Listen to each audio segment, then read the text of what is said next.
you love Israel? Israel number one. No politics here. Why you don't love Israel?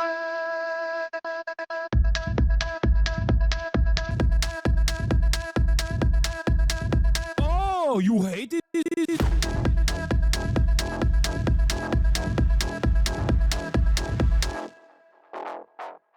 I'm Israel high.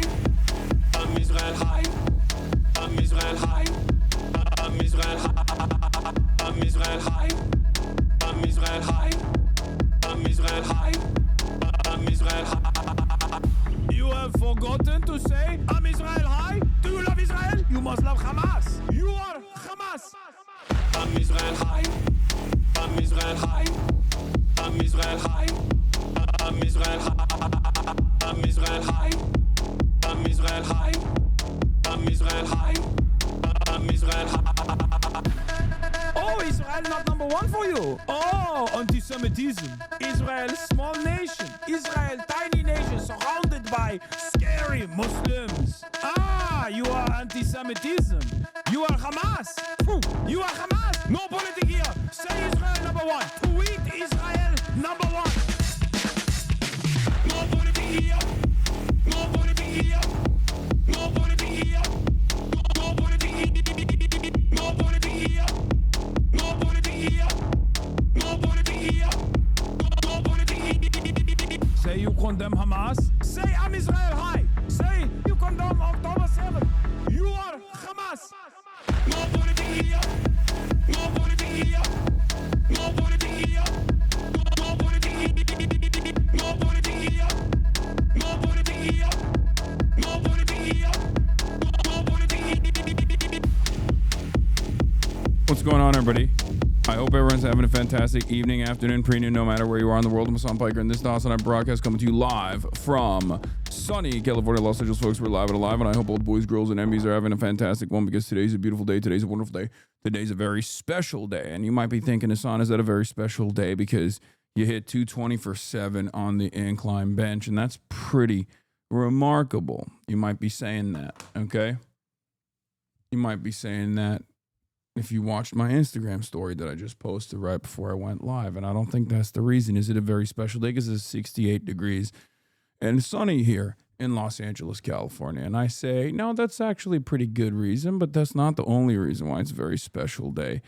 You might be saying, is it a very special day because the Video Game Awards came out last night and we were very excited.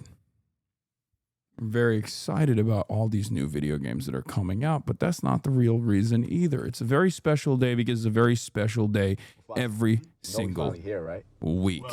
It's Friday. It's Friday. That's right, ladies and gentlemen. It's because it's Friday. It is December 12th, 2025, 11:16 a.m. on this beautiful Friday.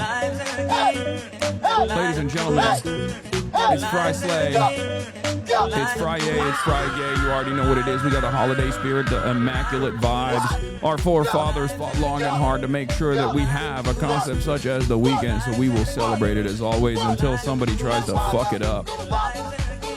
For all of us. That's right, ladies and gentlemen. For some of you, you're still in the finals. You're still going through your finals. For others, you are a wage cut of a different variety, maybe in the service industry, so Fridays are not your weekend. But for the regular 9-to-5ers, this is your opportunity to feel a sense of autonomy, a sense of purpose in your lives. For the regular people that work during the week, that's right. And we are going to celebrate it with immaculate vibes as always. We are getting freaky for Friday. It's Freaky Ass Friday. Hopefully everybody aced their finals. And for those of you who are still working on them, good luck. I have a final in 15 minutes. Okay, well, you're cooked. What the fuck are you doing in the chat? If you got a final in 15 minutes, what the hell are you doing in the chat right now? That's the one time Santa should have danced.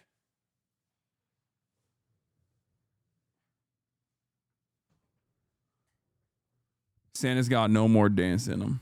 Oh, I spoke too soon.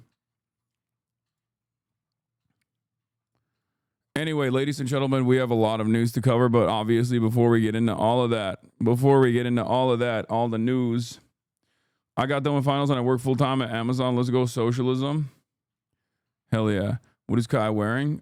Festive gear, as always. Okay, so Just closed out my first ground up construction job with my new job, a new low income housing unit here in Kalamazoo. Nice. Hey, Hasan, we got another taco. Trump took down the Magnitsky law against Brazil a few minutes ago. Hell yeah. New We Are Charlie Kirk edit just dropped. I love that. Counting. Oh, that's not. I don't know if I love that. Anyway, we'll take a look at that. You got to mention in my political philosophy final? Oh, brother. That's cool. I hope. 2 units low income, the rest luxury. Nice. Hasan, this is how you look when you're doing Zoomer. This is how you look when you're doing Zoomer speak. What the hell is this? But folks. There's a new boy we'll be watching. There's the Z-Way, Vince Staples. We will be watching. We will be seated. Is Kai warming up to Ethnic Santa? No. Kai is not warming up to Ethnic Santa. I don't think she fucks with Ethnic Santa at all. Anyway, they're really transvestigating Hasan because of this video. Lamau, why would he know how many tampons a woman uses during an average cycle? Like, not only is that obviously something you'd only know if you've experienced, but when the fuck would that ever come up in a convo, even with your closest she/her homie? Yes, I am a woman. Yes, I am. They caught me. My biggest secret. 6'4", hairy as fuck, 245 pounds. I am I'm actually AFAB, assigned female at birth, transgender male now. Transgender man. That's right. They caught me. Yeah. Anyway, I don't even know how many tampons I use during an average cycle. The fuck? I mean, I know that's what I said in the answer as well. This is why you talk about taking tea. Yeah.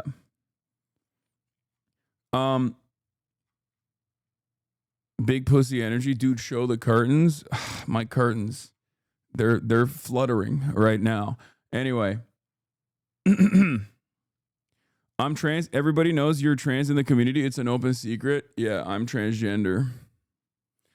Anyway, where was I? Oh, personal news wise, last night I ended the broadcast.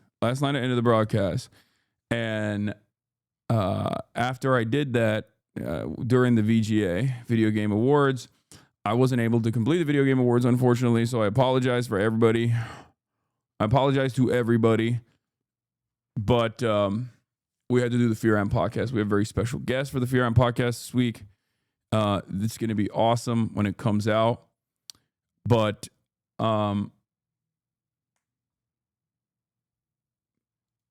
basically, yeah, I was a little busy doing another goated. I'm not going to tell you who the guest is until you see it. Until you'll see it when you see it. In any case, didn't do the did the Fear podcast. Was it Obama? No. But after that, I went to bed, woke up early. Is it PD Dimes? Who the fuck is PD Dimes? It's not Kojima. There was a Kirk joke at the Game Awards. What the fuck? That's crazy. Hey, yeah, very special guest. The guest is Cutie Cinderella. But yeah, I woke up early. Okay. I woke up early and I hit the weights. And let me tell you something, okay? Look at that. 220 pounds for 7 is not even a big deal. I mean, this is like 220. It's above 220. It's like 225 almost. For 7 on the incline, chat. Almost hit 8 too. Look at how easily I was pumping that.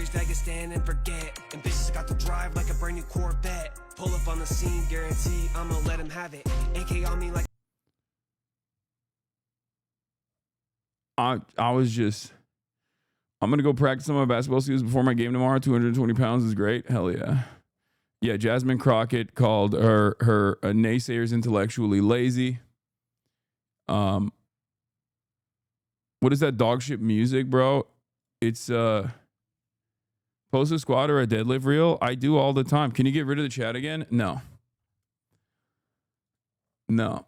Wearing the woke bay fit? What do you mean?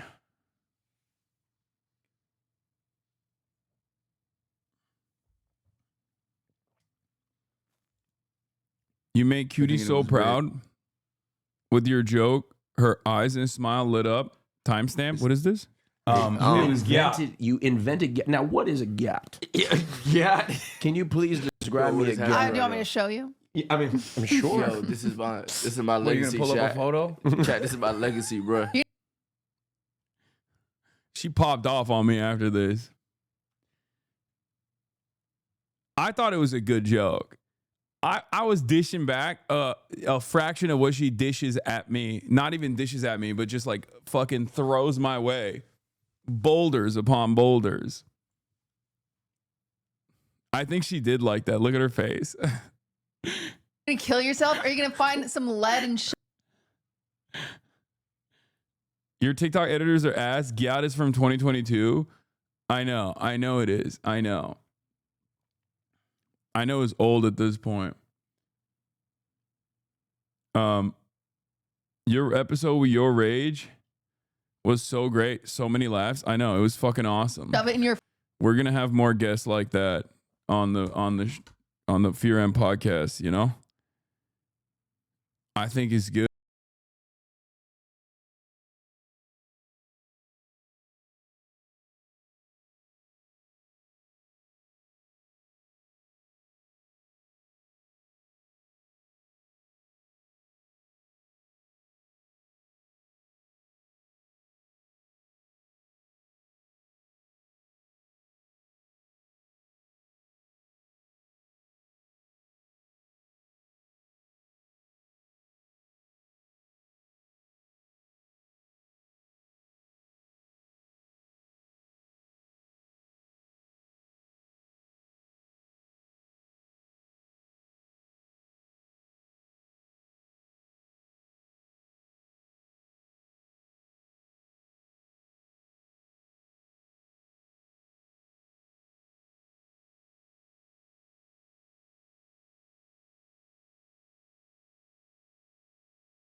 To be honest, not a fan of having blatantly homophobic people like Rage on Fear N. You should watch the podcast. Also, I don't know if you know this, But this man is a homosexual himself. Okay? I don't know if you're joking or not, but I can't tell. Sometimes people are so woke, I can never tell.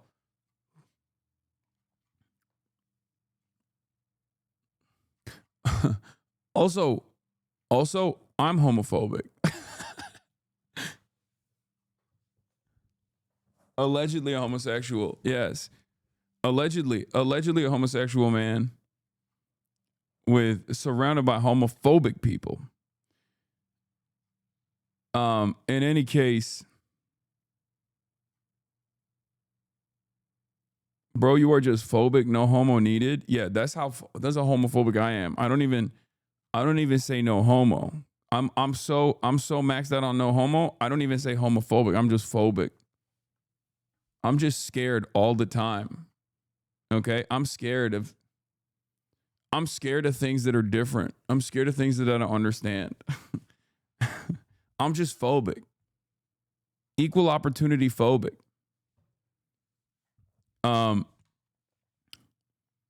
Yeah, I don't even say no homo. I just say no. People understand. I say no, and people are like, "Oh, I get it. I get what you meant there. You put some oomph in it." It's kind of like when Austin says the F slur. It's hateful, okay? And you can tell it's hateful, right? I don't know why. I think he was in the closet for too long, and he was too convincing that when he says the F slur, like, I'm like, oh shit, dude, what the fuck? It's crazy. And for years and years, he was like, he was so reluctant to say it. And me and Will would constantly be like, dude, if you say it, you'll get gay cred. Like, you'll be gayer if you say it, right?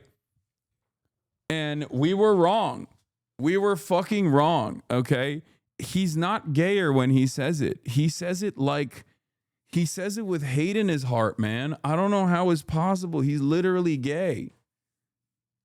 We thought every time he said it, Rage would flinch. No, it's because I'm telling you, it's because of the way he says it. I don't know how to describe it. Okay? People expect normies to be the most woke about LGBTQ stuff, but don't understand that most normies are not homophobic or transphobic. They're just ignorant and don't have LGBTQ friends. Exactly. That's why I always say the greatest antidote to transphobia, the greatest antidote to homophobia as well, is just like a chill gay dude or a chill trans coworker. Like you chatters in here who are transgender have, I'm sure, experienced this in your real life as well. When you are just like chill at the workplace and you just kind of point to all the other fucking dumb fuck coworkers and all of your other coworkers are just like, oh my God, you're right. You're so right. You literally just normalize it by existing in the real world. It took one serious comment with a coworker to smooth their shit over. Everyone else don't give a fuck. Exactly. I'm the only trans person a lot of people know, and they always ask me so many questions, but I'm always well-meaning. Yeah. You play a big role in this. Like, you are in the real world. I know it sounds crazy because like we experience everything on the internet. Okay? We experience everything on the internet, and especially for trans people, like a lot of the socialization, if you're not out, a lot of your socialization happens on the internet as well. So it's like, you know, and on the internet, it's fucking insane. People are just absolutely insane about it. But like the amount of power you have in the real world as like the singular representative for all trans is massive. You know?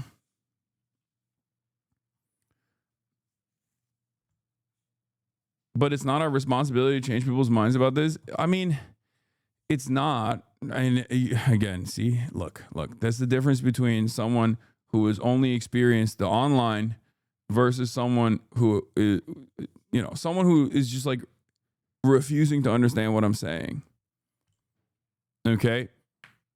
We've had this conversation so many times.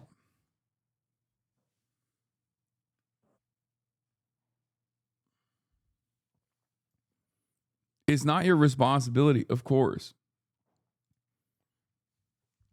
It's not. But the reality of the matter is, this is just the world that we're in. Also, I'm not saying like you go above and beyond. I'm just saying be normal and be chill. You know? Especially because our enemies are never taking that approach. You know what I mean? They're like, oh yeah, it is our responsibility. It is our responsibility at all times. I will explain to you why society is designed to make everybody transgender and everybody woke and we should kill them all, you know?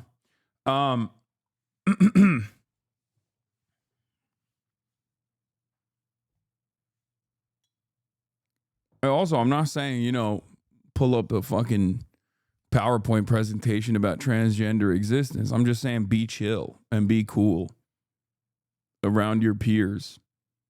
And it's the greatest antidote to transphobia and queerphobia in general, homophobia in general. All right. So, where was I? What was I talking about? Oh yeah. Speaking of transgender, I've been outed. I've been outed. I did this podcast with an old friend, Liz Plank, who I've known for many, many years. She's, you know, pretty liberal, but it was about like feminism, girl issues, stuff like that, and part of that was me drawing a what people seem to call a fairly accurate anatomy of a vagina. And a lot of people don't know that, like, you know, I have a lot of experience seeing vaginas, but also more importantly, drawing vaginas as well. Because, you know, back in the day when I was growing up in Turkey, I didn't actually have a lot of access to porn. So as a teenager, I had to make do by drawing my own. So I just got good at drawing in general. Like, people don't know that. That is part of the reason. Could you make us? I don't know if I can draw the female anatomy. Just try. Okay. We make every guest do it. Let's do it. Wow, this is accurate. What's that part? I'm just doing the legs and stuff. There you go. There you go. Whoa. Okay, so where's the clips? That's the clip. Good job. The button. The button? Right there. The button. Mm-hmm. Yeah. Where do women pee? From inside of here, but it's confusing. And I don't know. And it scares me. Anyway,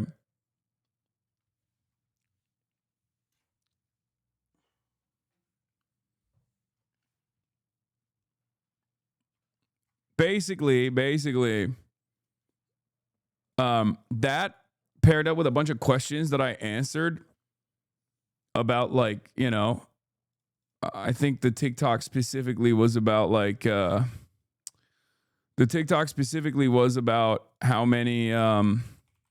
how many tampons does a woman need throughout the period? And I was like, well, it changes, right? Like, it's entirely situational. It depends on the flow. I have one little fun game I want to do with you, which is like asking. It was just like me answering girly pop questions, like girl related questions. Okay. You questions that only girls know the answers to. Okay. But since you've been like overperforming in that. No, I'm realm, gonna fail here for sure. Let's see. Okay, what is a beauty blender? Oof. I have no idea. It's just what you put all your makeup in a blender and just like one of those ninja mixers. Different kinds of makeup that you use that blend together. Yes. Is that good? That is it. Oh damn. Okay. Oh my god. How many tampons does a woman use per period? Cutie did this with you. Cutie did this bit with you, shaking my head. Yeah, no, and I forgot about it, but I think I like remembered some of it. I would assume it depends on the flow. Probably at least 7 per period. Yeah. Yeah, at least 7, maybe more if you got, you know, so like one a day, one tampon a day. Well, it's not. I think sometimes even more than one a day, depending on your flow. And then by the end of it, you might not even need a tampon. Yeah, you just when you got a light breeze going on. Okay, what are flyaways? Missed the 6-7 joke. Wrong twice, big bro. Wait, why are people saying that's wrong? You know that's not what a beauty blender is, correct? No, a beauty blender is a makeup sponge, right? Isn't that what it is? You know too much is scary. You know what's crazy about this, by the way? This depends on like how sinister or how cynical people are with their approach. Because mad people were just like, I can't believe he clocked it. I can't believe he knows it. First of all, it's pretty basic stuff. God damn, the bar is so low for dudes. Okay, for all the dudes in this chat, remember that. Okay, remember that. All you need to do is talk to women like they're human beings. And just like learn basic shit about their existence, and all of a sudden, magically, you just come across like a champion. Okay, it's kind of sad. It's very, very sad, but it's also advantageous for us if you can just behave like a normal human being around women. Anyway, they look at you like you're a savant. They look at you like that you just unlocked something so incredible. They're like, oh my God, you're so dialed in. Okay. It's just like if you've ever had a girlfriend and you're not like a psycho, if you've ever had a girlfriend and you have paid a little bit of attention to their needs, you should know a lot of the stuff. Anyway. Is it like different, like hair, like little hair? Yeah. Little hair that gets out of place, basically. Yes. Oh my God. We're gonna put a little sound effect. Woo. Okay. Hell yeah. I'm nailing it. You're really nailing it. Oh, what does a urethra do?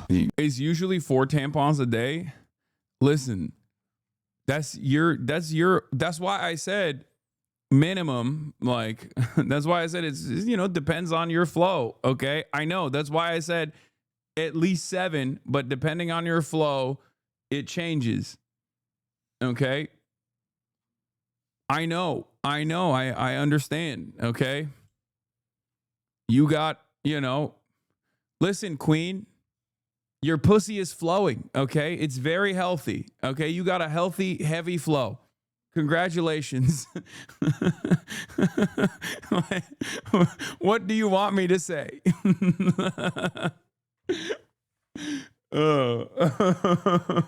God damn. But yeah, also the reason why I said at least 7 is because like if you keep it in the entire day, you can get toxic shock and die. For those of you who don't know, I didn't bring that up in the conversation, but like, yes. There is, dude, the period tech is one of those things where you truly realize that there is a lot of technological improvements that haven't been made because most of the people, like women, were just like kept out of these spaces for the longest fucking time. And therefore nobody really gave a shit about their needs at all. I'm not trying to be like super woke or anything. I'm not being Mr. Feminist. But it's like, it's pretty obvious because think about it. You need fucking tampons, right? You're sticking it up there. Okay. It's already an interesting and, somewhat, I assume somewhat uncomfortable experience, but you get used to it. But then if you fucking keep that in there for too long, you die.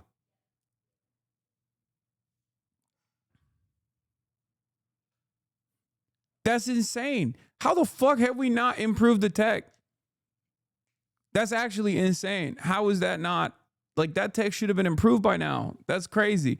Anyway, but the very fact that there are not a lot of improvements there implies that, it's just people just kind of decided, all right, it's fine. You just basically put a diaper on or something, you do the pad, whatever, who cares?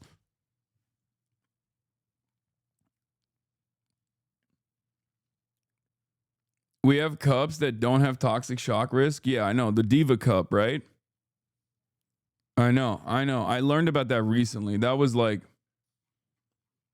the Diva cup situation was mind-boggling to me when I found out about it. I still think that's a little wild, but do you, I guess. Two fun facts. A report came out a few years ago that proved that tampons and pads were tested by analyzing their absorption of water, not blood. Therefore, they're made in the most inefficient way possible because period discharge is uterine lining and other things, not just blood. And All tampons were found to have lead in them. Oh my God.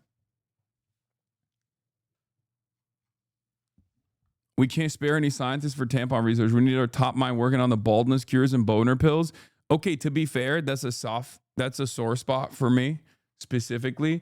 Not the boner pill shit, but like, because I feel like they've definitely got that covered. Like the boner pill stuff at this stage is like they've improved that tech to the maximum ability. Okay, you're 85 and you can still crank one out. It's over. You know, they've already maxed out on that tech. And yes, that is a point for misogyny, point for patriarchy. But the fact that they still haven't had like a full-blown balding cure is insane to me. So, you know, that's another thing that we got to work on.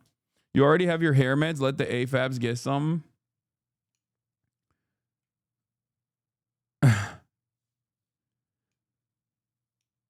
Tampons cause autism. Call RFK now. Oh no, don't tell RFK that tampons cause autism. He's going to make them illegal too.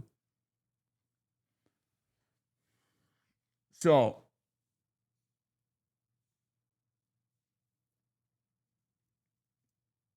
the FDA is trying to get tea over the counter. Okay, I joked about this back in the day, but like if they do that, that's my goat. I'm Maha. I've already talked to you about this. You already know my position on this. I'm Maha. I'm Maha till the day I die if they do that shit. Okay? Sorry. Get mad at me all day, every day, but this is going to make America healthy again, for sure. What hair meds do you use? I've talked about it before. Finasteride and minoxidil. Did you pee out? Yeah. Oh my God. Okay. You're like too good at this. Wait, we have that too. So, but yeah, someone clocked me. The reason why I watched this is because someone clocked me and they said, why would he know how many tampons a woman uses during an average cycle? Dude, men are so funny. Okay. This is yet another testament to how low the fucking bar is. If you know like bare minimum basic facts about a biological function, okay, of a woman, the average men will go, oh, you must be secretly transgender. You must have grown up with a pussy. There is no other way that you could know this sacred knowledge. Like, it's so beyond the pale for this guy. It's so beyond comprehension that, like, you could have just, you know, been around women and been naturally curious or been in a singular relationship. You know what I mean? Just one. Had sisters. Been in one relationship. Like, men will assume you are AFAB transgender man before they assume that you have talked to a woman. What is that search? I have no idea. That shit is all over the timeline. I genuinely don't know what this search is. Okay. The bar is very low. Yeah, exactly.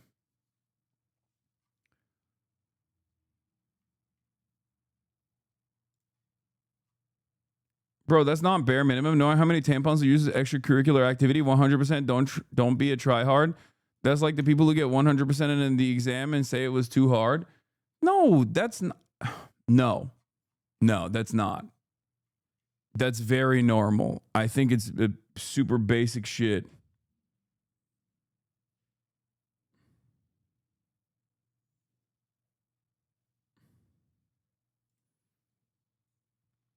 First of all, you can definitely get 100% on an exam and say it was hard. How to tell if someone is an incel without calling them an incel? Okay, anyway, let me blast off real quick and get it popping here. We have a lot to talk about, obviously. A lot going on in the world. But that is all for the personal news part of this broadcast. Okay, we're moving on to bigger and better things. Specifically, there was some VGA controversy as well. There was a VGA recap, new Epstein photo dump, Barontrump, ex Andrewtate, Hogwatch, Trump is flailing, Freaky Friday.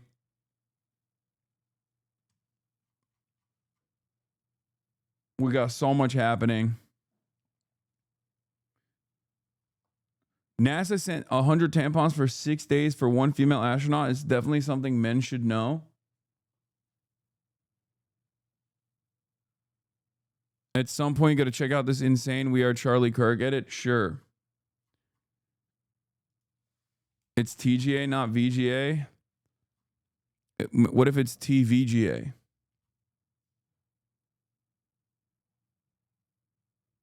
You got a blast off meme for me. Thank you so much. Small Hossy.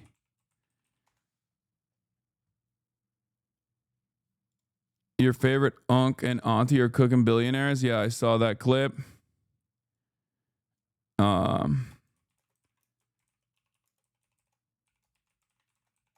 Okay. To be fair, tampons are very light. I bet they bought a whole box. Yeah, except light or not, you have to literally account. It's a NASA space travel. They have to account for every single thing and the weight of every single thing. What the fuck? Every milligram matters on a spaceship. You know, they don't just like eyeball it, right? Like there's no, for space travel especially, they don't just like go, huh? Well, it's fine. It's all good.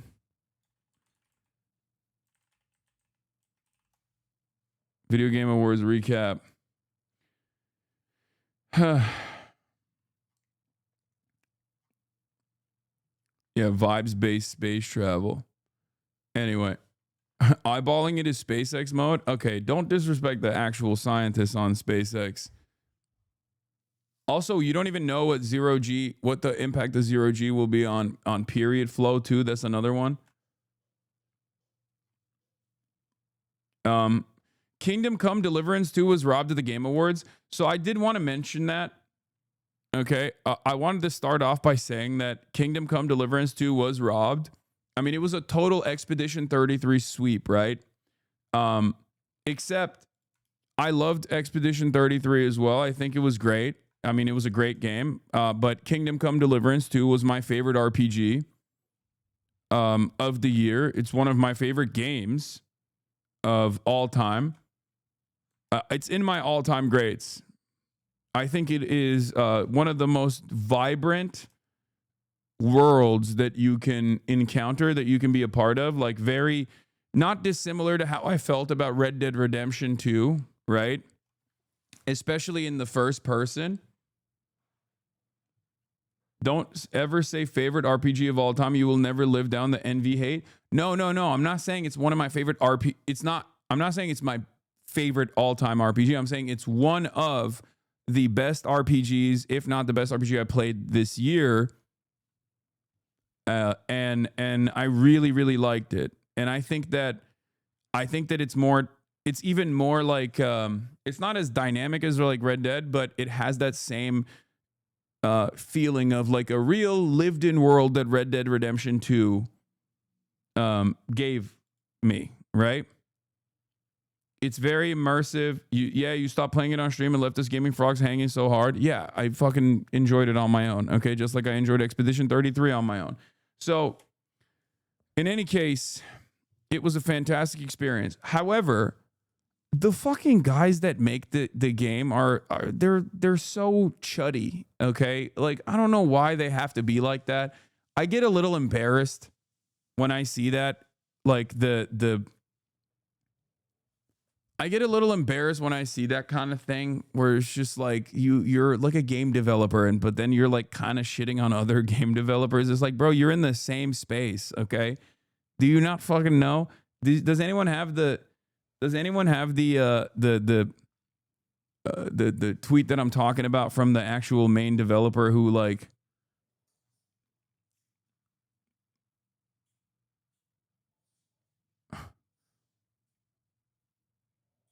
the sore loser so of a common ego? Yeah.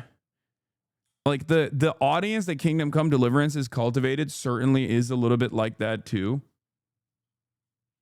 Don't streamers shit on other streamers, so what's the difference? Yeah, I don't like that either.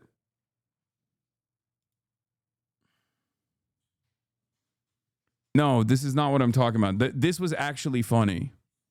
Okay? This was actually funny. That's not what I'm talking about. It was one of the main developers that like posted something. I forget what it was. Yeah, it was Daniel. Yeah, Daniel Vavra, I think, was the one who posted something yesterday that was like, you know, where was it? Free speech in Germany. How do people react when they take their phones? They're shocked. Ha ha ha. I don't know what the fuck. Didn't he post about it? Am I crazy? Maybe he deleted it, or maybe it was someone else. Anyway, I really like the game regardless. I think that the amount of work that they put in to make it like historically accurate, like it shows. It's a fucking labor of love, and it shows, right? No, it wasn't the we have officially been robbed. I wasn't talking about that either. There was another thing. What did I fucking see? Anyway, whatever.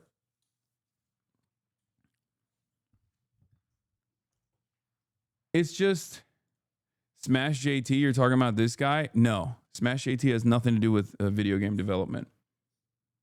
Oh yeah, they posted the "This is fine, dog." Yeah, that's what it was. Warhorse posted the "This is fine, dog." That's what like bothered me a little bit. And then also the other thing I was gonna say is, on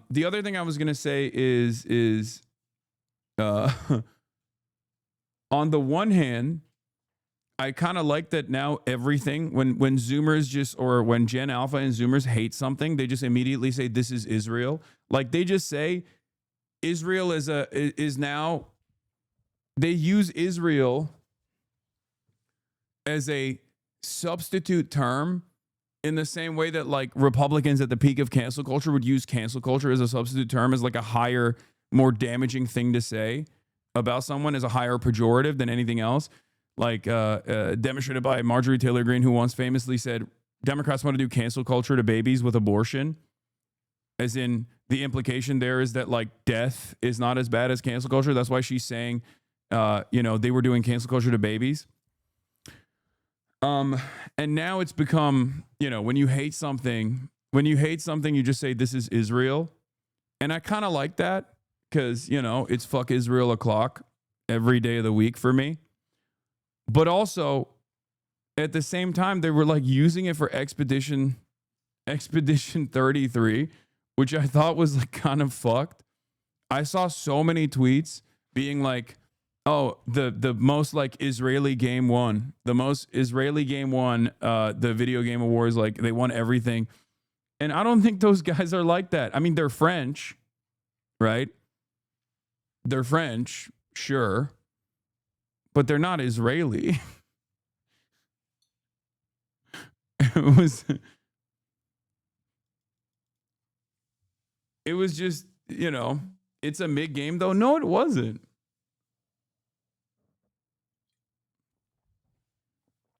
I don't know why. Oh yeah, they say on TikTok, they say Israel GPT, generate a game for me, and it's E33. Or instead of ChatGPT, they say Israel GPT. Saying Expedition 33 is an Israeli game is not a compliment to Israel. No, they're saying it's an Israeli game to shit on it. So on the one hand, I think it's kind of funny. The cope is cringe as fuck. No, on the one hand, I think it's funny because like they just say, when they find something to be negative, they just say this is Israeli. I like that because fuck Israel. Yeah, they call it Colonizer 33 as well. That's kind of funny. They were saying is Tel Aviv 33. But the reason why I don't like that they were using it against Expedition 33 is because it's a good game. It's another labor of love.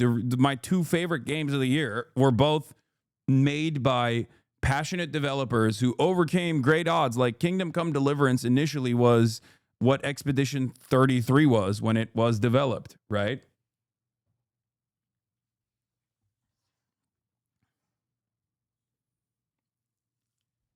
So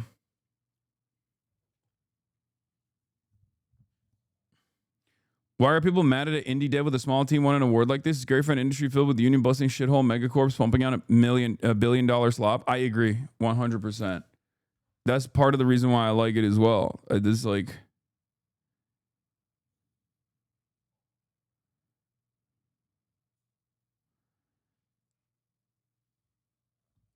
what is this? I see some snow and ice here. Did you get hit in that spot? I hit my eye. Man, are you okay? Yeah, okay. It like hurt, but I'm still okay. I'm glad to hear that. Oh, Hey, I got one more thing to say. yeah, one more thing to say. Free Palestine. Okay.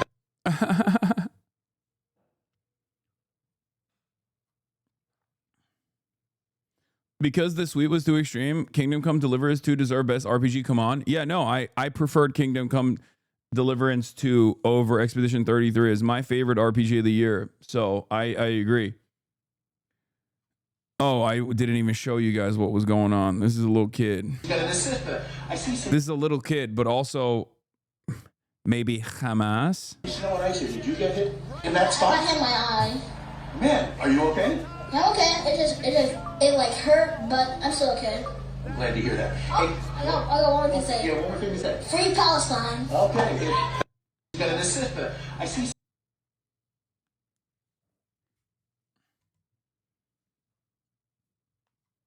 Yeah, we're gonna be all right. Kingdom Come 2 is Palestinian for sure. Okay, bro, chill. E33 is not indie. They were produced by Kepler. I mean, they were a small team that left a major studio to pursue a passion project. It's as indie as it's gonna get, no? And they also did it. They also did it with a $10 million budget. When every other video game that fucking comes out, 400 employers, small. No, initially they were much smaller than that. And they made it again under $10 million when most of those other fucking games up there are literally $100 million. It's like, as I know, oh my God. Y'all are so lame about this. Kepler is literally an indie publisher that a bunch of indie studios got together and formed. People are stupid. What is this? Bro really said he had our videos up while he was working on the game. What is life?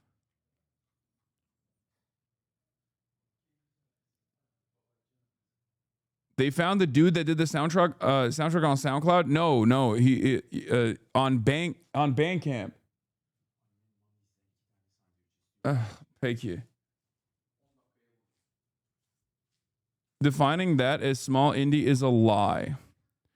I loved it. Like at this point, you have to literally be like a one-person team that goes through a traumatic workplace injury where you lost one of your eyeballs or something, and only then it's only Balatro or none.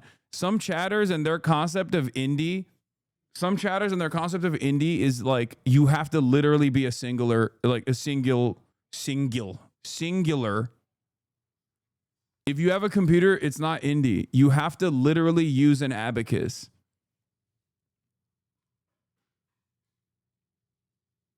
Silk Song had 3 people.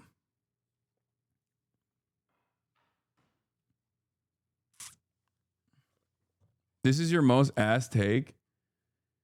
Well, you'll arrive at this conclusion just like every other fucking conclusion you arrive at many years down the line. It's just too early for this take, so you consider it to be a hot take. Okay? Eventually you will arrive at this because the independence, the indie nature of a Baba tamam. Sonra dörtte.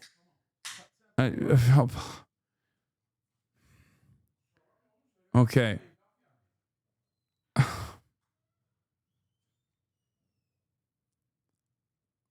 I'm sorry. Anyway, this isn't a political take though.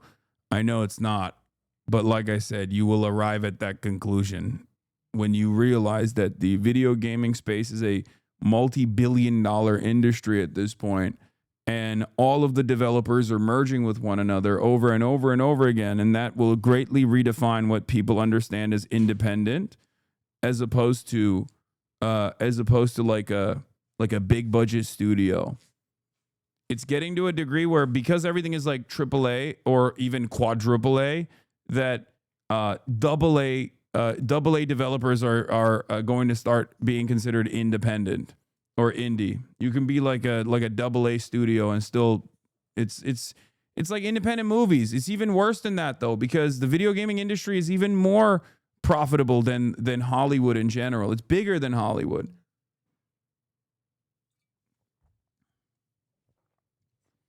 It's not even a hot take. Literally never heard this argument before this chat, lol.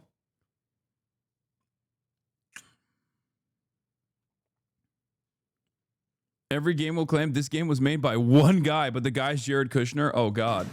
I think it's because I woke up and I got a text about we're filming Frea tonight, you know? It ruined my mood instantly. Okay, I'm gonna be honest. What? You need to be nicer to your other podcast. What the hell is wrong with you? Because I realized, It's true. And I'm glad someone is saying even though Wine About It is the favorite child, and that's valid, it's real and true, because that's your firstborn, and it's so real. Like, you're treating your other podcasts like Leslie can suck. Yep. It's true. It's true. I know games like You Know Politics and E33 is indie. Thank you. I believe you.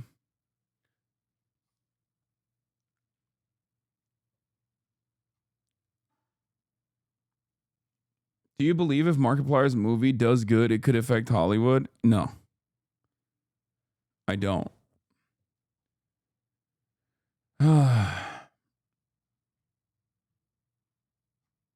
We are the bastard child of her two podcasts, and I'm sick and tired of it.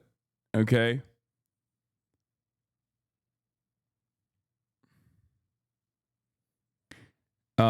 Yeah, we got a lot to cover today. We got the conservative meltdown that we're going to continue watching. This is but before we do that, here is a new We Are Charlie Kirk installation for you guys. 10 years. Counting or not counting gang violence? I can't even tell if this is like supposed to be promotional of Charlie Kirk or making fun of Charlie Kirk, because the thing is, this video that they made, this AI video that they generated, initially was made by Israel. Like an identical version of this was initially made by Israel. And it was supposed to be like celebrating Charlie Kirk, which is so crazy to me. But there's funk in this. Oh.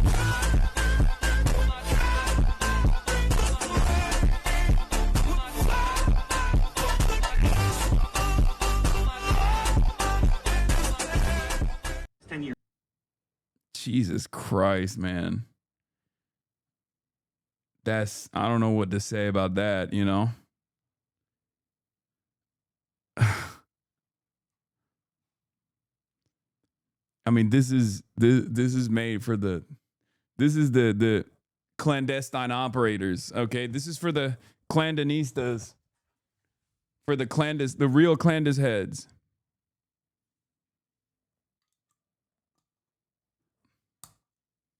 Real life is an Amon animation video. I don't know how to respond to this. Yeah, I have no response to this. I'm cooked. I saw this too. I don't know what the fuck's going on there.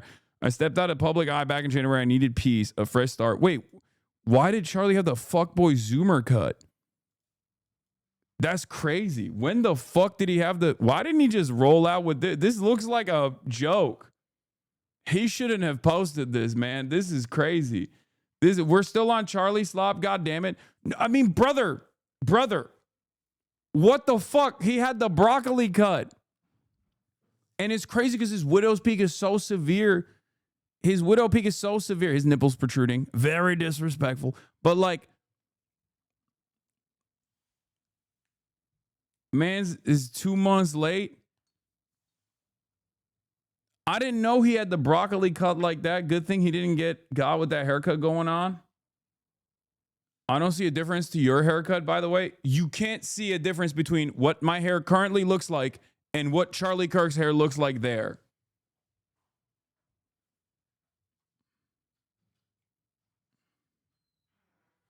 Do you have eyeballs in your head?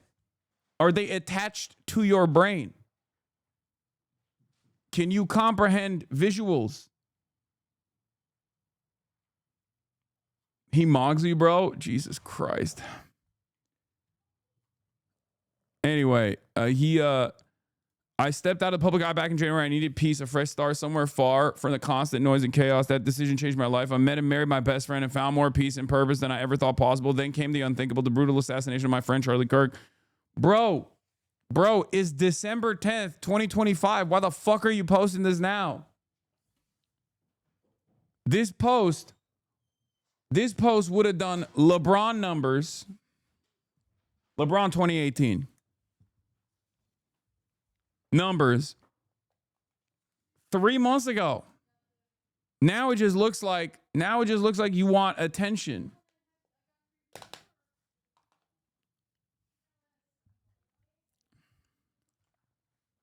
It's called mourning. In that moment, I realized something important. This fight for our future, for our freedoms, it can't wait. It doesn't pause when you want it to. What's he going to do? Go out with an AR-15 and start shooting people again? This is what I don't understand. Because, like, Kyle Rittenhouse's claim to fame is he was like, oh, man, I'm going to go and get a couple legal kills here at the Black Lives Matter protest. Like, that's what it was.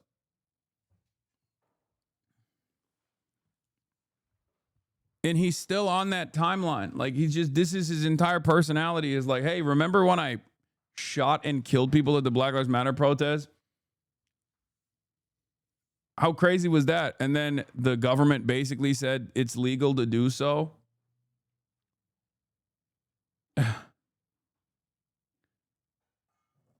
My wife looked me in the eye and said, if you're going back, I'm with you. So I'm back, not quietly, not halfway. I'm coming back in a big way. More to come soon. Stay tuned. It's like he's posting he's posting about how he's back. And it's like, who the fuck was demanding this? You know what I mean? Who the fuck was out there being like, you know what? You know who we really need right now to save us? Fucking Kyle Rittenhouse. And it's awesome because it's awesome. Let's be real. Because they are so ass. Like, conservatives are so ass. They are such horrible, monstrous grifters in general that they are eating each other alive. This is what I've been talking about for the past couple of days. And I think like this is the new meta. A lot of other people are, tuning into this. They're paying attention to it. But like,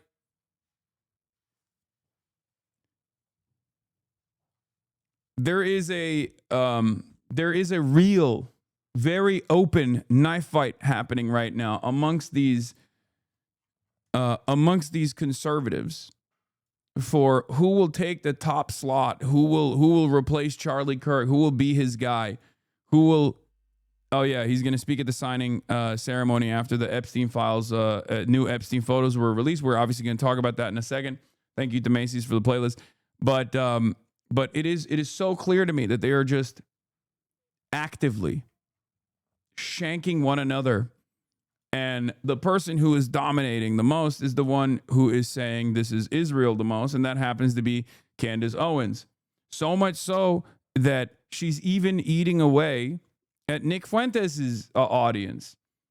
Because even Nick Fuentes' audience is like, hey, Nick, what the fuck's up here? Like, why won't you say it's the Jews that did this? Like Candace is saying, we're moving over there because she's giving us what we need. You know it's bad when Milo is back. I mean, Milo's been trying to be back for the longest time, but that's right. All of the old guard in the conservative sphere, some of the newer content creators in the conservative sphere, they're all fucking fighting one another right now actively, and it's awesome. It's awesome. I am enjoying the fuck out of it, okay? I low-key also kind of like that the number one primary motivator amongst the base is like how much people will be anti-Israel, basically, in the right-wing Thunderdome, and like whoever's the most anti-Israel wins, which means, if I'm going to look at this in a positive way, which means that like even the Republicans are looking for anti-Israel commentary. Of course, the problem is with the Republicans, they're not just looking for anti-Israel commentary, they're looking for anti-Semitic commentary, but there is literally no left-wing left. All they have is each other to fight. I mean, I've talked about this before, right? Republicans, when they reach a level of success in general, like both in the cultural sphere or in politics, realize that they have no vision in the affirmative for a better future, right?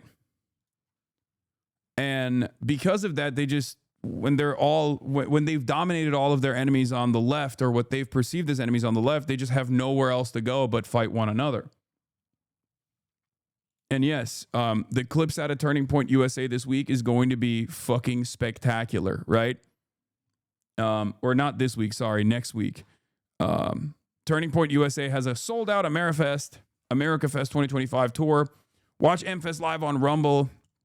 I mean, you got so many Jeffrey Epstein affiliates here, okay? So many of them. And it's awesome. It's great. And partially because like the Republicans are currently in charge, because Republicans are dominating, and it is, all red from the White House down to Congress. Every single thing that takes place, Republicans have to take ownership over. They can't just simply turn around and, yell at the libtards, right? They can't yell at the libtards. So, that's the reason why they're fighting amongst themselves currently. Because technically, every awful thing that's taking place right now is directly in the hands of the Republicans.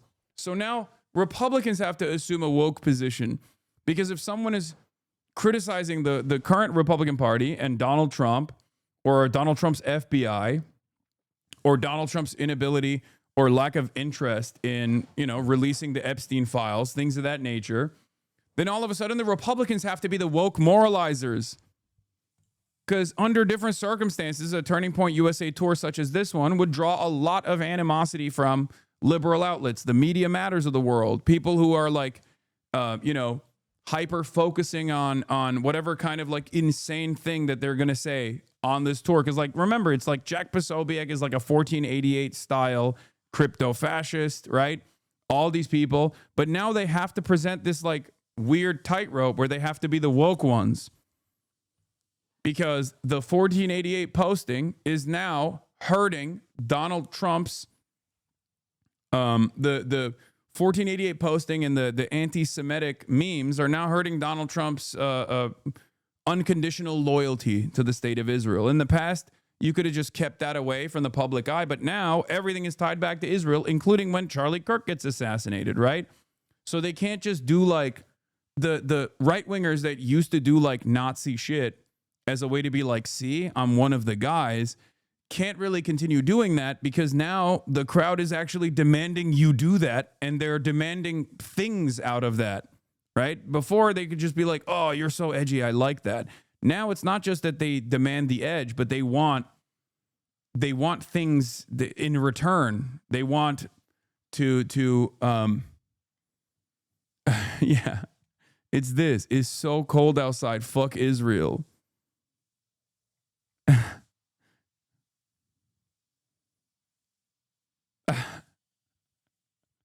That has 238,000 likes, dude.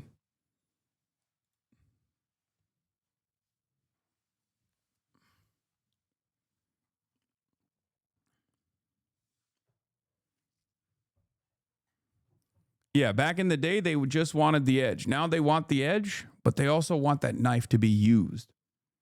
Okay?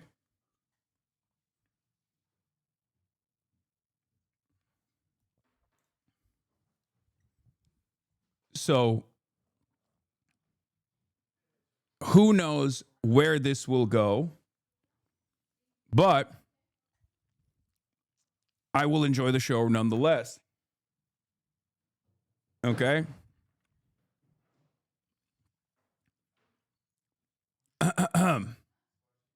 Having said that, let's get to one of our most interesting stories.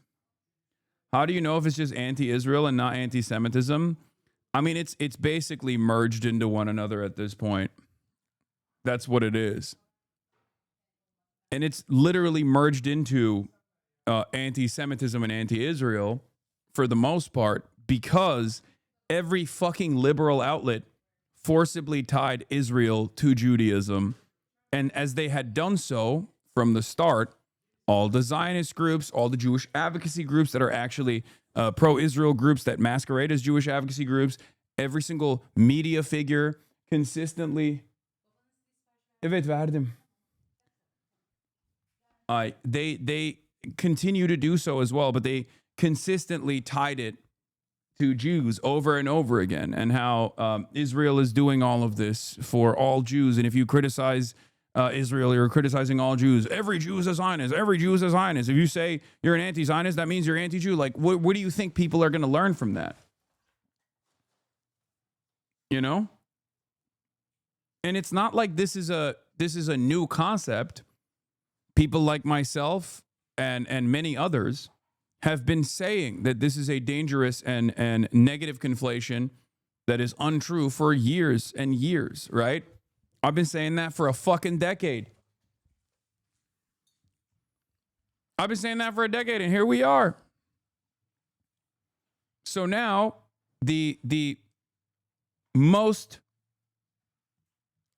salient expression of anti-Israel sentiment doesn't actually stop at being anti-Israel. The most salient expression of being anti-Israel is read as, or not read as anti-Semitism, but the most salient expression of being anti-Israel is being anti-Semitic.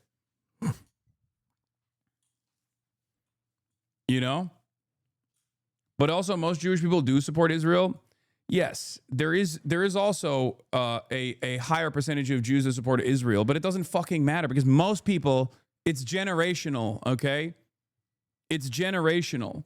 You're talking about over 35 versus under 35. That's the major difference. Because there are a shit ton more evangelical Zionist Christians in the United States of America that support Israel in totality than Jews who support Israel. Zionist Jews who support Israel. There's also varying degrees of support for Israel. But when you fucking monolithize an entire group of people, and the actual Jewish advocacy groups are also engaging in that, of course people are going to learn that, you know? Of course people are going to fucking learn that. אני אמרתי שאני...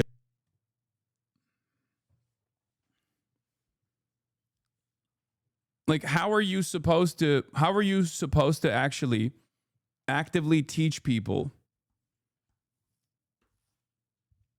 How are you supposed to actively go against the grain when virtually every part of the political spectrum in the Western world is saying the exact same thing?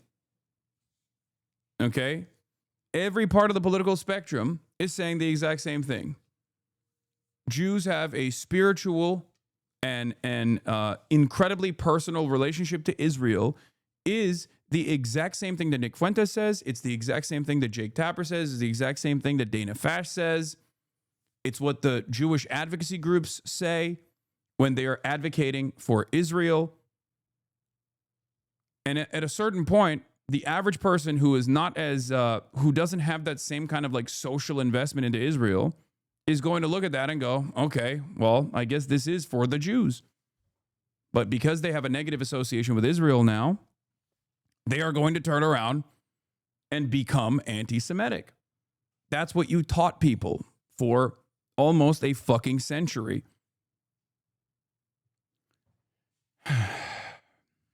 Anyway, there is, in the eyes of people who don't have that same kind of social investment into Israel, in the eyes of people that don't actually fuck with Israel or didn't care about Israel one way or another, but now see it as a nuisance, there is functionally no difference between someone doing a woke dual loyalty trope, by saying, all Jews are Zionists. So if you're shitting on Israel, you're shitting on all Jews, versus someone who is doing a dual loyalty trope in the anti-Semitic way, which is the exact same thing. They're saying the same thing. They're saying all Jews are Zionists and all Jews care about is Israel. They're saying the same shit.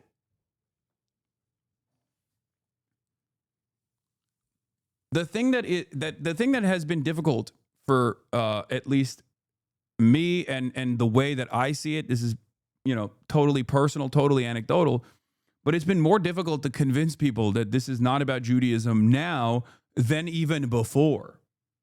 That's what's so crazy about it. Like, I genuinely thought it would make my life a little bit easier if people were on that anti-Israel tip.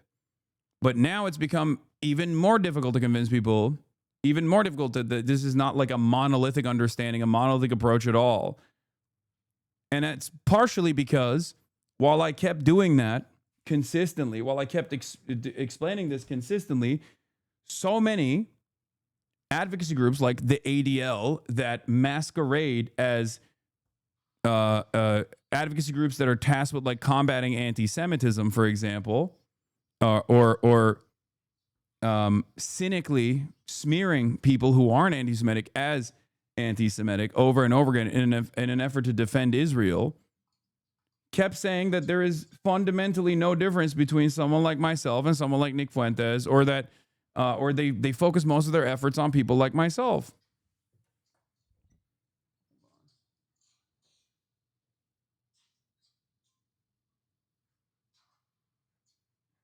Anne geldi. Anne. Okay. Anyway. It also doesn't help that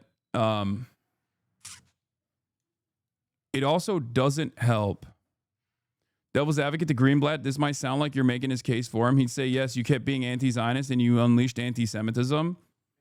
No, it's actually Greenblatt that is consistently and still doing to this day an untold amount of damage to combating any kind of anti-Semitism.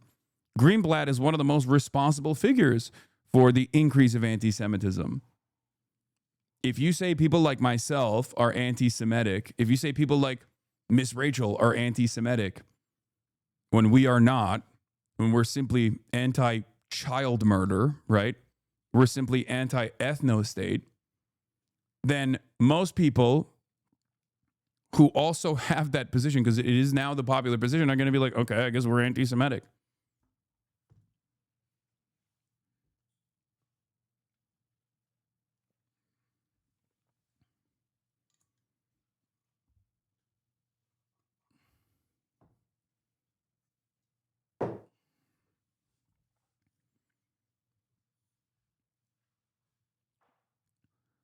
This kind of stuff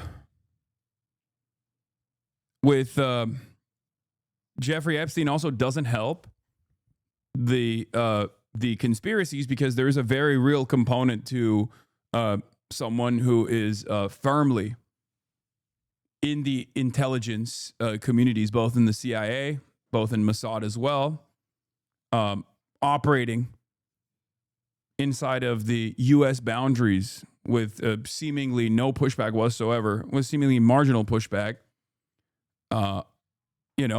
getting a lot of coverage in the news, but never about his association and his connection to Israel when everyone can fucking see it. And at a time when there's no more complete control over what kind of information is disseminated, you can't just not cover that shit. When you don't cover that kind of stuff, people go, okay, there's got to be a reason for why you're not covering this angle. It can't just be Drop Site News or Democracy Now! Or people like myself consistently covering Jeffrey Epstein's connections to the state of Israel, and people are seeing it. And then New York Times rarely covers it at all, if they ever offered any coverage. It's marginal, and it's a buried lead in the background of a story about some other shit related to Jeffrey Epstein. Breaking news. In the last few moments, further files relating to the paedophile Jeffrey Epstein have been released in the US. Our US correspondent, well, we can show you some of them now. Now, there are 4 pictures we can show you as part of, there's overall 95,000 being looked at. They've been released by the Democrats on the House Oversight Committee. As you can see, Donald Trump features in this one. Looks like several women there as well, but their faces have been covered. Let's bring you the next one. This features Steve Bannon, the former advisor to Donald Trump, certainly during his first term, in an office there with Jeffrey Epstein. Jeffrey Epstein on the right there at a desk and with his computer. Yeah, for the record, very interesting. I don't know what the fuck's going on in this frame picture, by the way. This is very strange. But this is something that I've talked about quite a bit. Steve Bannon's association with Jeffrey Epstein. If you recall, Steve Bannon actually did a deposition for Jeffrey Epstein, and he still has hours and hours of deposition footage and recorded conversations with Jeffrey Epstein. When Jeffrey Epstein was slated to go, when Jeffrey Epstein was under legal scrutiny again, and when people called into question this association, they were like, "What the fuck are you doing? Why are you hanging out with Jeffrey Epstein?" He turned around and he said, "Oh, I was just like shooting a documentary on Jeffrey Epstein in a negative way." Okay? We have yet to see the full tapes, and I don't think we will ever see the full tapes. Okay? Why the fuck was Steve Bannon hanging out with Jeffrey Epstein like this? Recent TrueAnon eps go deep into the Bannon part of the oversight dump for curious chatters. Yeah, TrueAnon's all over this. Yeah, Steve Bannon and Epstein posted up for a fit pic together.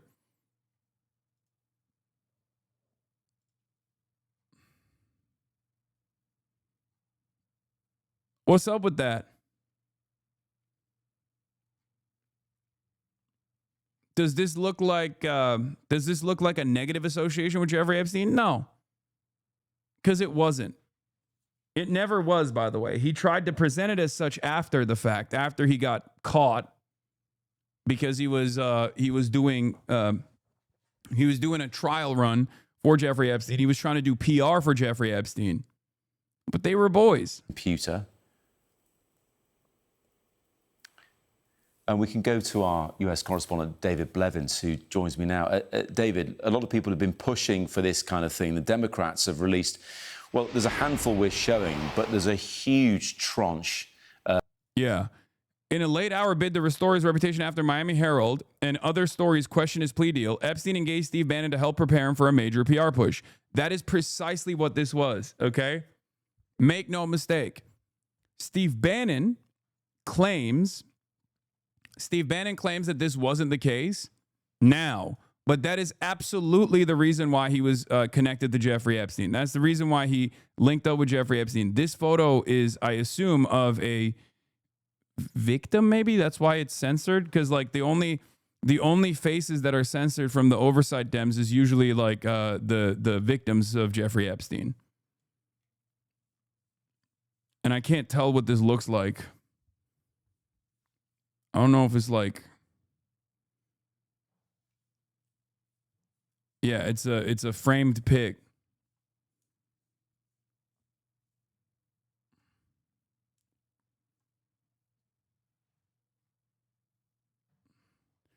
This dude has some freaky ass shit too. Like he just has so many freaky ass photos all over his fucking house, dude. It's just so nutty. So disturbing. It looks like a foot with the sock brand cut out. What?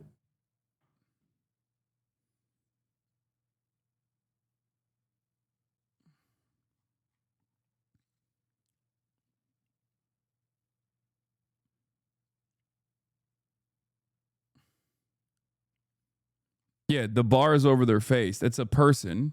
That's the reason why it's censored. The only people that are censored on these in these photos that they're releasing are people who are not like implicated or are victims. Okay.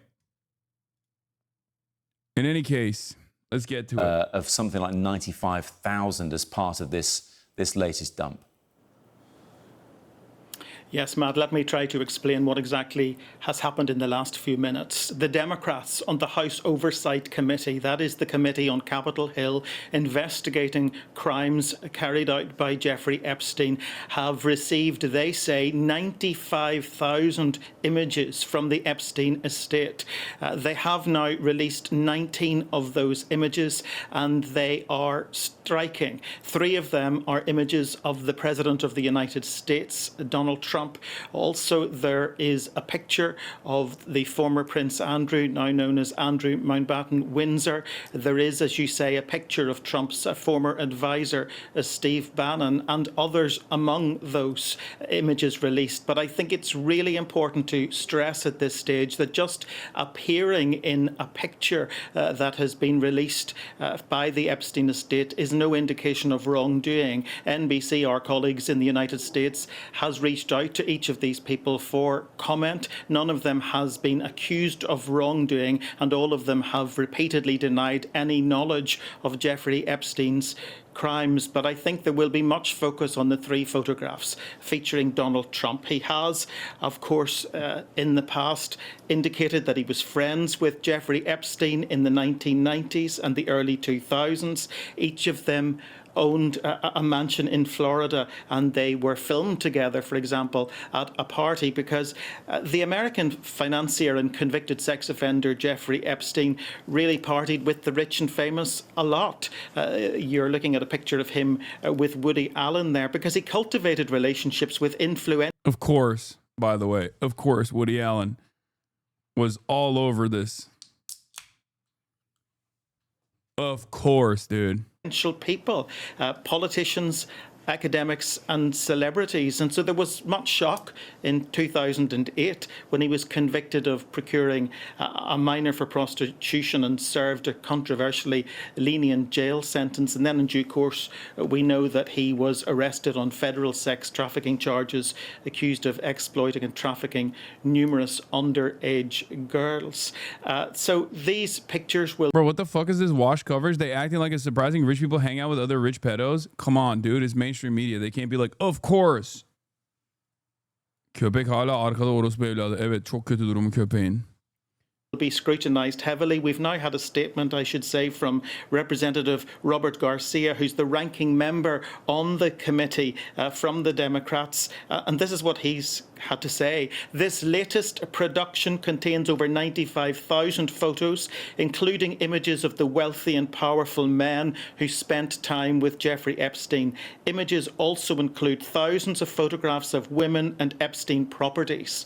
Oversight Democrats are reviewing the full set of photos and will continue to release photos to the public in the days and weeks ahead. Committee Democrats are committed to protecting the identities of the survivors. 19 photos can be accessed here. And he goes on to say, it is time to end this White House cover-up and bring justice to the survivors of Jeffrey Epstein and his powerful friends. There's something so strange about these guys is like, the same with Nazis, right? They like kept meticulous details about, the people that they were killing, right? And it's the same with like Jeffrey Epstein, where he was just like detailing every aspect of his life. And I guess like for him, it makes a lot of sense because like this is part of the job, right? You were doing that. You were filming everything because you wanted to have blackmail,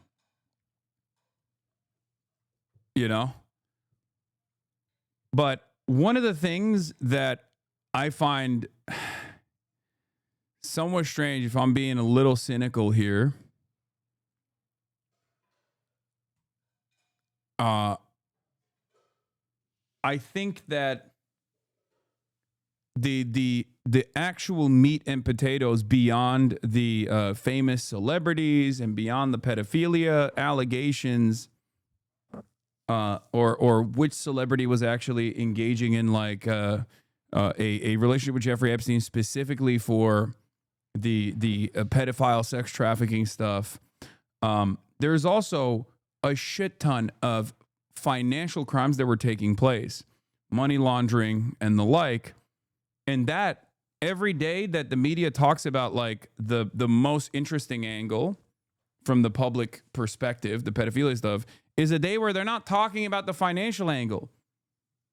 Because there is so much money laundering that took place. There is a tremendous, there is an unlimited amount of paper trail, okay? And for some reason, we just don't talk about that stuff at all. The media never talks about the Israel angle. The media never talks about the weapons trafficking.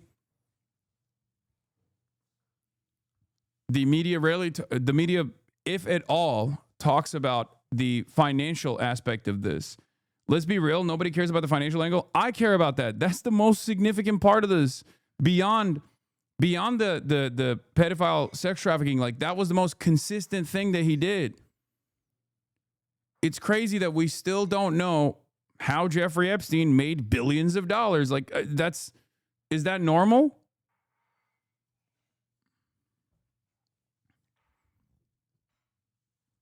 Also, I am a firm and committed believer that like that was overlapping. Like the blackmail and the sex trafficking and the weapons trafficking went hand in hand with the espionage element. And the proof, in my opinion, is in the paper trail. And that is the one aspect of this story that rarely ever gets mentioned, alongside the Israel angle, of course, especially in mainstream media. We're getting closer to where Epstein's power came from, although we're not all the way there yet. But this is also how he became a powerful shot caller with his own office at Harvard. Wexner paid tens of millions to fund a public service program for Israeli officials there. New leaked emails show that Jeffrey Epstein sat at the head of a powerful financial empire, built to funnel money to promote Israeli interests in the United States.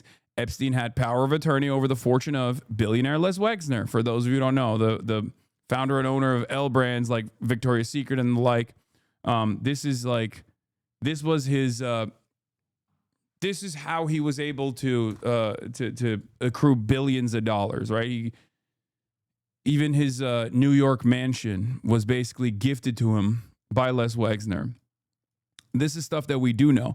But his emails reveal he was also a shot caller in his powerful philanthropic foundation, which has channeled hundreds of millions of dollars to Israel-linked causes in America over the past several decades. So this aspect of it was suspected, and yet the Wexner Foundation had actually said that Jeffrey Epstein had no decision-making power at all at the Wexner Foundation. This is a lie. The emails actually show that he was making unilateral decisions at the Wexner Foundation. The Wexner Foundation has claimed that internal reviews show that Epstein was merely an absentee trustee that had no meaningful role in the foundation's budget or finances. But correspondence from Epstein's Yahoo inbox show that he acted as a de facto chief financial officer for the foundation, making major decisions about the taxes, lines of credit, large fund transfers, and politically sensitive grants. The Wexner Foundation is one of the most powerful Israel lobby groups in the U.S. between 2003 and 2018. After Epstein resigned in 2007 and before his death, the foundation gave over $128.4 million to pro-Israel cause in the U.S., making it the third largest donor to such causes during that period. This is, of course, another piece from Dropsite News from Ryan Grimm and Murtaza Hussein. Ask Jeffrey. Epstein ran Wexner's pro-Israel philanthropy machine, emails reveal. Contrary to what the Wexner Foundation had claimed in the past, this trove of data that came from Jeffrey Epstein's personal email account reveals a totally different reality.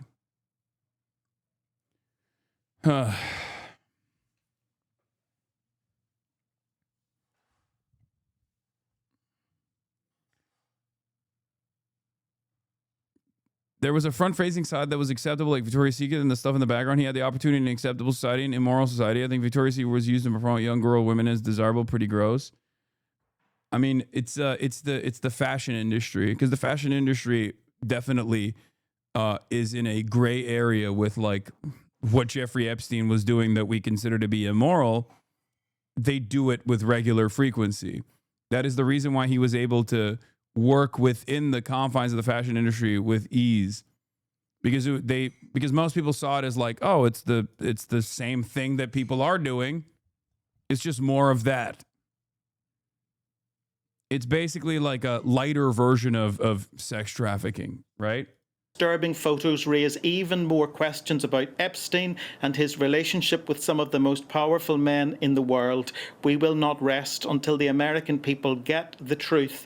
The Department of Justice must release all the files now. I think it is worth, again, reminding people that these are not the Epstein files, so to speak, that we've been talking so much about in recent months, following a decision by the House of Representatives and subsequently the Senate, and then the signature of the President himself. Senate. Those files, some 300 gigabytes of them, will be released in due course. But right now we are receiving just some documents from the Democrats on the House Oversight Committee, documents which we would expect to feature in the overall files, but they are striking. 19 photographs, 3 of them photographs of the current President of the United States. David, as you rightly point out, these are not the files, but Donald Trump did say in advance of returning to the White House that he would release the files, and the Democrats are trying to push him to do just that, but as yet, that hasn't happened.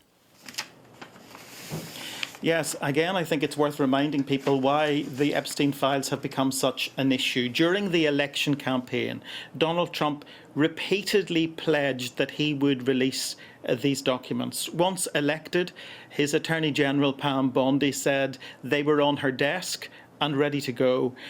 She then released a small amount of material and said there was no list of Epstein clients.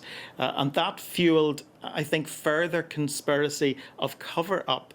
They had really lit a fire that they were unable to put out. Republican Congressman Thomas Massie then raised his head above the parapet. He tabled a bill to release all the files, and 3 other Republicans supported him.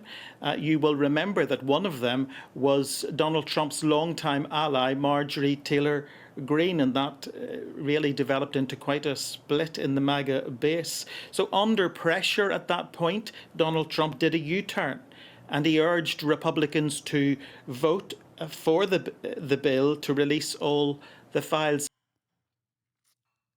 It's just like, I think if the Trump admin or the Trump campaign in general hadn't leaned so heavily into like the pedophilia conspiracies and stuff, which is like, some of which is a conspiracy, some of which clearly is not a conspiracy theory and just like a real thing that was taking place. But if they hadn't leaned into like QAnon so aggressively, if they hadn't kept up with like the latest and greatest in that realm, I don't think this would be as consequential for them. But because they did, obviously because they like consistently offered their base, their most loyal fans, red meat over and over again, this is something that they are going to continue demanding. This is a promise that you made and a promise that you're not keeping. And it's quite weird. It's quite strange. If you are known for promises made, promises kept, people are just going to turn around and be like, why aren't you keeping this promise? And they're going to start assuming that the reason why you're not keeping this promise is because you yourself are deeply implicated. And all but one Republican on the Hill did just that. And since then, we've been waiting for the Epstein files to be released. As I say, there are hundreds of thousands of pages, digital records and other media related to criminal investigations into Jeffrey Epstein. The Epstein files, that's really material that has been collected by law enforcement, primarily the FBI and the Department of Justice. And according to the Department of Justice, the archive includes over 300 gigabytes of data and physical evidence. So really, the material that has dropped this morning is literally a drop in the ocean. And 95,000 images. The Democrats on the Oversight Committee say they have received images, including one you're looking at of the former President of the United States, Bill Clinton, alongside Jeffrey Epstein and his girlfriend and co-accused Ghislaine Maxwell. Between those two men, there is also pictures, as we've seen, of the current President, Donald Trump, a picture of his former advisor, Steve Bannon, and one, we understand, of Andrew Mountbatten Windsor. I will never forgive the Democrats for leaning into defending Bill Clinton instead of just like dumping boatloads of this data, or at least like leaning into the suspicion that, Jeffrey Epstein was deeply tied to Donald Trump during the election. Okay. It's just so, Nope. They had to. They had to defend Bill Clinton. Okay. So they couldn't touch the Jeffrey Epstein stuff. They had to protect Israel. They had to protect Bill Clinton. They couldn't touch the Jeffrey Epstein stuff. And now that they are out of power, they can chirp about it nonstop. Again, I'm going to stress that just being pictured with Jeffrey Epstein or having your picture released by the Oversight Committee or members of that committee does not indicate wrongdoing. NBC, our colleagues in the United States, have reached out to each of these people for comment, but they have previously denied any wrongdoing and any knowledge of Epstein's crimes. David, they've only released 19. We're showing a handful of them now. Clearly, some people's identities have been protected in these photos, others not. We're looking at that one of Steve Bannon with Jeffrey Epstein now. But 95,000 to work through. Are they working through these and holding them back because of decency or privacy issues? What would be the reasons for not releasing more? Also, look at this one, dude. This dude is straight up in the cut producing movies alongside Woody Allen. If we didn't already know enough about Woody Allen's background and how strange of a person he is, this would come as a surprise, but just fork found in the kitchen, I guess, at this point. This point in time. Legal reasons and political reasons. There has been a legal change just in the last couple of days in that judges have ruled, for example, that material which had previously been sealed could be unsealed. That was grand jury material relating to prosecution. Bro, even Cheryl Hines, dude? RFK Jr.'s now wife?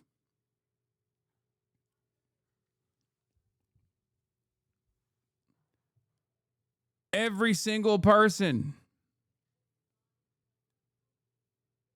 Every single person, dude. What is going on? Of Jeffrey Epstein and Ghislaine Maxwell. Now, for anyone who is on... That's not Cheryl, it's a Victoria's Secret model? Oh, really? Familiar with the judicial process in the United States. Bad. Material goes to a grand jury, and it is... How can you tell that Cheryl? That could be any white woman on the planet. I mean, chatters are correcting me. I thought it was her. It does look like her. They who decide if there is enough ground to proceed with a prosecution. That grand jury material has been unsealed. Look at Steve Bannon again. Alex Jones was right. Every person in power is a reptilian pedophile. Yeah, except Alex Jones now, at the peak of his career, he should be the one who's like going, see, I told you so, over and over again. Okay?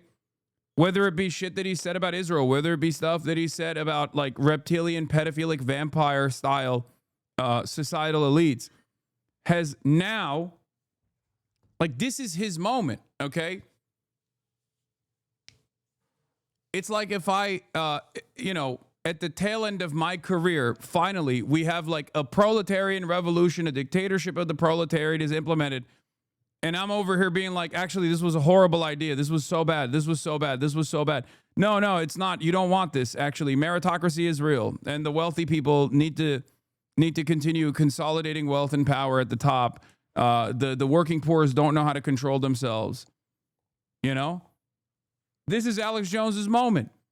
He made his entire career off of talking about pedophilic vampires. And now that it is in the forefront, where the average person also kind of recognizes that there's this like pedophilic elite conspiracy, he has to sit around and, because he's Daddy Trump's biggest fucking booster, he has to sit around and be like, oh, actually, this is not real. I mean, it's kind of real, but like it's not real at all, actually. Donald Trump's not implicated, and you should look the other way. You should look at different things.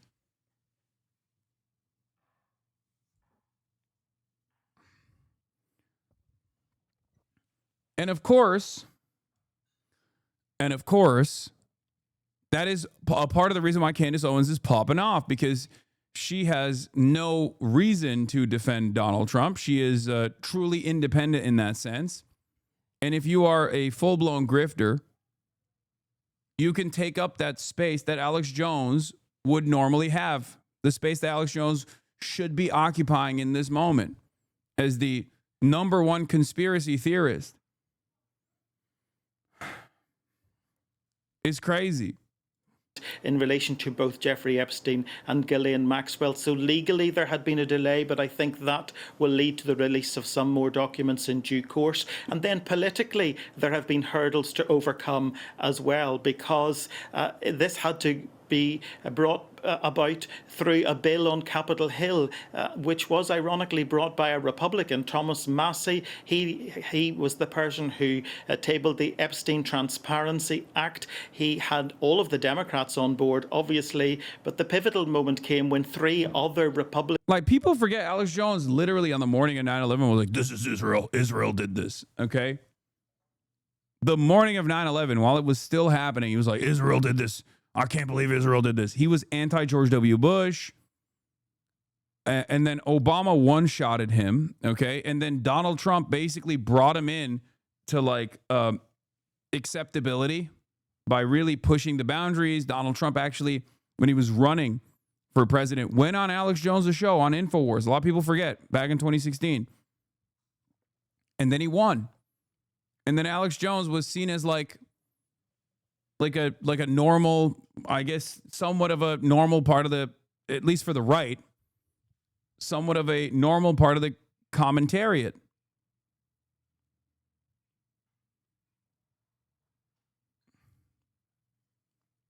And now Alex Jones is basically defending the Trump administration and trying to get people to look away from the Epstein stuff to the best of his ability, or he's trying to manage. He's trying to do cleanup with what remains of his credibility in the conspiracy world.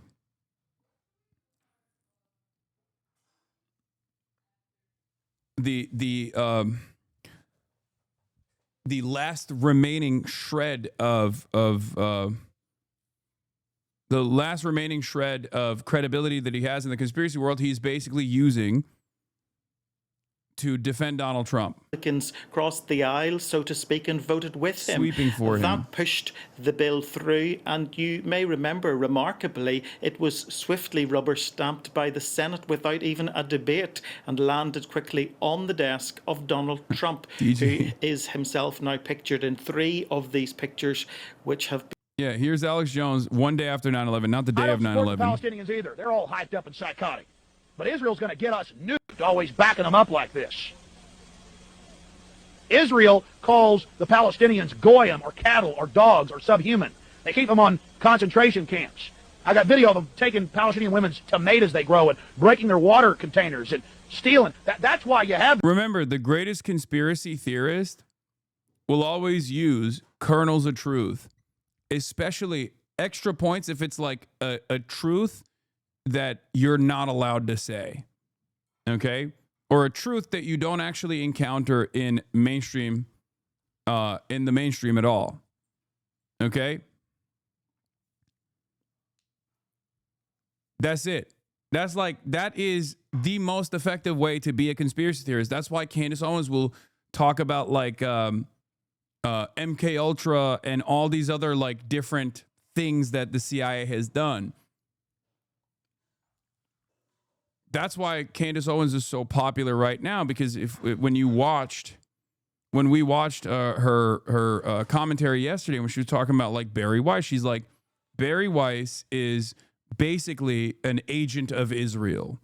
And that is the reason why she got a job at CBS News as the editor-in-chief. This is not far-fetched at all. It's just like she's saying something that is objective reality that you can see if you read if you read beyond the bylines and you read beyond the headlines in a lot of these articles, because the media will cover it and they will say like, oh, Barry Weiss is actually, or Larry Ellison or David Ellison is purchasing CBS News, and the only reason why it was sold is because like the Redstone family finally said that like, post October 7, they couldn't deal with how anti-Semitic CBS News coverage was, blah, blah, blah, all this stuff. And that's the reason why Barry Weiss of the Free Press was brought in to do editorial control to, change the direction of CBS News to be more right-wing and to be more pro-Israel, right? So when Candace Owens says that, it comes across like it's a conspiracy theory, but it's not. It's just the truth. And then she also packages that up with a whole bunch of other nonsensical bullshit, but it doesn't matter. That statement in and of itself makes people believe in her because they're like, well, this is something that I can see with my own two eyes and no one else is talking about it, so you must be like a truth teller, right? Or when she turns around and says like, Barry Weiss is a great example of someone who is an abject failure, uncharismatic, and is only in a position of power because she sucks up to billionaires and millionaires.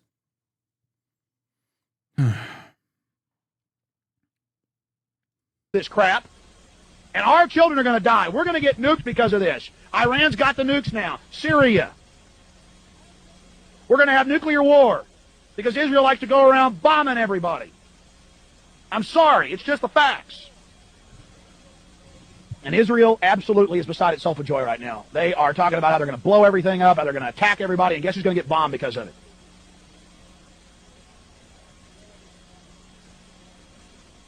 I have been supportive of Israel for many years. When I found out what they do, shooting little Palestinian children in the genitalia and laughing, it's on video. Little 10-year-olds walk around throwing rocks at tanks. A guy sits off a half mile away and blows their testicles off. They call them goyim. They call them dogs. They call the Arabs cattle. And then the corrupt Arab governments that are in league with this government, it's really a sick Hegelian dialectic, order out of chaos, bringing the world crises, bringing them terrorism, so we'll accept a highly dictatorial police state regime. It's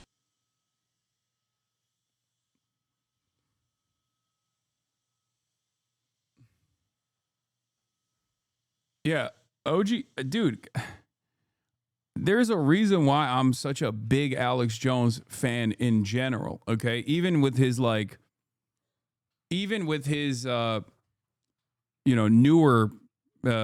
version of Alex Jones, he's like still a very entertaining figure. It's just that like he is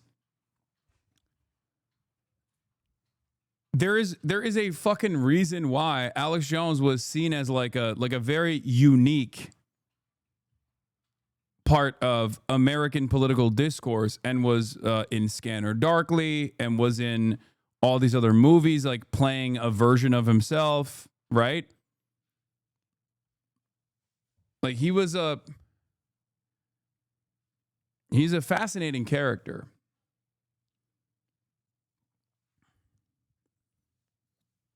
Oh, yeah, Waking Life. Yeah, he was in Scanner Darkly. He was in Waking Life. Yeah.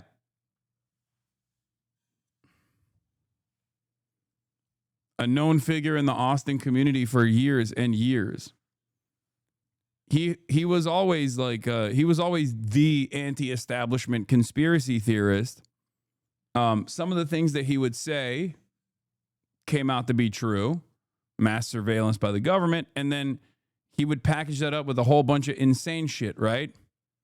Like interdimensional space vampires or whatever the fuck.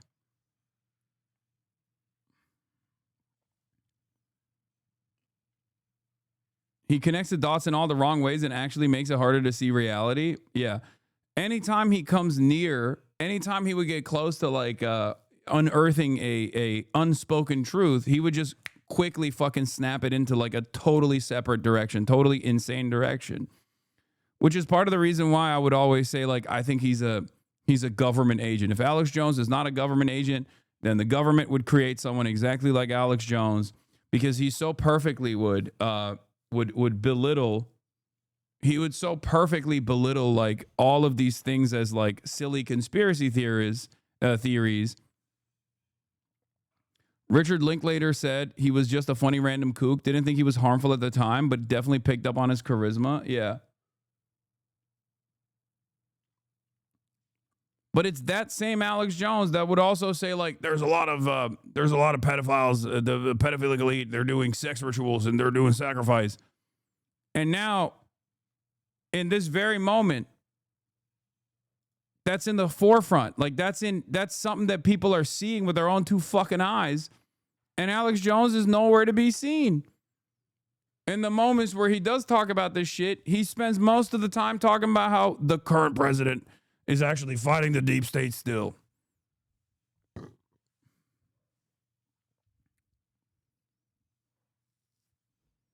The current president, Donald Trump, who's my friend, is fighting the deep state. He's a white hat pedophile. Kimi kızdırdıysan artık buradaki forumlarda bile 2 aydır falan linç kampanyasını yürütüyorlar. Oğlum siktir et, ne olacak amına koyayım. Yani ne yapayım? Yürüsünler.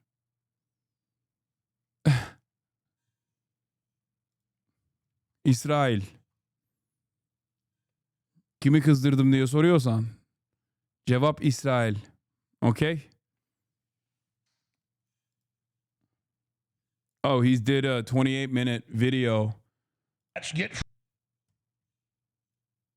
Breaking. Democrats launch massive Trump Epstein hoax by editing already public photos to make the president appear guilty.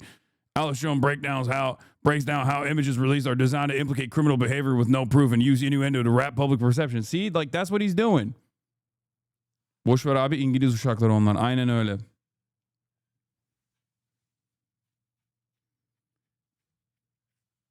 The new Taylor Swift documentary mentioned Israel and people are mad. We've been here for like 4 or 5 hours. We've spoken to people from like Scotland and England and Israel. I feel like what's happening right now. That's not even like a big mention. What the fuck? The Israel mention, not even 30 minutes into the documentary, felt intentional to say the least. Taylor Swift, can we be so serious right now, girl? What the fuck are we doing? I'm no way defending, but you're in these comments saying you need to watch Zootopia, and that's why you have Disney Plus when the actress who plays Judy Hobbs, the heavy Zionist. No, that's completely fair. I can't stand her, but the movies and blah, blah, blah. Yeah, I think Stan Twitter is going maybe a little nutty over this, like, but that's, cool, I guess. Whatever. This is literally Zionist propaganda.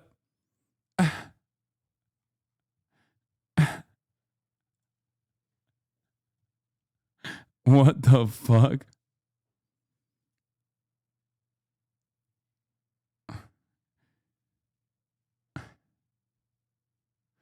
Anyway, free Palestine, fuck Israel, and fuck Taylor Swift too. God damn. 135K likes and another one. You're not powerful if you don't use your voice for the greater good. You're a narcissist when everything is about you and your career. Being silent equals cowardice and complacency. Forbes names Taylor Swift the most powerful female artist in the world. 135,000 likes. Y'all are mad because Taylor has fans globally in every country, calling Israel a country. Hashtag I know what you are.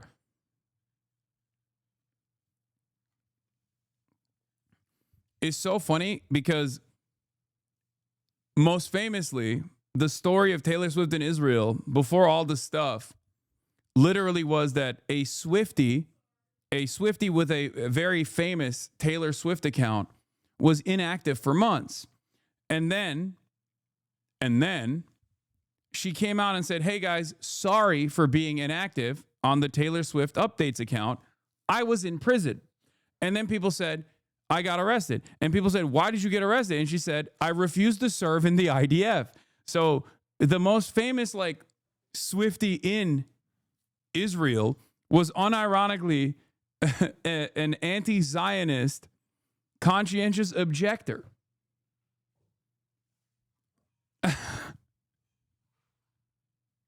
So it's kind of crazy that Taylor Swift cannot outflank her fans on this issue. Not lying, I think about her once a week. No, she's dope. She's amazing.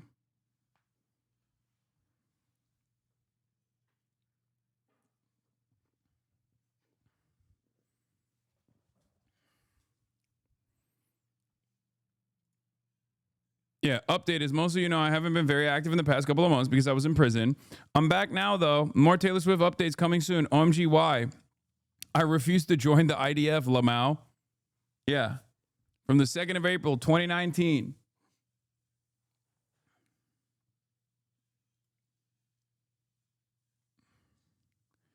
This Taylor Swift stan took a stand in solidarity with Palestinians. Today, 2 years ago, the 19-year-old Israeli girl behind Legit Tay Updates was released from prison, account suspended now, by the way, after refusing to join the Israeli military. During her 2-month sentence, she still gave updates from the inside.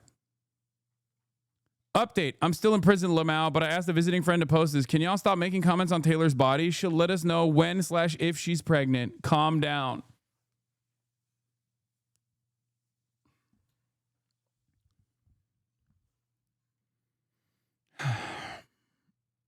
I love that Israelis with bare minimum moral compass are touted as heroes while the actual resistance remains consistently demonized even by leftist condom hummus.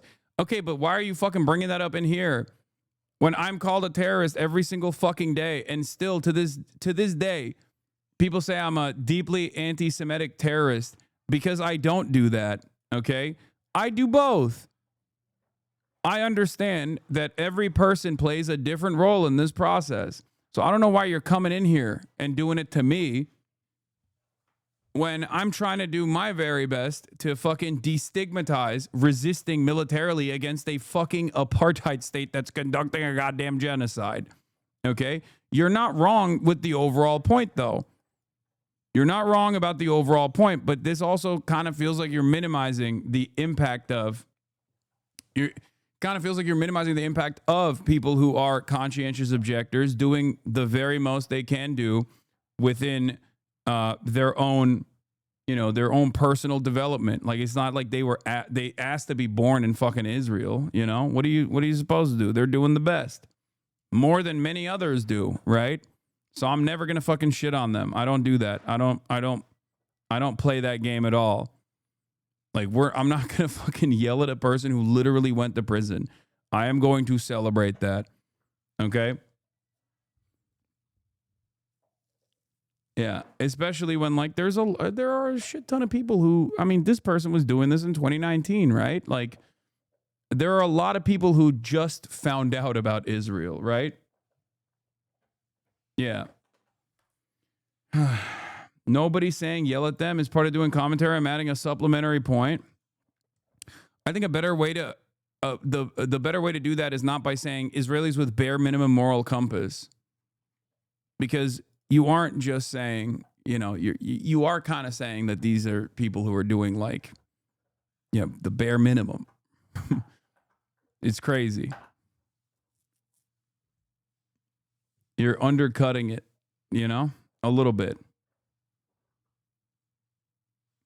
But it's kind of funny because, like, if you ask Palestinians living in Gaza how they feel about conscientious objectors, they are infinitely more excited.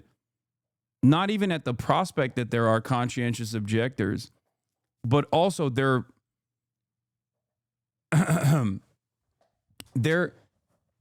more stoked about people who even, like, will go to the West Bank and try to make sure that people can actually engage in, like, olive harvest and things like that. They, you know, that's a huge thing.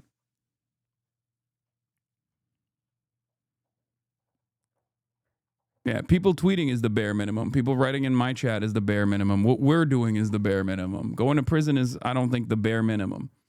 Anyway, where were we?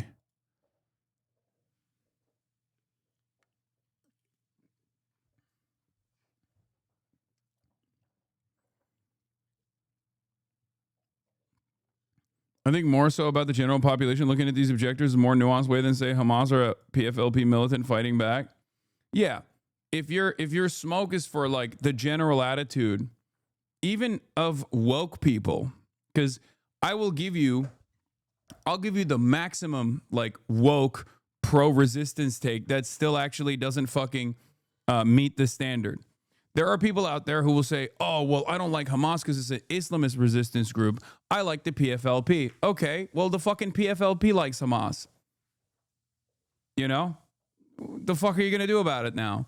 Like, oh, I'm a socialist, so I only defend the PFLP and DFLP. Okay. Well, the PFLP and DFLP worked under the banner of Hamas on the Al-Aqsa flood operation. So what do you have to say about that? There is no reason to do purity tests in a situation when we're talking about people fucking breaking out of a ghetto. You know, there's no ideological purity. The highest priority is emancipation. You can have the political disagreements after. That comes after the fact. That's why no matter what, unless someone is literally a direct collaborator with the apartheid state, whether it's the PA or whether it's like people who work for American think tanks and are actively cutting anti-resistance propaganda,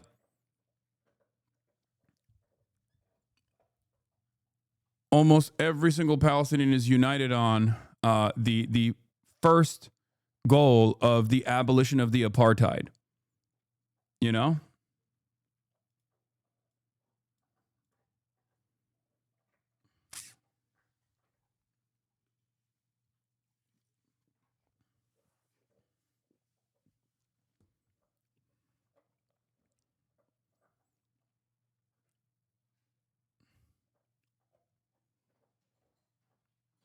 Anyway.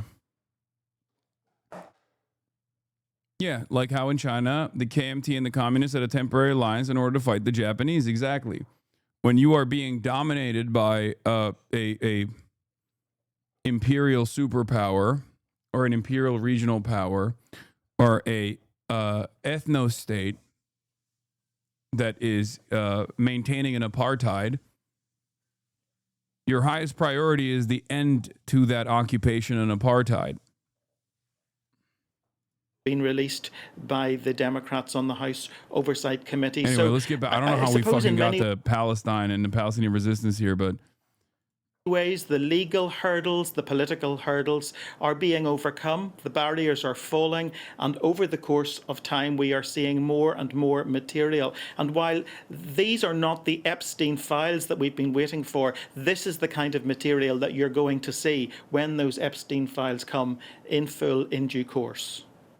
And as you've stressed, and I'm going to stress again, being in a photo with someone doesn't imply any sort of wrongdoing. You may just brush up near them at a party and a photo is taken. You may meet them in an office like we've just seen, and there may be more to it. We don't know, and none of this implies any wrongdoing. But David, let's just set some of the context on this. I mean, when he came to the White House... Is Alan Dershowitz in any of these photos? Of course he is, dude. What do you mean? Donald Trump often talked about draining the swamp, the implication being he was an outsider to the swamp, the milieu, the people who ran Washington. And what this does show is how broad and powerful Jeffrey Epstein's network was. And it went across party lines. He's pictured with Trump. He's pictured with Bill Clinton. I'm going to keep it a buck. I think it shows something else as well. It doesn't just show how vast and powerful his network was. I think it also shows how those powerful people just kept coming back. Why is it? Why is it that these guys were just so chummy with a international sex trafficker of children? Strange. You know, it's not like it wasn't usually like a one and done. And he's pictured with plenty of famous, powerful people. The network he had and the power was huge. Yes, and to some extent, the conspiracy the around dog, all of please. this was a conspiracy that was peddled.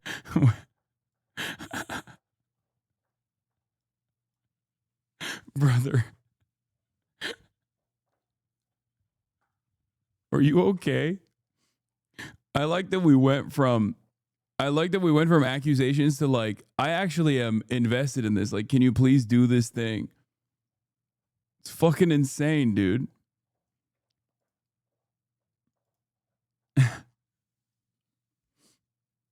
By Donald Trump himself in the course of the election campaign, when he repeatedly stated that he would release the Epstein files if he was re-elected president of the United States. But the moment he found himself back in the White House, the trouble began to arise because his attorney general... Woody Allen is ruined. Yeah, no. I'm new to Woody Allen's background. I was just a fan of his movies. I had no idea that he was friends with Jeffrey Epstein. Woody Allen is the one guy that's the most like fork found in the kitchen moment here. It's like if Jeffrey Epstein was in France and he was photographed next to fucking Roman Polanski. I don't think anyone would be shocked by that revelation. You know what I mean? Pam Bondi said the files were on her desk and ready to go, but then never released the material that people expected to see at that stage. And all of that poured petrol on the fire. It fueled further conspiracy theories around the Epstein files. And that is what pushed it to the point where some Republicans on Capitol Hill were joining forces with Democrats to force through a vote demanding the release of the files in full. The Democrats have decided that they are going to some extent drip feed the material to us. They've been doing that in recent months. And these 19 pictures released today, selected from, we are told... Bet Quentin Tarantino's in the files? No, Quentin Tarantino became like an ultra-Zionist too late to the game, I think, for him to have encountered and become friendly with Jeffrey Epstein. That's like... I mean, he was always like a freak, right? But not a freak of that sort as far as we know, right? He's just... Quentin Tarantino became pro-Israel after, I think like probably after Jeffrey Epstein was already in prison the second time. He did defend Polanski though, so... All right? He absolutely is. Look up the... Yeah, no, he did. He did defend... Yeah, here it is. Quentin Tarantino revealed that he and his wife, Daniela Pick, are fully committed to Israel and consider the country their permanent home. The couple has spent the last several years living there and say they have no plans to return to the U.S., emphasizing that their current lifestyle reflects their values and long-term choices, expanding that their connection to Israel isn't temporary but deeply rooted.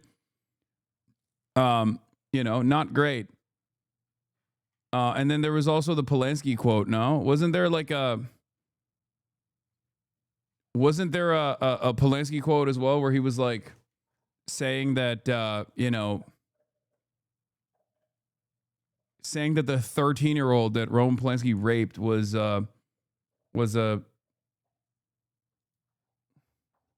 Oh, this is from Howard Stern. I've been dying to get a hold of you for this reason. When Gary Garver, our reporter out in Hollywood, interviewed you, here's what you said. I got to ask you about this. Okay. This I don't understand. Your movie I understand. This I don't. You ready? Yeah. Okay, here we go. Hey, Quentin, how you doing, man? Hey. How's it going, man? Pretty good. Nice to meet you. What have you done to make the world a better place? I don't know. What do you think I've done? Cool movies. Oh, well, I'll stand with that. Pulp Fiction's awesome. Yeah. Hey, were you happy when Roman Polanski won the Oscar? Yeah, that was pretty cool, actually, yeah. What's so great about a rapist being the recipient of Hollywood's highest honor? I don't consider him a rapist. Right, that's the one. How can you defend... See, I don't understand this. Mm-hmm. How come Hollywood embraces this madman, this director who raped a 13-year-old? He didn't rape a 13-year-old. It was statutory rape. Yeah, all right. Well, that's not quite the same thing. All right? Come on. Enough said. It's not statutory rape. You know, he had sex with a minor. All right, that's not rape. To me, when you use the word rape, all right, you're talking about violent, throwing them down. It's like one of the most violent. No, it's just no consent. And considering that 13-year-olds cannot consent, that's the reason why it's considered rape. Can't believe this guy is living out his days.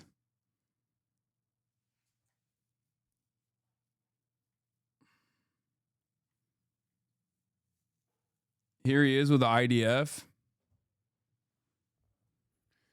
Breaking. Legendary filmmaker Quentin Tarantino visits an Israeli base in southern Israel to boost IDF morale. Dude. Israel is so evil that their morale is boosted by seeing Quentin Tarantino. It's like the more evil you are, the more of a morale boost it is for the IDF. He's like, oh yeah, I can't wait. This is gonna make it much more enjoyable to go and murder some children now. Thank you, Mr. Quentin Tarantino.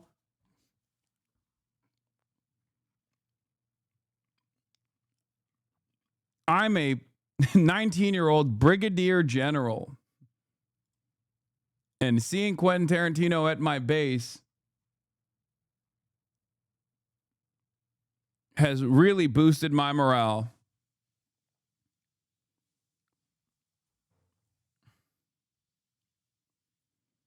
Dude, when Howard Stern, moral high ground, you're fucking insane. Yeah, and I think that was like back in the day when Howard Stern was still crazy, right? Because now he's like very woke. I mean, he's still like, you know, a liberal and shit, but and annoying about like he's like an anti-Bernie liberal. He was like super pro Hillary Clinton. He's become that kind of liberal.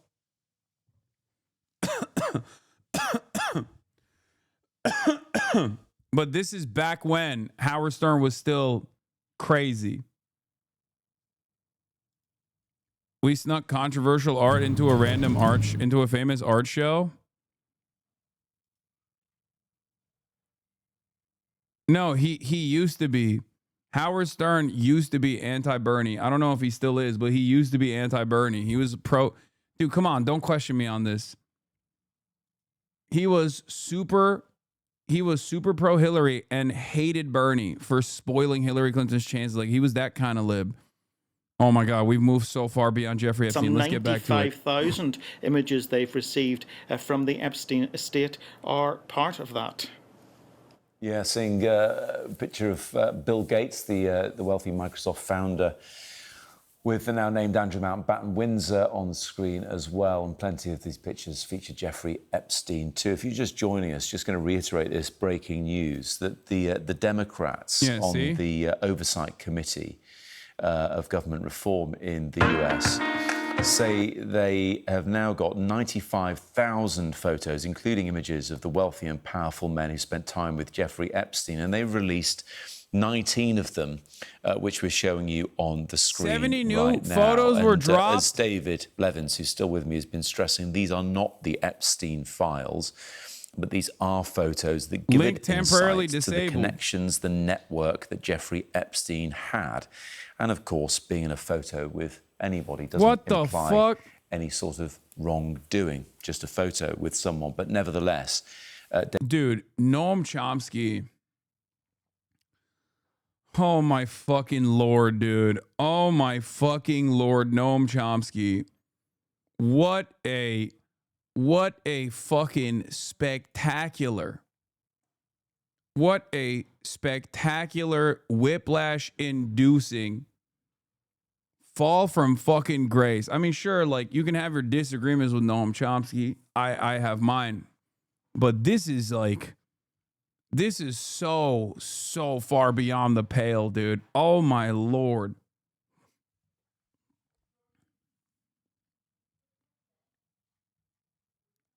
Just ridiculous.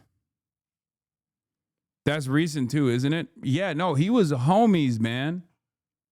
He was straight up fucking homies with Jeffrey Epstein. Like, when we found out, when there was suspicion that Noam Chomsky had a deeper relationship with Jeffrey Epstein because he had actually like spent time when he was in France, like being around Jeffrey Epstein's like butler or something.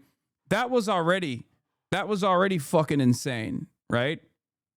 But this latest tranche of images and the email back and forth correspondence between Jeffrey Epstein and Noam Chomsky has revealed that their ties, they were like this, dude. They were two peas in a fucking pod. A libertarian pod, if you will.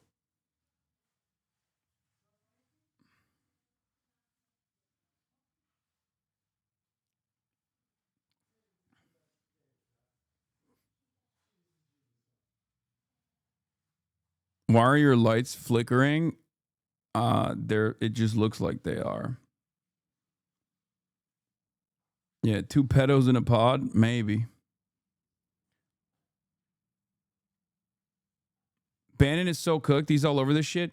No, man. Bannon is a fucking human skin tag. It doesn't even matter for some reason.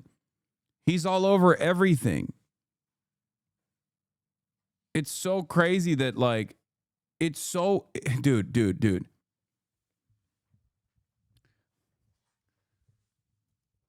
Steve Bannon has done everything, okay? Like, ideologically, with Noam Chomsky as well. Now, he has been photographed and collaborated with literally every type of ideology, I think. Like, remember, he was supposed to be in prison because he got caught. I think when they arrested him, when the U.S. Postal Service agents arrested him, he was on a fucking private yacht with, like, a Chinese billionaire dissident anti-CPC guy.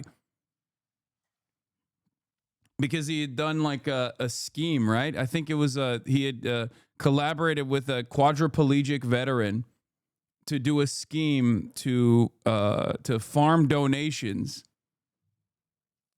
To farm donations for building the wall. They were doing like a GoFundMe. Postal guys can arrest people? Yes, they don't fuck around, dude.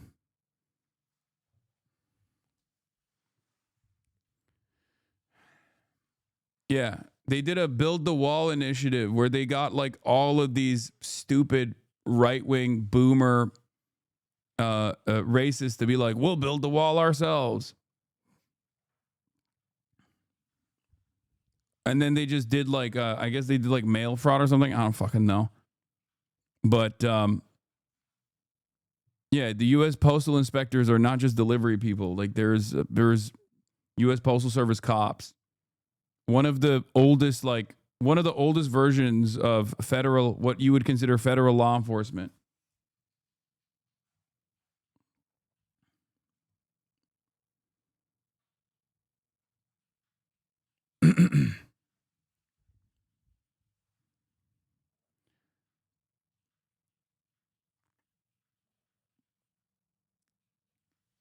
Anyway.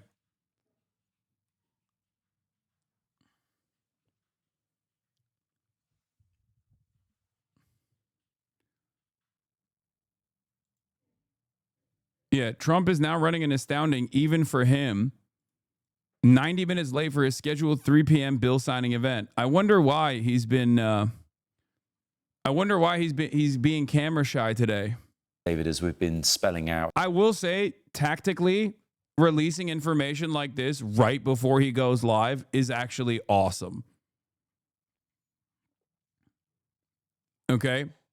Tactically releasing more Epstein connections to Donald Trump right before he goes live is a fucking incredible move by the Democrats. They normally suck, but this is one of those instances where they're actually popping off. Here, it does show the connection, the breadth of Jeffrey Epstein's network. And also we've seen others in there as well. Ghislaine Maxwell, of course, yeah, also, who is on currently the other incarcerated. Yeah, on the other side, you have the low-level Jeffrey Epstein, Andrewtate, offering fucking dating advice to Barontrump. Okay? I was going to talk about this as well. A new report from the New York Times reveals that the Trump administration and some members of the president's family may have been involved in a larger movement in conservative circles to support Andrew and Tristan Tate, right-wing influencers charged with rape, human trafficking, and other crimes.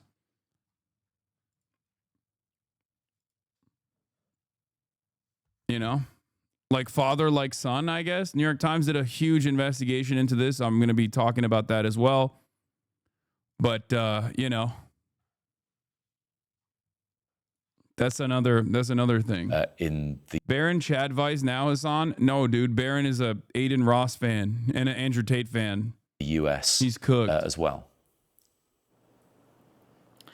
And Matt, let me just tell you that we've now received a statement from the House Oversight Committee. They are not always terribly impressed, it has to be said, when Democratic members of the committee release this material. This is what the statement says. Once again, Ranking Member Robert Garcia and Oversight Committee Democrats are cherry-picking photos and making targeted redactions to create a false narrative around President Trump.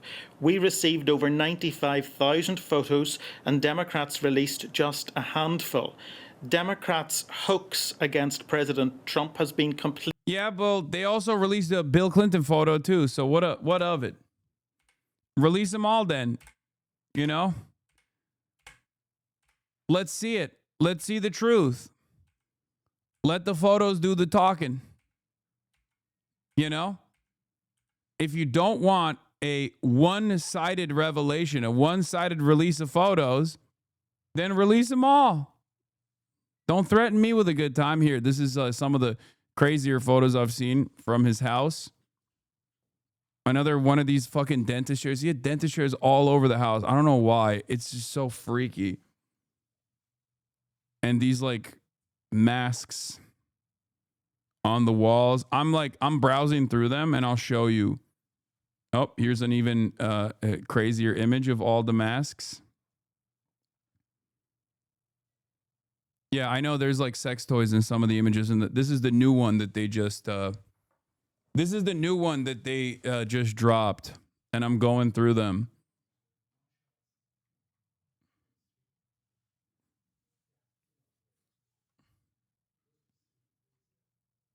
It's just like, it don't make no fucking sense, dude. It's out here looking like a real eyes wide shut moment, okay?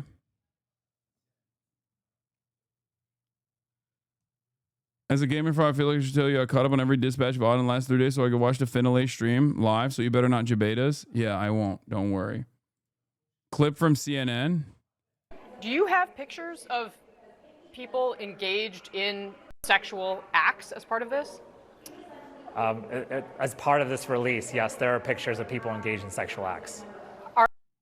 Oh my God. Jesus Christ. There are pictures of men, not Jeffrey Epstein, engaged in such acts? We're going through that. Again, the last time there was a big production, what we tried to do was release all the files eventually. We're trying to be selective about what we release now. And so in this case, we're not really quite sure yet who is who. Certainly, there's a lot of people. Truth nuke. People involved, though, in some of these acts. Okay, I'm almost sorry I asked. Point on that. Do you have little Stevens Hawking about to get revealed? I don't know. It could be any number of different people. That's the craziest part. It's probably, most likely, it's got to be like Prince Andrews, you know? I feel like he was the most connected. He was the one who was always constantly getting fucking photographed and shit. So who knows?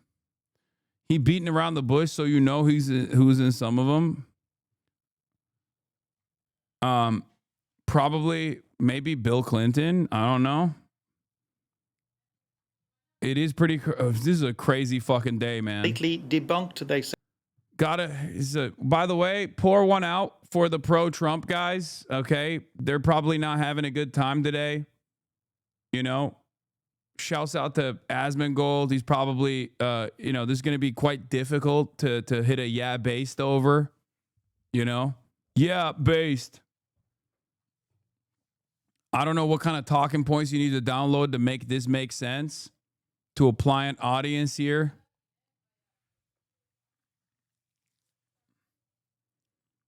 I guess what will happen in this situation is they just have to hit the pedophilia is actually good route, right?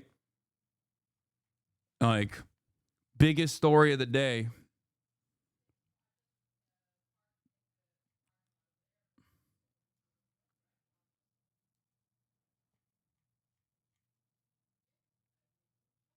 Nah, pedophilia is in. They don't care. Only if there's pics of Trump being gay. Yeah.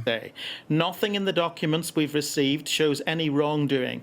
It is shameful. Representative Garcia and Democrats continue to put politics above justice for the survivors. So very strong words from the Oversight Committee. They are not impressed that the Democrats have chosen to release at this point 19 of the 95,000 images they've received from the estate of the late Jeffrey Epstein. Among those 19 pictures, 3 of the President of the United States, Donald Trump, though we know there is one of the former president, at least one of the former president, Bill Clinton. There are others featured there too, but I'm going to state what we've been stating repeatedly, just appearing in a picture that's been released from these documents is no indication of wrongdoing, and these people have repeatedly stated that they had no knowledge of Jeffrey Epstein's crimes. Maybe actually it's a phobophilia route. That could be one route. Key figure in the Trump administration's you know, some along those lines. Here, let's see what CNN is saying, because there's like new stuff coming out right now. Ezra Klein tomorrow coming out saying Donald Trump did pedophilia the right way. No, that was the funniest Ezra Klein take, when he just went out for no reason and was like, do I think Jeffrey Epstein is a pedophile? Yes. Do I think that he had a lot of famous and wealthy friends and financial elite in the financial elite? Yes. I think those two things were totally separate from one another. One of his greatest takes of all time. Okay. It's right up there. Is right up there with Charlie Kirk was doing politics the right way. Because it's one of those things where it's like, you have no reason to say this. Okay. There is no reason for you to come out and try to hit a Jeffrey Epstein's pedophilia centrism line. Okay. But he still did it. He still did it. There's just something about the mind of liberals that where they just have to be like, the reasonable position is always in the middle. Okay. I will find a way to just make everybody upset. I will always find a way to, oh, this is the massage therapy system that he had, I guess. And this is the famous, now famous photo of him in the fucking bathtub, looking real freak-like.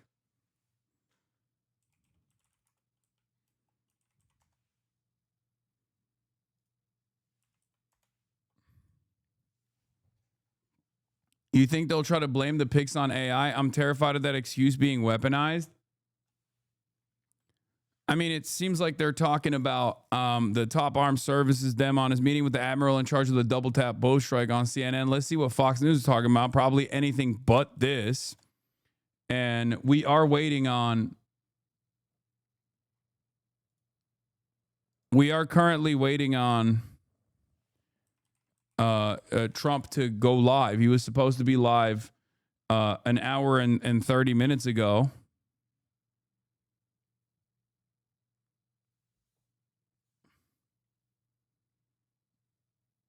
So, do you think they'll reveal photos of his egg-shaped penis? I hope not. I don't know how to answer that. Yeah, he had like some sex toys. These are PG-13 enough to show, I guess. They're not like, it's a weird way to describe it, but you know what I mean. Like, it's not the jawbreaker gag, terms and conditions, disclaimer, warranty, and this freaky glove that he has that I guess is like a dildo glove or something.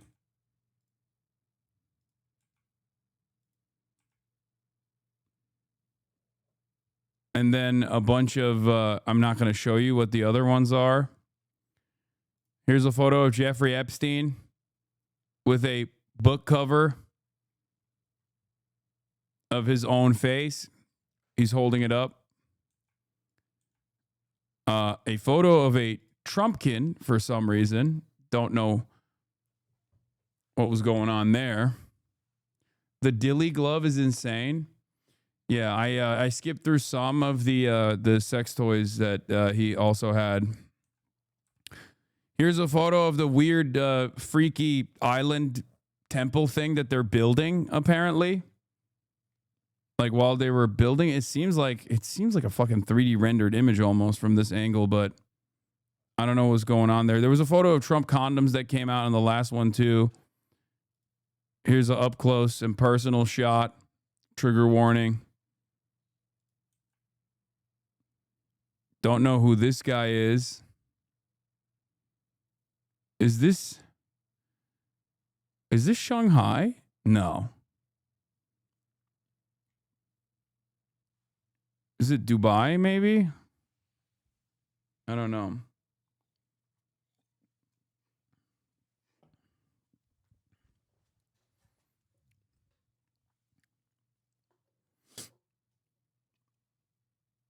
It's the Dubai Marina. He was very connected with the UAE. He did have a Saudi passport, for those of you who don't know.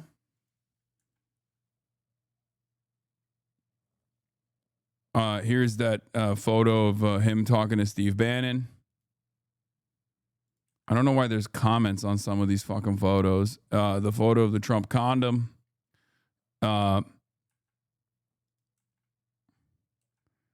Larry Summers, Richard Branson. Hold on.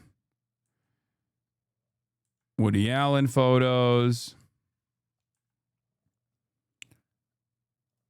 More photos from his house. The images that have like censor bars over their faces obviously are like some of the victims and unaffiliated people. I think, is that Bill Gates? Is that a fucking frame photo of Bill Gates in Lolita Express? And it also looks like that was taken. It looks like that photo was taken far before. It looks like that photo was taken far before the last time we knew, or the only time we knew Bill Gates had actually hung out with Jeffrey Epstein. So that's interesting as well.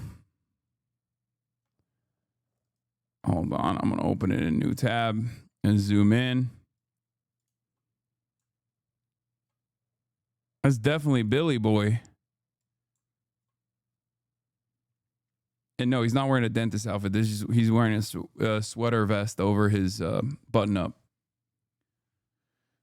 Boomers committing crimes is so awesome because they cannot resist taking pictures of everything, zero OPSEC. I mean, honestly, this is a unique situation because I think the whole point of Jeffrey Epstein was to photograph these people.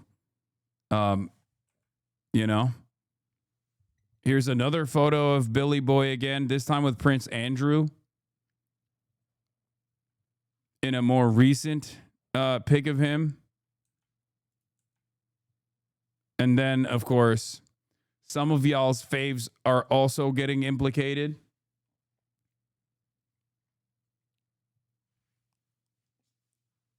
Here is fucking Steve Bannon and a more recent Noam Chomsky, as a matter of fact. Maybe not as recent as, like, I don't think he's capable of traveling any longer, but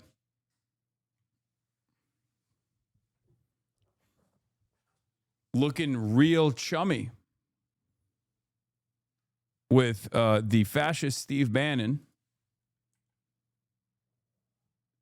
Another photo of Billy.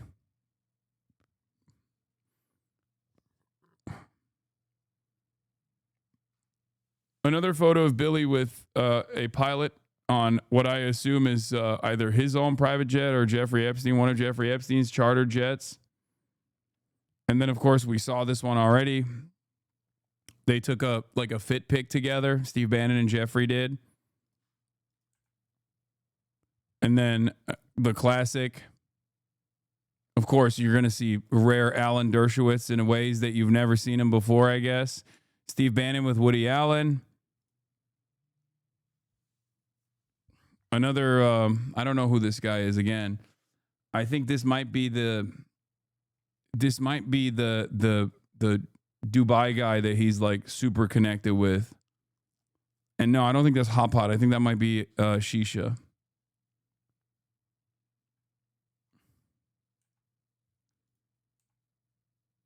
More Donald Trump.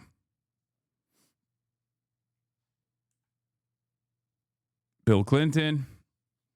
Seemingly signed by Bill Clinton. And who could forget? Ehud fucking Barak, dude. Of course. Of course. You had to get one of the besties in there, you know? He would have felt left out. All these photos coming out. Master of disguise, Ehud Barak, former Prime Minister of Israel, Ehud Barak.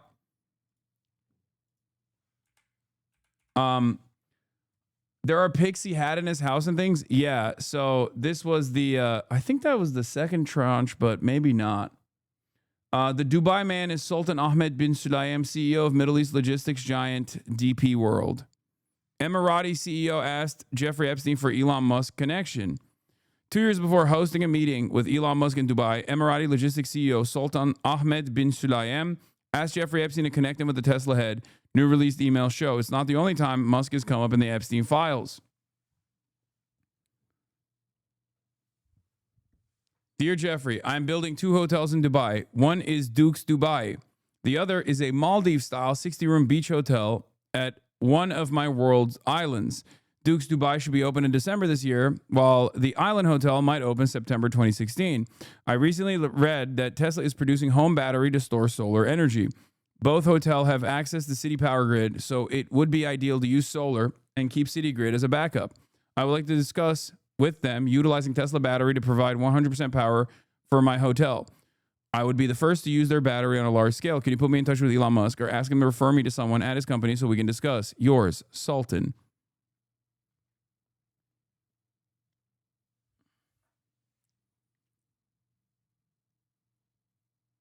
Listen, they might be pedophiles, but they're at least green.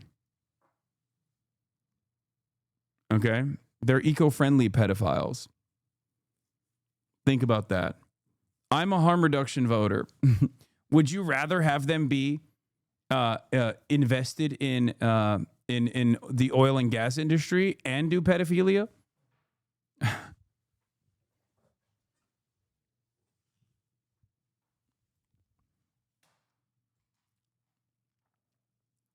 Yeah, your Sultan is a pretty wild way to end a fucking email.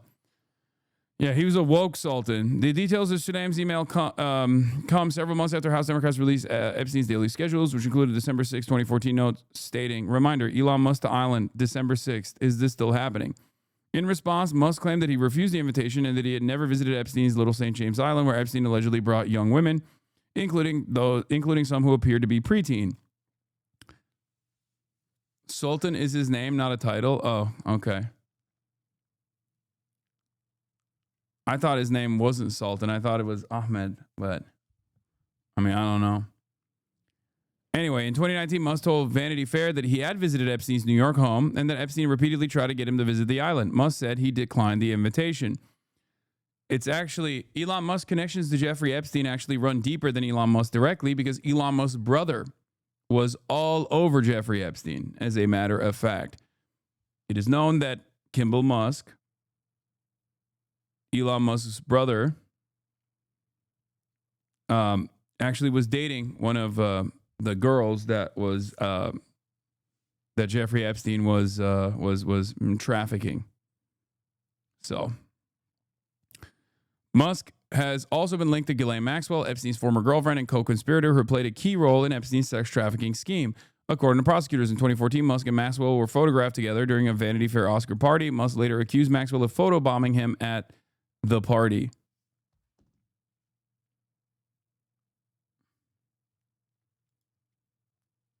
I wonder if anyone in Epstein's circle ever was like, hey guys, should we really be taking this many pictures?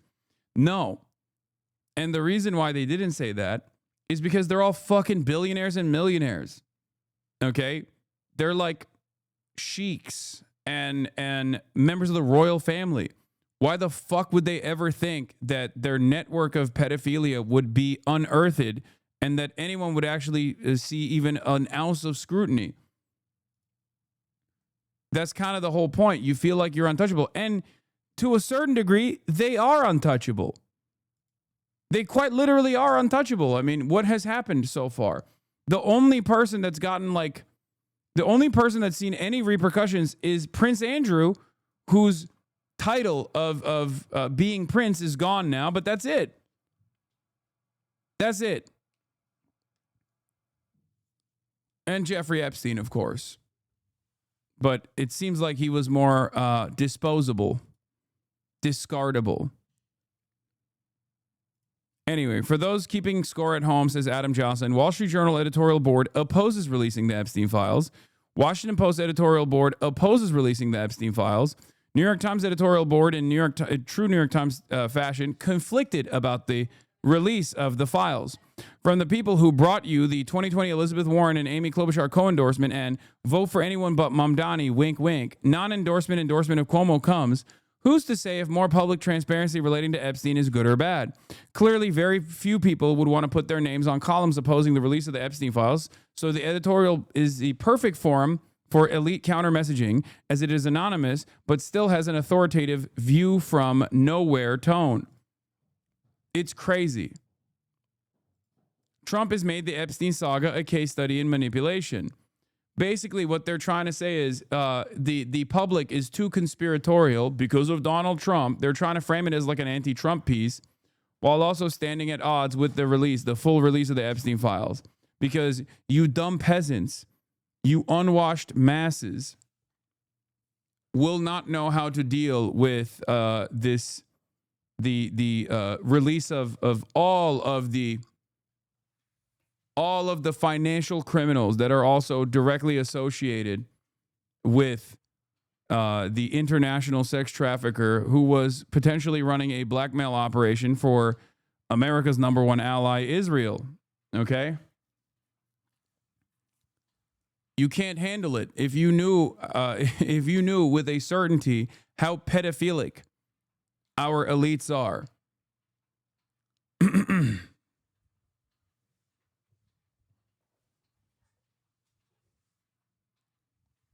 You wouldn't know what to do with that information. You'd go too crazy.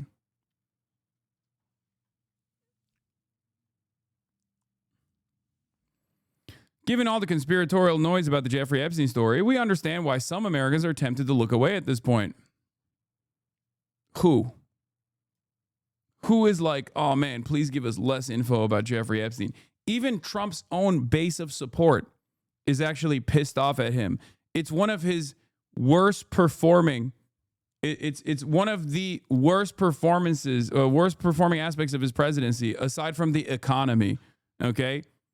Because most things, Republicans are like, oh, I'm 90% invested in Donald Trump. Like they do these different polls on different policies, right? And if you ask the Republicans, it's like 90% approval on the on immigration or whatever. But when it comes down to his base, his own base, when asked the question, how do you feel about Donald Trump's performance so far on the release, non-release of Jeffrey Epstein files? They quite literally give him the worst marks. They give him the worst marks on that issue. And the reason why they give him the worst marks on that issue is because Donald Trump has quite literally tried to stop this from happening very publicly.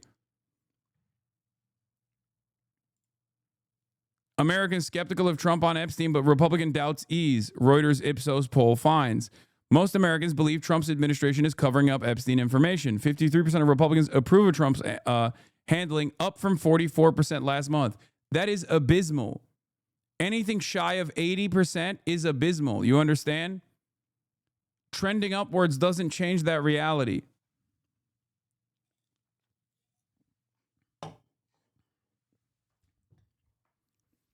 "62% believe government is hiding information about Epstein's death. 70% on trafficking." Do you understand how bad that shit is?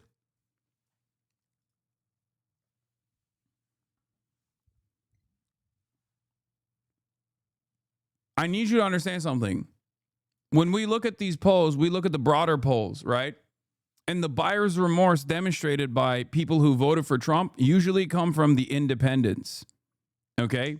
It comes from the independents. So Donald Trump's approval rating is obviously underwater because the Democratic voters, the self-IDing Democrats, obviously all despise Donald Trump. That's understandable. There's regular partisanship demonstrated on these polls all the time. But when you look at the Republican approval rating on Donald Trump's performance, it's usually at 90% on a lot of the issues that he said he was going to engage in. When it comes to the economy, it's pretty fucking bad, even amongst the Republicans. And when it comes to Jeffrey Epstein, it's, as you can see, 53% approval by the Republicans. That is devastating.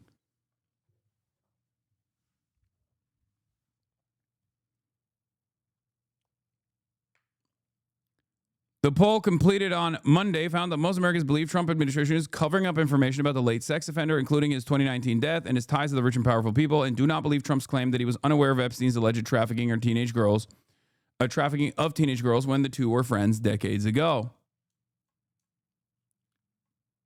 Okay? Only 23% of Americans approve of the way Trump is handling the ongoing scandal, the poll found, while 52% disapprove. Okay?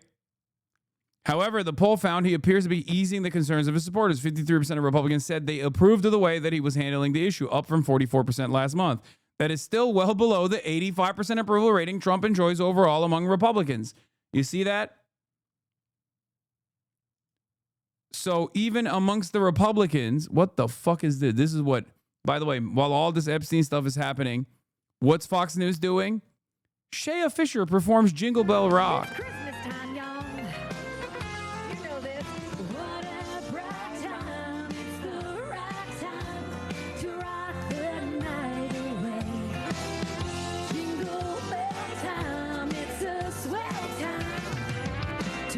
Gliding in one horse slow.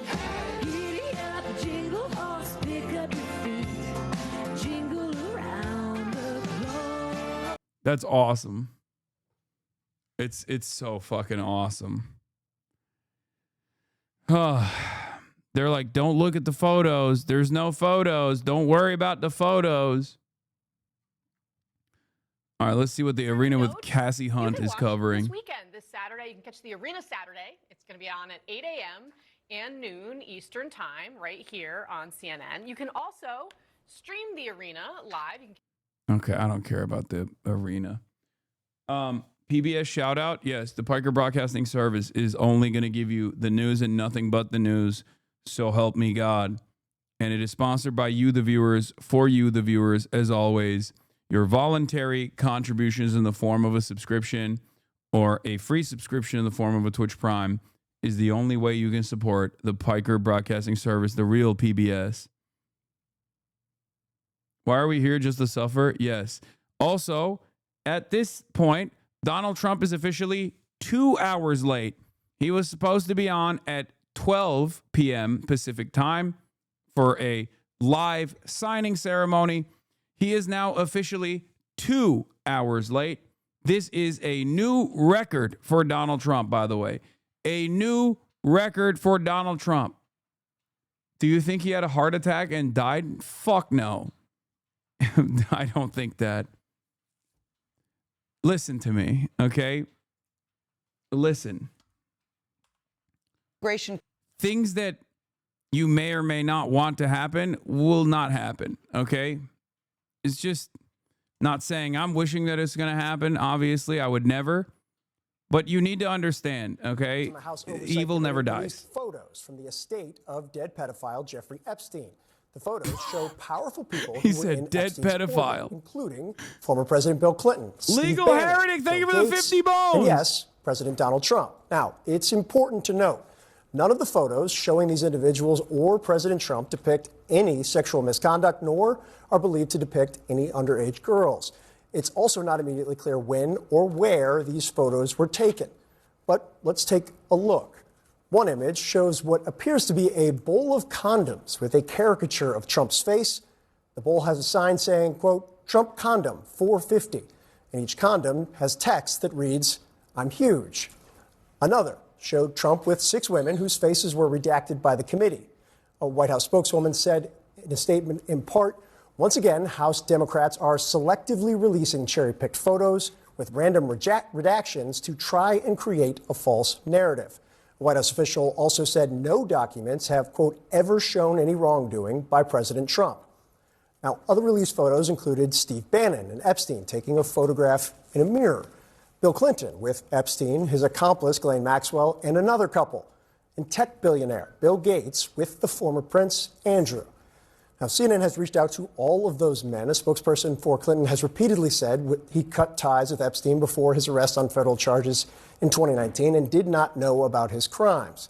A reminder, the photos released today are from the Epstein estate. They were released 1 week from the deadline when the Justice Department is expected to release its files on Epstein as required by the Epstein Files Transparency Act, the bill overwhelmingly passed by Congress. We begin with Julie K. Brown, the investigative reporter with the Miami Herald, whose reporting has brought so many Epstein sex trafficking details to light. She's also the author of Perversion of Justice, the Jeffrey Epstein story. Julie, just to start with what you took from the photos today, what stood out to you? Well, it sort of further signifies the contacts that he had all over the world. There are some new ones that were just released, as a matter of fact, just moments ago, within the past 10 minutes. And there's some other people that are in there. Ehud Barak, who's the former prime minister of Israel, is in there. And so we know it just further solidifies the fact that we know that he was a power broker who was using some of these important people, powerful people, as leverage in order to get whatever financial deals he wanted to be done, or, you know, we don't know. There's so much mystery surrounding him and how he became as rich as he did. And there are a few answers. So these are all part of a puzzle that the Oversight Committee, I'm sure, is trying to put together. Guys, put some respect on The Julie top K. Democrat Brown's on that name, committee, okay? Robert Garcia, Stop said in a saying statement, she quote, sounds like RFK. These disturbing photos raise even more questions about Epstein and his relationships with some of the most powerful important men in the world. journalists We will on the not rest Epstein until stuff. the American Jesus people get Christ. the truth. I think the question is, we've known for a long time. You made this point. If it wasn't for her investigative reporting at the Miami Herald, Jeffrey Epstein wouldn't have gone to prison again, okay? They reopened the investigation because of her reporting. To run the world, hanging out with him on a regular basis, which is unsettling in and of itself. But is there anything really new here? Well, let me put it from the perspective of the survivors who I speak to quite often. From their perspective, all these people should be looked at. From their perspective, these men were in a place where there often were a lot of young girls around them all the time, around Epstein at the very least. But there have been many of them that told me that they went to certain events, dinners with people who were in the room, like Woody Allen, for example. And in their mind, that all these people should be looked at. And this case has never been taken as seriously as it should have. We know that he was trafficking in young girls and women. This does not mean that just because they were in a photo with him that any of these men did anything wrong, but all of it should be looked at. You mentioned kind of the pieces of the puzzle that people are trying to put together. What pieces are you going to be looking for when the Justice Department releases the files it has on Epstein? Do you think that there's going to be critical pieces that you've been waiting for, looking for, thinking existed maybe, but didn't necessarily have nailed down? I think there will be some things in there that will be new. But to be honest with you, I think most of the interesting or the new revelatory information is coming out through the estate. I always sense that the FBI perhaps got reports that they didn't act on, or that they did and they hit a wall because of political interference, or they just got nowhere with the case. I just don't think that the FBI ever investigated it as thoroughly as they should. So it will be interesting to see if some of these women who were trafficked actually went to the FBI and filed reports, just like Maria Farmer initially did, and she was ignored. How many other women over the years went to the FBI and told them what was going on, and whether the FBI, it doesn't sound like it, but whether they took any action. Yeah, it'll be fascinating to see it. To your point, the estate House Democrats making clear they have a lot more. They're going through a lot more documents related to it right now. Julie K. Brown, as always, thank you very much. Thank you. I want to talk about this more with Liz Stein, a Jeffrey Epstein survivor, and Lauren Hirsch. She founded World Without Exploitation to combat human trafficking and sexual exploitation. Liz, just to start with, what's it like to see photos like this released from the estate today? How are you doing? Thank you for asking that. I think that this can be really difficult for us. And when we're seeing these photos, things that might seem like they don't matter to the general public can really be meaningful to us. I was talking to a survivor earlier who said, to the rest of the world, that just looks like a room. But to me, that's the phone that I picked up to call for help. And so these things can be really incredibly triggering for us. And at the same time, we realize how important it is for this to all come out. You know, these images can be really horrific. There were some images that were released today that were particularly difficult for me. And we're going to see that happen as information is released. But we are really standing together, united in the fact that it is so important that this information comes out, and we're willing to sit in that discomfort while it does. Lauren, to that point, you have worked, and I think that the combination of balance, but also strength and courage that comes with that balance. You've worked on behalf of Epstein victims, seen their reactions as more and more of these documents come out. You can't generalize an entire group, but how are people preparing for what the Justice Department is supposed to release? You know, it's been quite remarkable to watch this force of inspiring survivors. They have come together. Many of them before September had never met one another. And now they have really become this incredibly powerful sisterhood. They are supporting each other, both forward-facing and behind the scenes. Today, we watched many of them come together and really sort of recognize that this day was very challenging, very painful, and there was this overwhelming message, I've got your back, amongst all of them. So I think what you're seeing is a really united front who are ready to stand together on December 19th and going forward to make sure that all of the files get released. And Liz, this past Tuesday, a federal judge in New York granted the Justice Department's request to unseal records from the investigation and criminal prosecution of Ghislaine Maxwell. The documents will be redacted to protect victims' identities. What's your reaction to how that played out?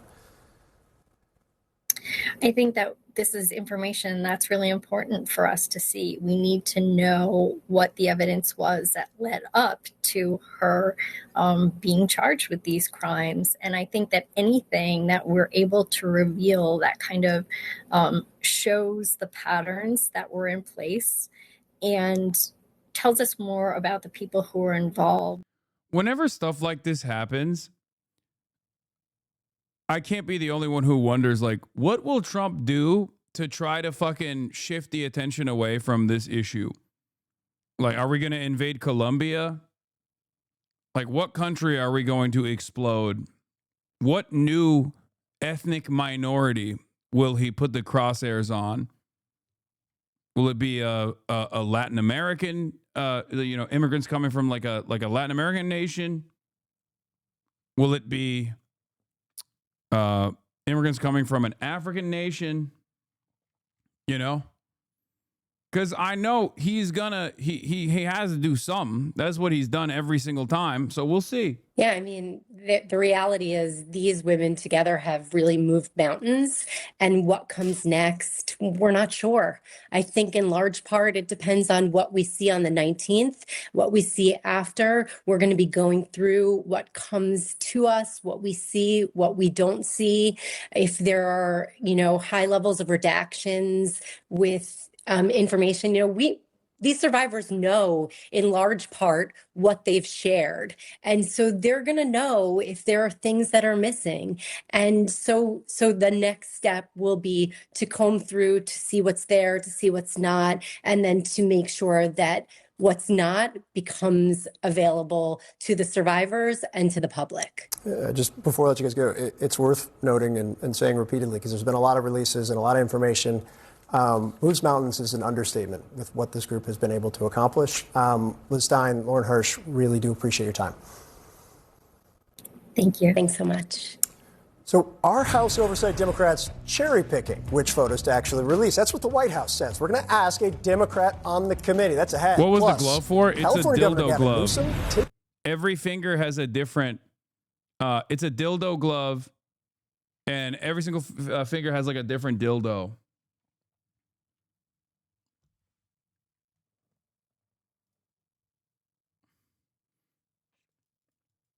What does it do? What do you mean? It's just to fucking shove it in people's asses, dude.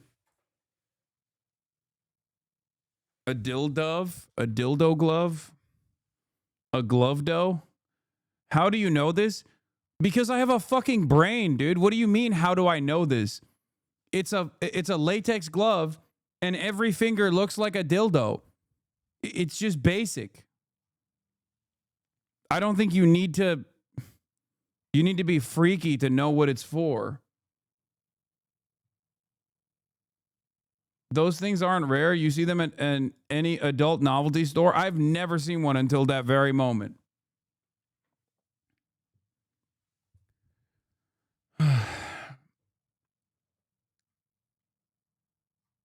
It's for doing electrical work. Yeah. It's ribbed for her or his pleasure. Why do you think it's ribbed? I assume the point is to shove it into a hole. Freaky Unk strikes again. Okay, dude. It's fucking ridiculous. Fox News. What is Fox News up to? Right, well, it looks like Christmas came early for Republicans. Oh, Newsom defends healthcare for illegals. That's one of the redeemable things that Gavin Newsom has done as of late, is to say that healthcare for all means healthcare for all, including our immigrant neighbors. Out of that, because I believe in universal healthcare. Others. I don't think he believes in universal healthcare. We failed on the border. We need to own up to that. Largest border crossing in the Western Hemisphere in my state. Spent $1 billion+ to do migrant centers, try to put a lid on things. It was quite critical, but I tried to do it in a respectful way of the Biden administration. We failed on the border. And yeah, he's been beefing with Elon Musk too. Yeah, so we'll talk about Gavin Newsom real quick because that's an important part of the story as well. That's another big story of the day. So Gavin Newsom has been duking it out with Elon Musk. He did this thing. He went on Ezra Klein to do the fuck. I'm out of focus. I don't know why. Okay, it's fixed now. To do politics the right way. Okay, he went on Ezra Klein to do politics the right way. And in that conversation, he brought up a bunch of things. Some things that were actually redeemable, like the universality of healthcare. Not that he actually truly believes in it, doesn't matter. And also something about Elon Musk and Elon Musk's daughter, friend of the show, Vivian. Get into transports. That's an issue no one wants to hear about because 80% of the people listening disagree with my position on this. But it comes from... Gavin shouted out Atriok in the interview with Ezra. Gavin Newsom mentioned on the podcast that Atriok made him think about affordability. That's crazy. I mean, that's awesome for Atriok, but also you probably shouldn't admit that. Like, if you've been a fucking governor for how long you've been a governor, that is an insane thing to admit. Okay? That's crazy.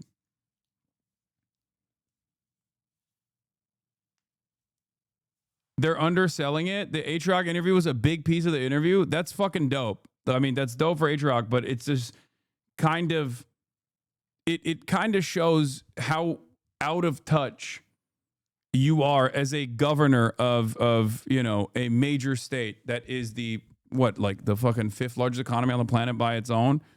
It's insane to me that you're like, oh yeah, I was talking to a Twitch streamer And that's when I realized We're not talking affordability is kind of a big deal. About people's lived experience. And we missed that. And with Patriarch, he kept bringing that back, that systemically for decades, this economy has not been working. 10% of people own 2/3 of the wealth. Half the consumer spending is that top 10%. Bro, this guy might be president. Bro, I got Brandon G.H. Ewing got this guy. If Newsom runs on universal health care, can he win? No, I think I've said this already. He's getting a lot of favor from liberals right now. It's so funny because if he knows Atriarch, he 1000% knows you. What a dodge by him. No. He has brought me up in a favorable way as well. He, however, has not, like, I've talked to people in his team about having him on.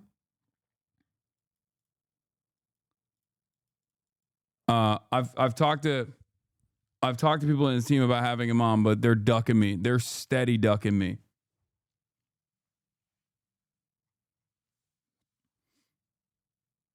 Yeah, he's glazed me before publicly when Connor asked about whether he knows who I am or not.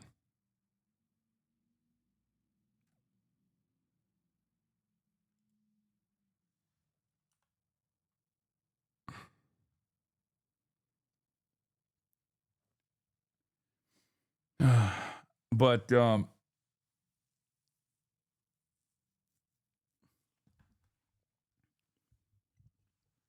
this isn't about that.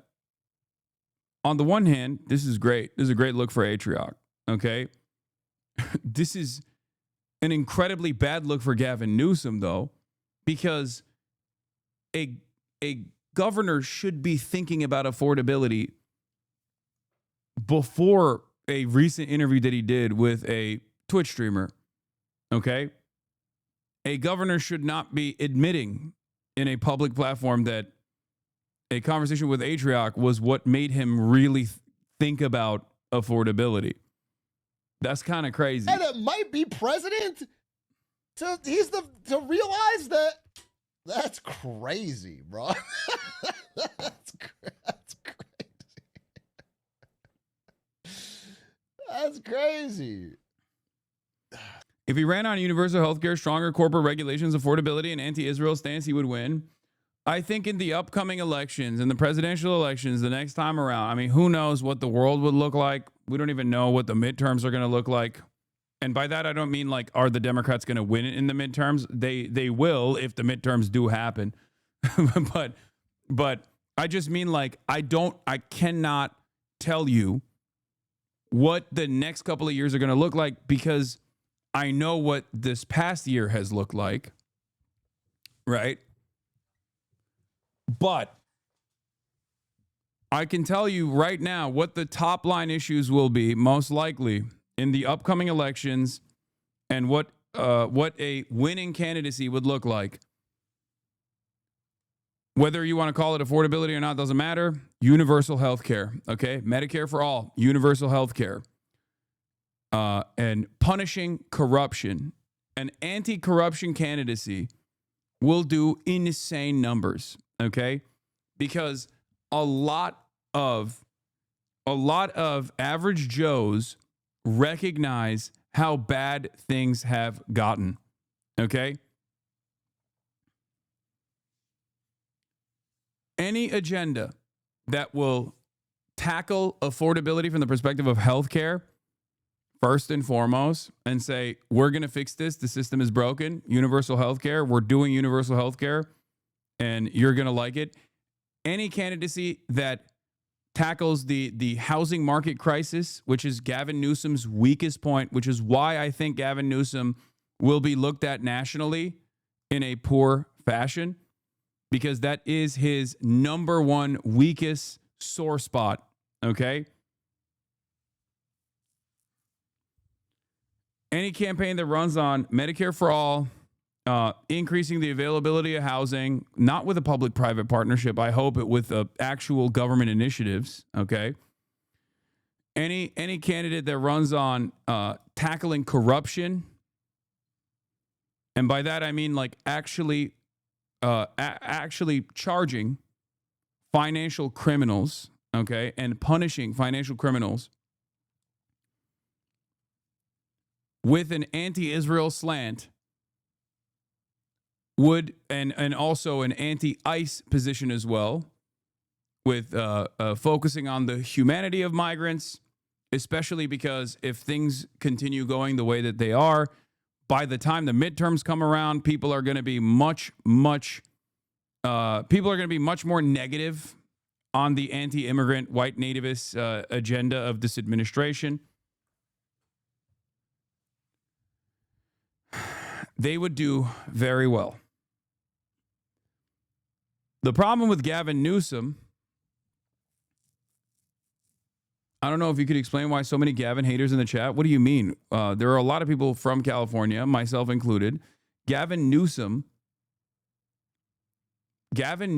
is, has been a pretty bad governor overall. There are, obviously, in comparison, as a blue state governor, he is, far better than some of these other governors. But with the amount of power that Gavin Newsom has, with the mandate that he has gotten over and over again from the voting public in California, he has consistently squandered any and every opportunity to expand on public transit.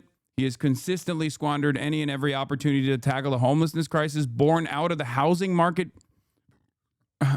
because he is in the pocket of the real estate developers. Sure, he has a very difficult job,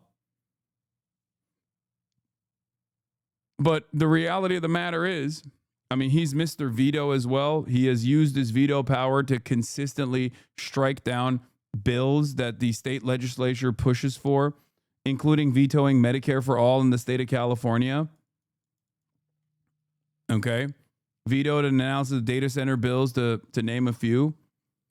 He also has, instead of trying to tackle the housing market crisis in his state, because California is one of the least affordable states in the country, broadly, because there's a lot of densely populated areas in California. We got Los Angeles, you got San Francisco, and then beyond. Even San Diego is experiencing these issues now.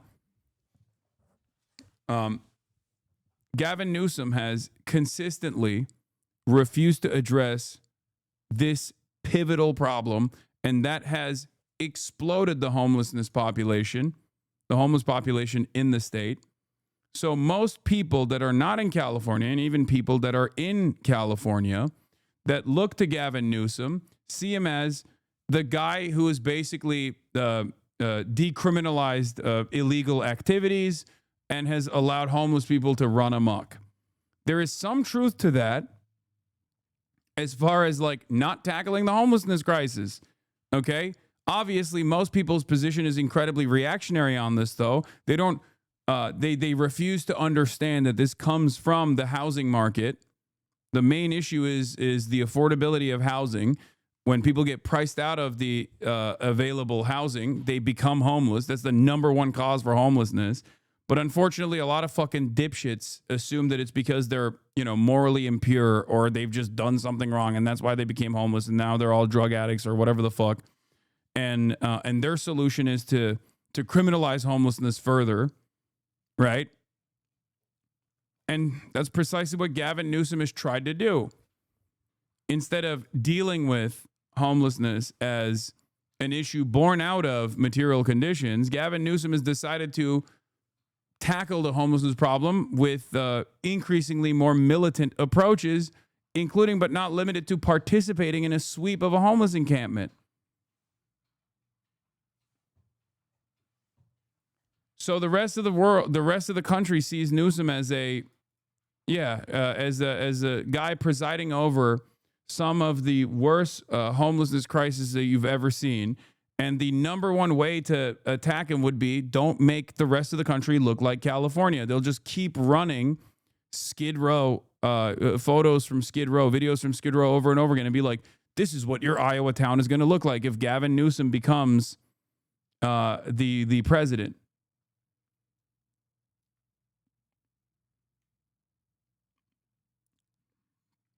AP is moving in for the Trump signing. All right.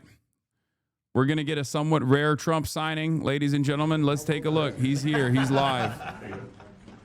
What the fuck are these hats, bro? Thank you very much.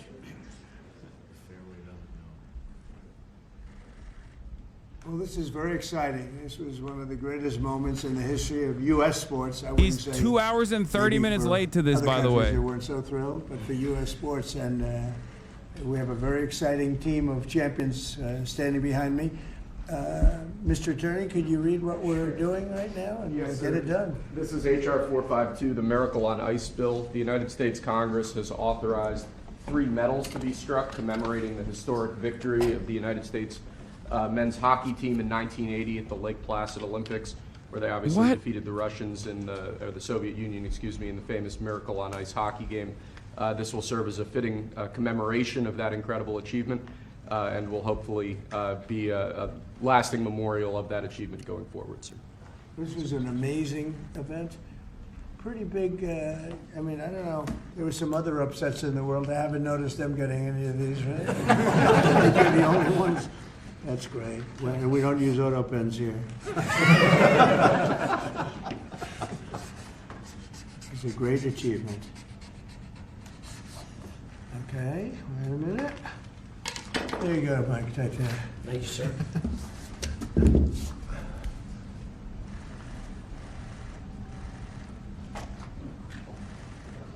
At least you have Newsom. I got DeSantis. True. Most of these people are too young to remember that.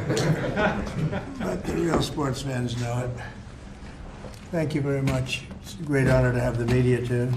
We're delighted to be joined today by true legends of American sports history, the heroes for the entire nation. The 1980 U.S. Olympic ice hockey team. This was one of the biggest moments that I've ever seen in sports, and I like sports. Oh, These are the men who gave us one of the most storied athletic wins of all time. It's called the Miracle on Ice, and I guess that's what it was. We're with us today by players like Jim Gregg, Steve Janicek, Bill Baker, Dave Christian, Ken Morrow, Jack O'Callahan, Mike Ramsey, Neil Bratt, Mike Urizioni, Rob McClanahan, Buzz Schneider, Dave Silk, Phil Bercoda, and numerous others. And what I'd love to do, you know, when you have all of these media people, it's a nice, slow afternoon. Nothing's too slow around here. I think we just did a very good job with Thailand and Cambodia. We had them stopped, and I've been saying I stopped 8 wars, but they started shooting at each other 2 days ago. Was it good? And we got it, I think, straightened out today. So Thailand and Cambodia is in good shape. So we get a lot done. 8 wars. Nobody's ever stopped 8 wars. We have 1 more to go. The easiest one, I thought, would be a country that you're somewhat familiar with, Russia and Ukraine. But a lot of progress is being made even there. Could I ask you to just say your name? And if you have anything to say, you could say that also. And then we'll get on with reading some of the stats. Yeah, my name is Ryan Suter. I'm here representing my dad, Bob, who passed away. It's a true honor for me to be a part of this, and thank these guys for allowing me to be a part of their team. And thank you for having this and hosting us. Your father was some player, incredible player. Did you ever play ice hockey? I did, yeah. How good was he compared to his father? Don't not answer. Mr. President, Ryan just played 21 years in the NHL. He played 1,500 games in the NHL. Pretty comparable, though, right? Better? You think better? Yes. You can say he can. His dad was tougher. I've heard he might be. Dad was tougher, you're right. Dad was tougher, but you got good genetics. You had a great career. How long did you play? I played 21 years. Wow. Yeah. Well, you look pretty good. Chatters, he's signing a fucking bill that is like commemorating the Miracle on Ice against the USSR, some fucking hockey thing. Okay, it's not this signing ceremony that's like the significant aspect of this. It's like it's live. There's a press corps in there. They're gonna ask him some questions, and it's gonna be about Jeffrey Epstein. So that's what we're waiting for. Know so many people from Duluth, Minnesota that love you, and here. Thank you for having us here. Thank you. So, Yeah, he's been watching Heated Rivalry. Great father. That's why he wanted to be great around player. so many sexy hockey Thank you very men. much, right? So many serious. sexy hockey men. Thank you very much. I'm surrounded by all these Please, big, go beautiful guys Tomorrow. doing ice hockey Honor to meet you, Mr. President. in What a great win for our what country, some and, might call a people heated don't remember rivalry. that's when the USA chant started in Lake Placid. That's right. Yeah. I tried to take credit for that. you had to bring that up, didn't you? That's the end of that. That's all right. Thank you very much. Hi, I'm Jim Craig, and it's an honor to be here. I'm so proud of all my teammates and what we were able to accomplish for our country. And when you get a chance to represent your country, whether it's in the military or a sport, and you do something really special like our team did, and then be recognized many years later. So, Mr. President, I want to For thank people you asking for why your is he doing courage this, that it's you showed busy the work, country bro. this It just day. makes him look like he's busy. Making It our makes him country look like he's busy. He's surrounded by a bunch of people that like show admiration to him. It's a twofer, okay? He does this every day, pretty much. This is the new, this is the Trump 2.0 meta. Instead of on Trump 1.0, where he would go on rallies all around the country, Thanks, Congressman Stopper, for now he's getting an increasingly smaller group of people, sometimes noteworthy individuals, to glaze him publicly on camera. And because these are the only times where he's on camera, everybody covers it. They are. And oftentimes it's an opportunity for him to do a little bit of Hi, I'm commentary, Neil do a little Brown bit of from propaganda. Minnesota. Thank you, Mr. Trump. It's an honor. Okay. You're celebrating us, and I can't believe I'm even here. How is this allowed on Twitch? So much cock riding? Yeah. It's an amazing Luckily, office. this kind of gay porn is allowed. Everybody still. that comes here, they can. The biggest people in the world, they come into this place and they go, wow, it's the Oval Office. Most important office. Not even close. Thank you very much. Mr. President, Michael Ruzioni, on behalf of the team, we have a replica hat that we wore at the opening ceremonies in Lake Placid. Thank you. We'd like you to have that. Wow. And more importantly, I don't think words can explain how proud we are for what you've done for our team. Thank you. Thank you very much. Wow. What do I do with that strap? There you go.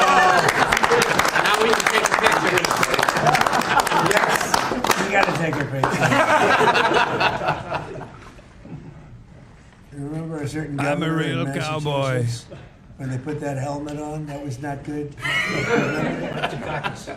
Michael did that. Yep. They put that helmet on. That was the end of his political career. Okay. Hey, that's good. But the honor that you bestowed upon our team is something that's incredible. Thank you very much. Thank you. Well, I feel it. Thank you. Mr. President, hello, I'm Jack O'Callahan from Hey, Charlestown, Jack. Mass. And grew up on the battlefield of where the Battle of Bunker Hill was fought. And that's where it all started. And thank you so much for having us here. We're a bunch of proud Americans, and we're thrilled to be in your presence, sir. Thank you very much. I'm thrilled to be with you guys. Winners, champions.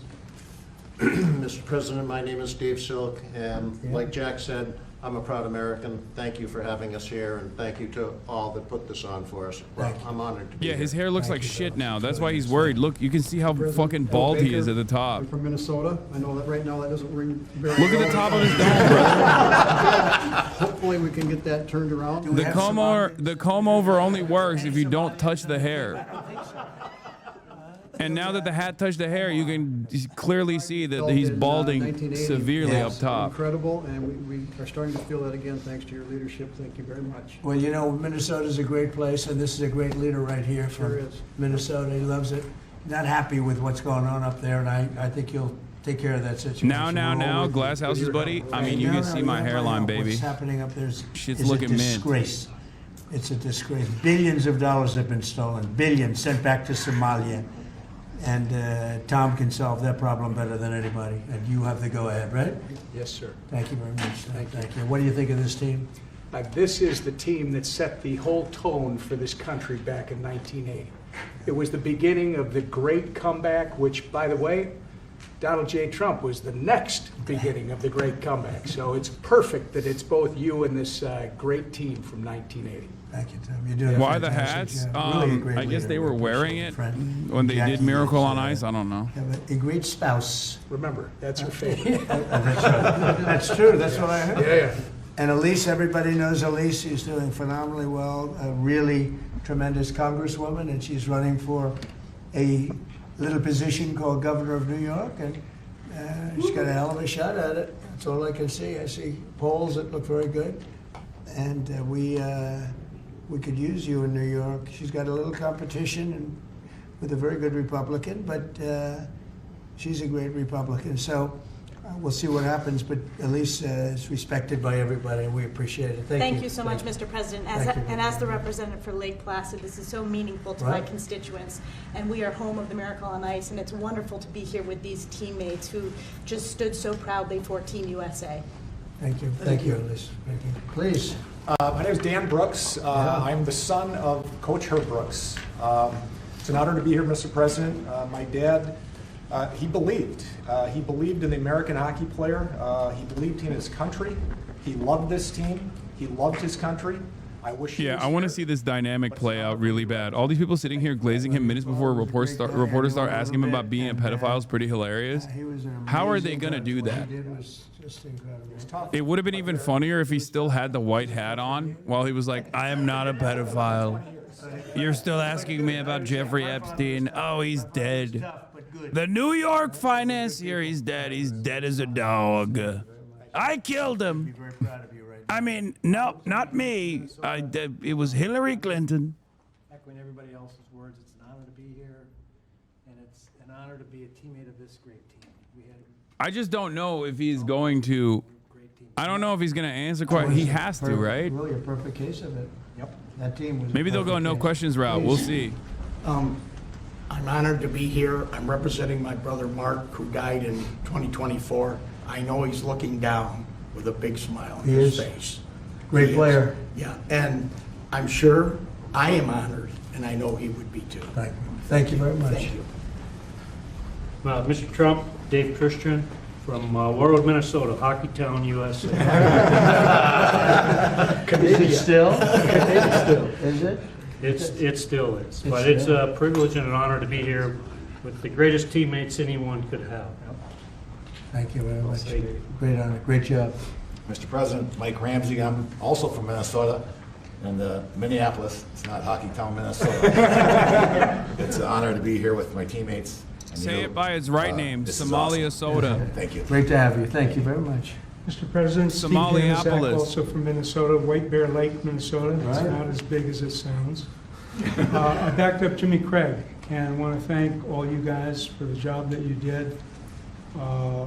Pleasure to be a part of this team, and luckiest guy on this team. Yeah. Without Jimmy a doubt. Craig was pretty good, right? I know goaltending, and he did an awesome job. Yeah, it's pretty good. That's great. Thank you very much. Great you, honor. sir. Thank you. Wow, I didn't know he had to talk. What do you think, Phil? I'm speechless, of course, but I'm Phil Burkota, originally from Duluth, Minnesota, and certainly, like all the other gentlemen here, we're having a wonderful, wonderful day, and just seeing the history of Washington, D.C., and the invitation and the award is beyond what I could imagine. Well, it's an honor, and so many people from Minnesota. There's something. There's Good a hockey blood, huh? Oh yeah. No, so many people. A lot of the team. Congratulations. And Minnesota's going to be back, right? It better be back. Going to be back. Going to be back. You got a little bad governor up there, a couple of other little problems, but it's going to be back. And unbelievable people in Minnesota. 45 years ago, this tremendous group of collegiate players and amateurs faced overwhelming odds against the Soviet Union in Lake Placid Winter Olympics. They said it was the greatest team ever put together, the Soviet team. They weren't saying that about you, but you were damn good. And they were saying that team was unbeatable. The same month, the USSR's hockey team had crushed our squad. They did I guess an exhibition game of some kind, and it was not pretty, 10-3. And people were not even looking forward to this game, fellas, I hate to tell you. They liked it. That last 10 minutes were not fun. The Soviets had not lost an Olympic game since 1968. Dog, this is literally almost an entire half a century ago, okay? it is, I mean, America is so fucking washed. I'm sorry. I know this is a very important sporting event for a lot of people. They watch the movies and stuff, but like, really, this is so, we are so fucking washed, bro. There is no new glory that we can World achieve at this expected point. the Soviets to win, quote, unless the ice melts. So that wasn't a very... Like, think about it. The country that we defeated doesn't exist anymore. And it was so long ago that, like, virtually all the players that participated in it are dead. That's why their relatives are there. Advancing and even their to a relatives are long-awaited old. rematch against the USSR. 3 times we went down by a goal. For most of the game, they were down by a goal. 3 times. And then remarkable players put America back on top where we always wanted to be. Buzz Schneider, he scored the opening goal and a slap shot from 50 feet. That's a big slap shot. That's a big. How the hell did that happen? Was there goal? I thought they had a good goal. They did have a good goalie. The pass came across the ice. I caught him going the other way. It just happened, right? Miracle, they call it. A miracle. Thank you. That's a long one, right? That doesn't. How often does a 50-foot shot go in? Not too much, right? Huh? That one. Well, you have a little extra power. You're strong. You were a strong guy. That ball, that's something. That puck was hit. We have a puck here. Does this mean anything, or is this something you just gave me? I gave the FBI hockey pucks to the well, team. that's good. Well, that's nice. I'll put it here on top of a piece of gold. In the second period, Jim Craig withstood a barrage of shots on goal and kept the dream alive. Give it to me? That's the guy, right? And then after a goal from team captain Mike Eruzione, who's a fantastic guy, and I know him from outside of hockey. We played golf. We were on a golf team together, and we happened to win, right? We did, sir. We won. Yes, we did. I liked my partner very much. But he put us up 4-3 midway through the third. These fighters held on to the longest 10 minutes of their lives. They call it the longest, most horrendous, scariest 10 minutes. Is that true? Absolutely. Because you couldn't believe that you were there, right? And they're leading by 1, and they got 10 minutes, and just please. Did anybody pray? Were you praying? Doing everything. I don't know. Did you have time to pray? I don't think you had a lot of time. You just had to go out and play. They're religious guys, but they didn't have a lot of time to pray. They were out on the ice. But to win one of the greatest comebacks in sports history really was amazing. The observers in the arena noted it was the first time in his life that he heard the chant USA, USA, USA, which I don't like hearing because I tell people that had to do with Trump in 2016. Oh, shit. That doesn't look too good. Slightly after your big win, but no longer. That's the end of that, right? I can't use that one anymore. But I do remember them doing that exactly. For a long time they were doing that. This team united us and they inspired us. The United States was like brought to a level that of sports that they've never seen. And they brought us Olympic glory that we celebrate to this day. Nobody thought it was possible. It really shows that, you know, anything's possible. Nobody thought that one was possible. But I want to congratulate you all. And now I'd like to invite Mike to say a few words. And then Congressman Stauber, who introduced. And then we're going to speak from a couple of other people. And I have to tell you, our leader, I have to say that Emmer is a very special leader, and I want you to maybe wrap it up and say something on behalf of your great state in particular, the country, but your great state in particular, okay? Thanks. So let's go, Mike. Just again, Mr. President, to reiterate what we've all talked about, this is an absolutely incredible honor. I've said this before. When you Bro, put a they're USA jersey painting on, that shit you're playing for on. your country, you're not playing for your state, your town, or your city. And what an honor it was for us to put that jersey on and accomplish what we accomplished. I've always said the gold medal is something that's incredible, but this is the frosting on the cake. There's no way he receive an doesn't award take like this, an honor he doesn't like take this. questions, right? There's no way. Maybe that's this is it, guys. I don't think there's anything else we can get. There's nothing else. This is just incredible. There's nothing else. No, this is it, and thank you for making this happen. Great, thank you, Mike. Thank you. Pete? Yeah, right. Mr. President, thank you for signing this piece of legislation. I first want to say, on behalf of Congress, I want to thank Lee Stefanik and Tom Emmer for being co-sponsors of this piece of legislation. I also want to thank my staff. Ali Esau in my office did a tremendous job getting this, to be able to pass the House and the Senate. I want to thank my staff. And Mr. President, it was 45 years ago, Friday, February 22nd, 1980, that the game of hockey changed. That was a 5 p.m. game. It was tape delayed. Those of us that were hockey players back then, this was a game changer. We couldn't find that USA jersey anywhere. It was sold out wherever it was. And so I'm very proud to have led this, and I would be remiss if I didn't introduce my younger brother, Rob, who was he was a gold medal coach for the 2018 Women's Olympic gold medal team in Pyeongchang, and Robbie's right over there. Hi, Rob. Nice seeing you. So, Mr. President, I will just say that I'm in awe of these hockey heroes, and as we move forward, they changed the game of hockey. It was a powerful, dominant performance that this country needed. They beat the powerhouse Soviets, and as you know, you're continuing to do that today, and this was a great start of it. And for me, I'm very just privileged and proud to stand with these Olympic heroes that literally changed a nation and gave us the strength that we needed. I wish one of these boys would do a heroic thing and be like, Mr. President, we're here honoring Miracle on Ice. But the real miracle that we want to know about is your affiliation with Jeffrey Epstein. It means more to the team. When I talked to him this afternoon, this was a Pyeongchang, as Mike just said, it's the cherry on top of what they did for this country. And thank you for signing it, and I appreciate it. Well, we love it, and he was a really great hockey player too. So let me ask you a question: was your brother in this category of hockey player, or slightly less? You want to answer that? See, he was smart. He was better than me. Robbie was a goaltender in the National Hockey League as well. So wow, that's pretty good. He was Boy, much better than me. That's a lot of good genetics Also, in this yes, whole thing.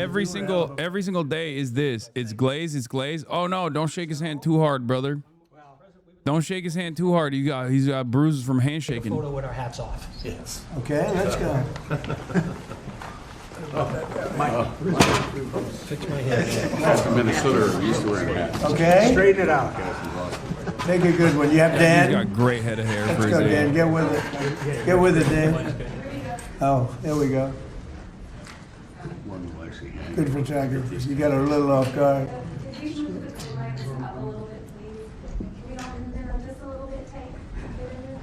It's a good photo. Good idea. A little bit more.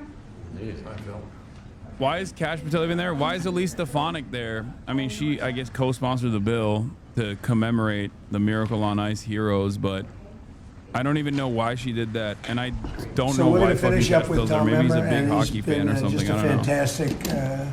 A fantastic congressman, leader, person from Minnesota. Loves that state. Boy, do you love that state, and they love you equally as much. Please.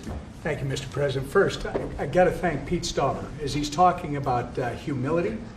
Pete Stauber actually was in the White House as a national championship captain of a national championship hockey team back in the 1980s. So this runs in the blood in Minnesota. This runs in our blood in Minnesota, but it's not about Minnesota, even though I will point out most of the guys are from Minnesota, but that's not the point. It doesn't matter if it's Massachusetts, Minnesota, Michigan, Wisconsin, wherever players came from back then, they were all Americans. That's what mattered, and they were an inspiration. And you know what it means to my state? It shows us that no matter how bad it gets, there's always a way to succeed if you're willing to try. And I think Mike Ruzioni said it earlier. If you think you're going to lose, you're probably not going to win. Right. If you think you're going to compete and you're going to give it everything you've got, these men who are standing here and their colleagues who are not here, God bless them, those who couldn't be here and those who have departed, they reached the ultimate peak. And when they did it, as Pete pointed out, they lifted an entire country out of the ditch and set us off to an amazing several decades that followed. Somalia is real? Put some respect on it? 47th President of the United States. So I think it's entirely appropriate that you're doing this for these men. You're really doing it for the country. And God bless you, because Minnesota, I think, is going to experience a comeback because of you. Well, never mind. Minnesota's on the downtrend, he's saying, but it's going to do a comeback. So many of these champions come from Minnesota. It's amazing. It's a great place. Thank you very much. We engineered it. Well, the best players are from Massachusetts. It starts again. Well, thank you very much. Any questions for the? Let's go I to thought the he was trying to players say, first. like, no matter where people come from, they're Minnesotans, and on the hockey rink, like, on the ice rink, like, they're all, representing America. Like, I thought it was more so about, like, immigrants, and they're a part of our communities, that kind of thing. Mike Ruzioni, I have to ask you a question. What did it mean? I realize it was the semifinal game, but what did it mean to you at the time? Ain't no fucking way they're only asking hockey-related questions. Stop. It gave us an opportunity to play for a gold medal. People always talk about the Soviet game and the Soviet game, and I know Nobody how important the cares, Soviet game was dude. from a Nobody political cares about standpoint. We didn't know it at the hockey-related time, we knew shit it that after. happened fucking But if we don't beat 700 years Finland, ago. Come we're not on. having this conversation Come today. on. Even We're Trump not is here. bored. Look at his As great as face. the Soviet victory was, and it was an incredible victory, but if we lose to Finland, it would have been, God, if you only could have beat Finland. What was the score? 4-2. We were losing 2-1 going. Ask the players how they feel about being next to a Jeffrey Epstein affiliate. What are we doing? You are not inviting us to the White House. We are not receiving this honor if we don't beat Finland. So I think it speaks volumes of the team and the team that I played on to come back after such a great victory. We were ready to play Finland on Sunday. And I think, again, that's a tribute to the team and the type of players that we had. So years later, 45 years later, we realized how important that victory was against the Soviets. But I think a lot of us take Hockey is great actually the pride in fastest growing knowing sport in the that United we States. closed Is the projected deal. to be more popular than the NFL by 2031. I feel like you just made that up. You wouldn't be here. I would not have invited you. I would have said, you gotta be kidding. Yeah, what happened to Finland? Mike could be driving Uber. That's very funny. A little twist of that.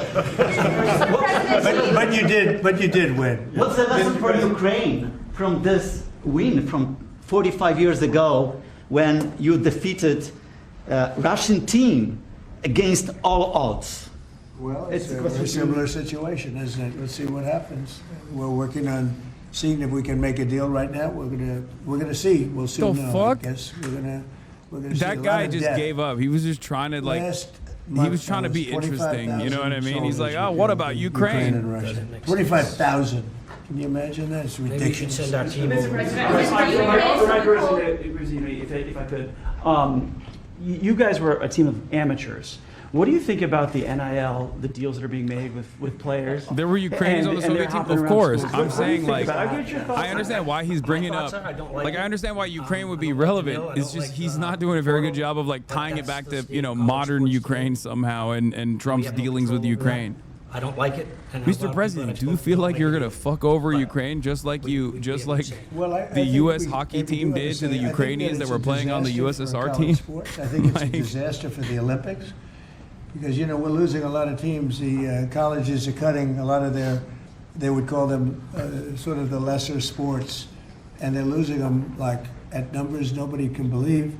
And they were really training grounds, beautiful. I played hockey for Australia growing up, and even I'm bored. Young people, they were training grounds for the Olympics, and a lot of these sports that were training so well would win gold medals because of it. Those sports don't exist because they're putting all their money into football. And by the way, they're putting too much money into football because colleges don't make even the most successful. It makes more sense when you realize universities America don't is a make that jock much who money. peaked in high school And you can't pay a and quarterback spends his $14 days telling million drunken to stories come of his out of, glory days. Yes, high school. It's true. They want Reagan. They don't even like know this he's is gonna be this a is very good player. I mean, going they tried back a to couple of like times. 14 and 12 million. going back to a time when there was the top marginal tax rate was like 70%, but of course without the top marginal tax rate being 70%, having like a robust industrial base. And much higher labor union participation without any of the reasons as to why America was actually on the up and up. But they want to go back to that with unprecedented austerity and unprecedented amounts of wealth consolidation and power consolidation at the top. You're going to have a college president. I'm telling you, sir, we give a guard $7 million, we're going to win the national championship, and they'll give them 7 and they won't win it. And even if they do win it, colleges cannot afford to be paying the kind of salaries. It's like wanting to relive the glory days of the Miracle on Ice for a hockey analogy, without actually training the players or scouting the players. You know what I mean?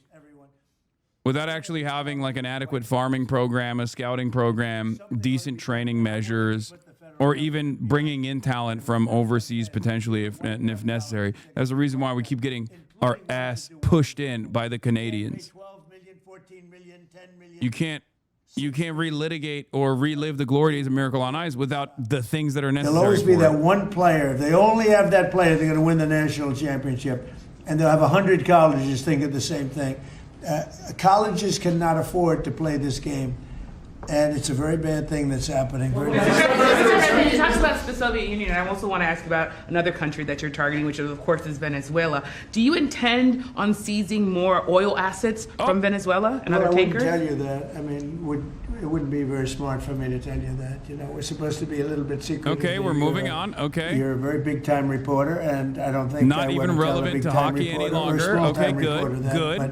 But we are knocking out drugs at levels that nobody's ever seen before. We knocked out the greatest drug of 96% all, of oil. the drugs coming in by water. And nobody can figure out who the 4%. I wouldn't want to be the 4% either, but 96% of the drugs coming in by water. Every one of those boats you see get shot down, you just saved 25,000 American lives. But we knocked out 96% of the drugs coming in by water. And now we're starting by land. And by land is a lot easier. And that's going to start happening. And we're not going to have people destroying our youth, destroying our families. Forget about youth, everybody. You ever see a family with the fentanyl or cocaine? Colombia has at least 3 cocaine factories. That's a different country. We're not happy about it, but we're stopping it. And we've stopped it now on water. You don't even find boats on water. You don't even see fishing boats on water. You want to go fishing in that area? Does anybody want to go fishing in that area? I don't think so. So I just want to say this. We have now a strong border. A year and a half ago, we had millions of people pouring through. Now we have nobody coming in through our border. And we have a strong country. We have a country that's respected. And we're going to keep it that way. And we're not going to let people kill 300,000 people a year with drugs. Mr. President, can I also just ask you one more follow-up question, Yeah, Mr. please. President? The fraud that you've been pointing out, talking about in Minnesota specifically. There have been some reports resurfacing and circulating, even by your own administration, alleging Ilhan Omar's marriage to her brother. And this would be a fraudulent situation if there, in fact, is found to be fraud in a situation like that. Would you like to see her denaturalized or others who have similarly committed fraud? Well, I think in she's Minnesota? very bad for our country. All she does is complain, complain, complain. She comes out of a country where they have no government, they have no military, they have no police, they got no nothing. They don't have a country. And they run around killing each other. And then she comes over here, she tells the United States of America how it should be run. We don't want to hear from her. I don't want to hear from her. I don't want to speak for Emma, but I don't think Emma I hate particularly this wants to shit hear. so But much, don't say bro. it because I don't want to get you in trouble, okay? Just be nice and easy, all right? I'll do it for you, but that part I'll do. But I just want to say that there's nothing worse than a person that comes in and does nothing but bitch. Dog, you're a person that came in, and all you She do shouldn't is be telling us bitch. what to do. The She should difference be telling is us, you're and doing it in the everybody right-wing agrees with direction, me. And what's happening and you're in white. Minnesota with You Somalia, bitch all the where time. You're billions of the dollars most is being corrupt stolen, motherfucker right, on the like- planet. Like candy from a baby. You are straight up the most openly, transparently corrupt president that we have ever fucking had. And your ties to the United States of America is 2 generations deep. That's it. The only Because this major country's difference not is gonna you're put up white. with it anymore. That's it. Do you plan to withhold funding? You talked about land strikes. The fuck do you mean? Soon. It is there every anything at this American's point that can God-given, prevent that? constitutionally And is the protected right to be able to objective bitch, if you make that okay? decision Well, I don't want to say that, but remove it's not Maduro? only land strikes on Venezuela. It's not like It's Ilhan Omar land is strikes complaining on horrible about people random shit. that She's are bringing complaining in drugs for and killing our people. bettering the living if we were at a conditions war of her and constituents. we That's lost what you're supposed to do as an 300,000 elected people representative. in a I know year. it's a very difficult subject for someone like Donald Trump to fucking comprehend, because the only time he's bitching is about Graydon Carter, the sissy, not throwing good Vanity Fair parties or whatever the fuck.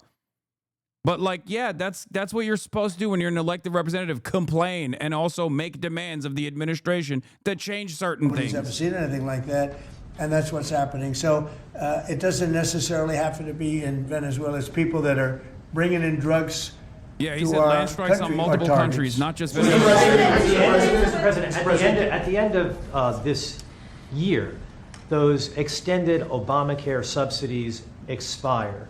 What's your message to those 24 million Americans who will see their insurance premiums go Well, up? don't make in a it year? sound so bad because, you know, obviously you're a sycophant for Democrats. You're obviously a provider of bad news for Republicans. Let me just say something.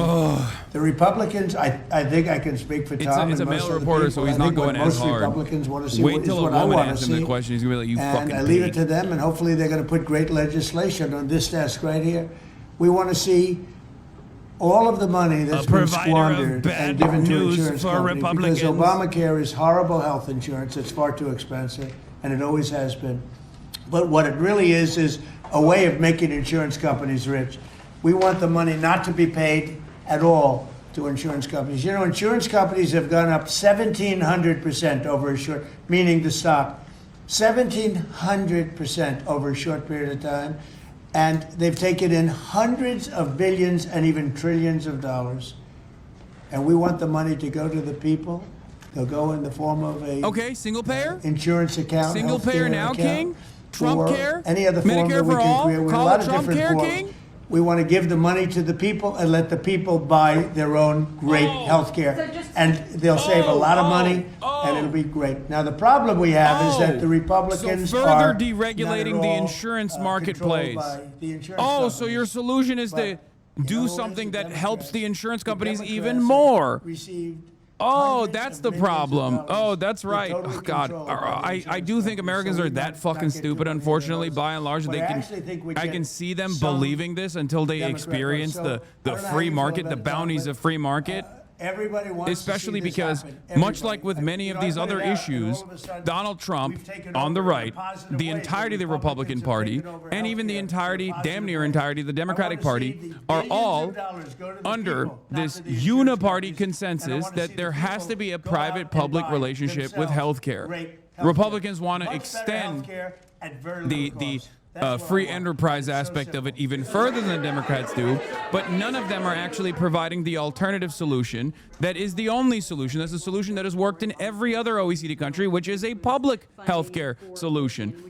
And because neither party and representatives of either party is doing this, Americans don't even realize that this is the alternative, the only viable What we do want to alternative. see is we want to see the money go to the people, not to the insurance. Money goes to the people and then they fucking buy the insurance. What do you mean? She's very aggressive. Okay, please. Thanks, Mr. President. Can you tell us how this free economic zone would work in the Donbass and in land that the Russians took by Well, I force? don't want to do that now. It's a very complex situation, but it would work, and a lot of people want to see it work. And all I want to do is I want to stop the death of 25,000 people a month. Go ahead. Thank you, Mr. President. There were new Epstein photos released today showing you and also Bill Clinton, Steve Bannon. What were your reaction to those new photos that were released Well, today? I haven't seen it, but I mean, everybody knew this man. He was all over Palm Beach. He has photos with everybody. I mean, almost, there are hundreds and hundreds of people that have photos with him. So that's no big deal. I know nothing about it. How big a role do you want to personally play in the decision by the Fed on interest rates? Oh, God. Well, you know, I've made a lot of money. I've been very successful. Ask and him about I think Steve my, Bannon. Role should be at least that of a recommending. They don't have to follow what I say, but we're going to be choosing a new Fed person in the pretty near future. But they went out, they went out with 71 different people, all economists and Trump. I was 71. And of the 71 people, I got it right, and one other person, I think from the Wharton School of Finance, my alma mater, got it right. There were two people that got it right out of 7, but I was one of them. So I think I certainly should have a role in talking to whoever the head of the Fed is, or the Fed. I don't think that, in the old days that used to happen. Nowadays it's sort of, they think it shouldn't happen. But I've done great. I've made a lot of money. I've been very successful. I think my voice should be heard. But I'm not going to make the decision based on that. I'll be making a decision over the next few weeks. Thank you all very much. Thank you, Brett. Let's go. Thank you. Thank you, press. Let's go. Let's go. Head out. Thank you. Army decided if you join. Thank you, press. Thank you, press. Thank you, press. Thank you, press. My brother studied and works in finance. We debate leftism, socialism versus free market all the fucking time, and he truly thinks the Swiss model of healthcare is the optimal way to do it with a multitude of insurance companies. But what he doesn't understand is that the premiums are still fucking subsidized by the government for lower income individuals, and Switzerland spends nearly as much per capita as the U.S. on healthcare anyway. Yeah, it's the classic American method of like, you have to have a free enterprise in this, okay? Even though it doesn't make sense. Even though it doesn't make sense at all. Okay, so yeah, he briefly brought it up, so we'll talk about it. The White House vows action on healthcare as the Senate votes predictably fail. Oh my God, what a big surprise that the Senate vote that they secured in exchange for stopping the shutdown failed. Okay, and the Republican method is, of course, to deregulate the healthcare industry even further, and which only benefits the healthcare, the private healthcare insurance provider companies, right? And the capital owners who are slated to bring in even higher profits. That's it. Oh, you mean that exact thing you said like 3 weeks ago? Exactly. That thing that I said 3 weeks ago is now reality. It's the least shocking incident. Okay?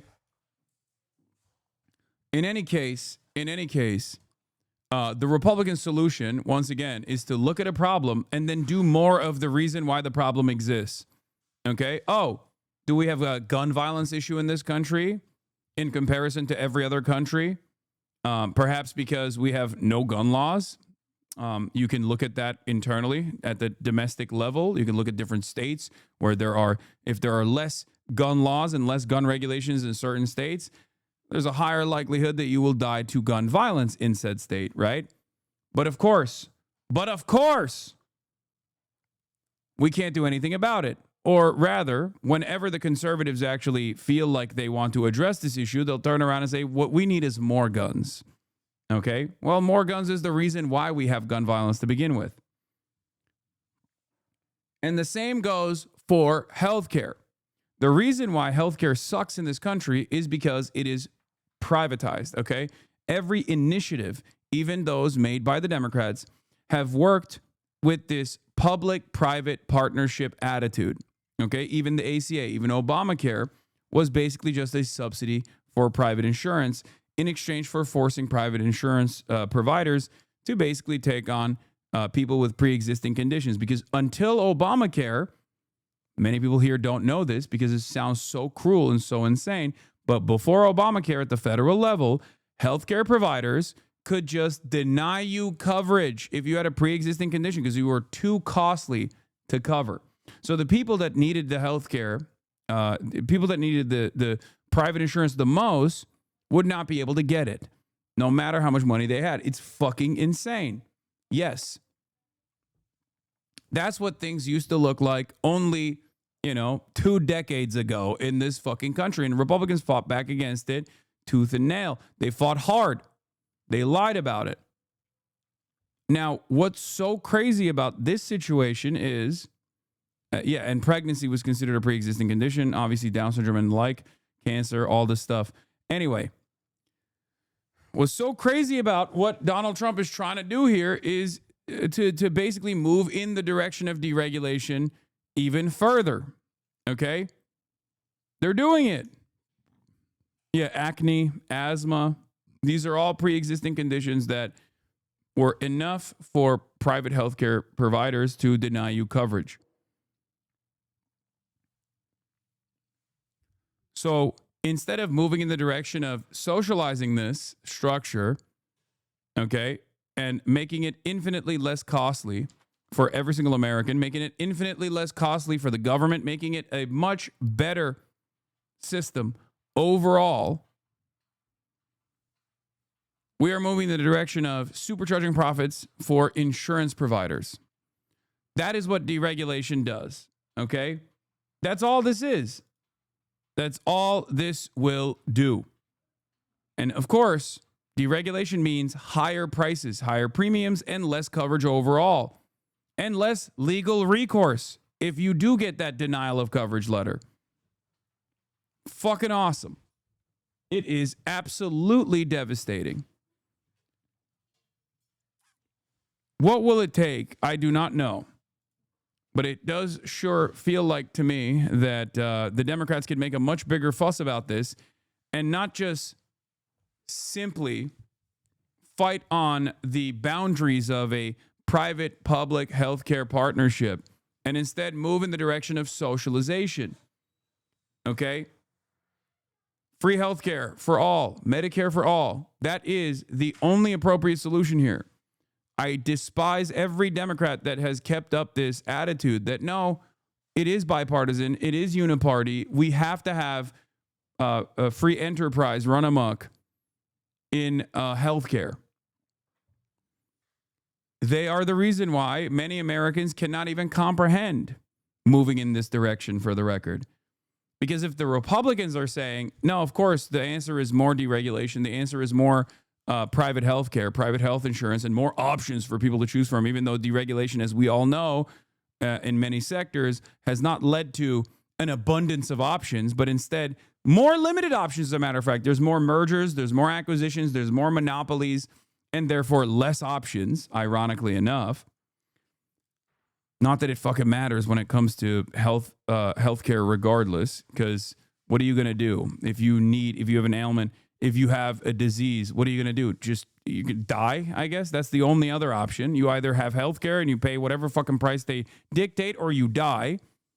That is a good or a service with inelastic demand. That's what that means. Okay? So the Republicans want to deregulate it further. Democrats' only alternative is to keep the system as it is currently, even though the system itself is failing. It's failing people because of the profit motive in healthcare. There cannot be profit motive in healthcare, okay? Do you think you'll be canceled one day? Brother, I get canceled every single day. I don't think there's a single day that I haven't been, quote unquote, canceled. What do you mean?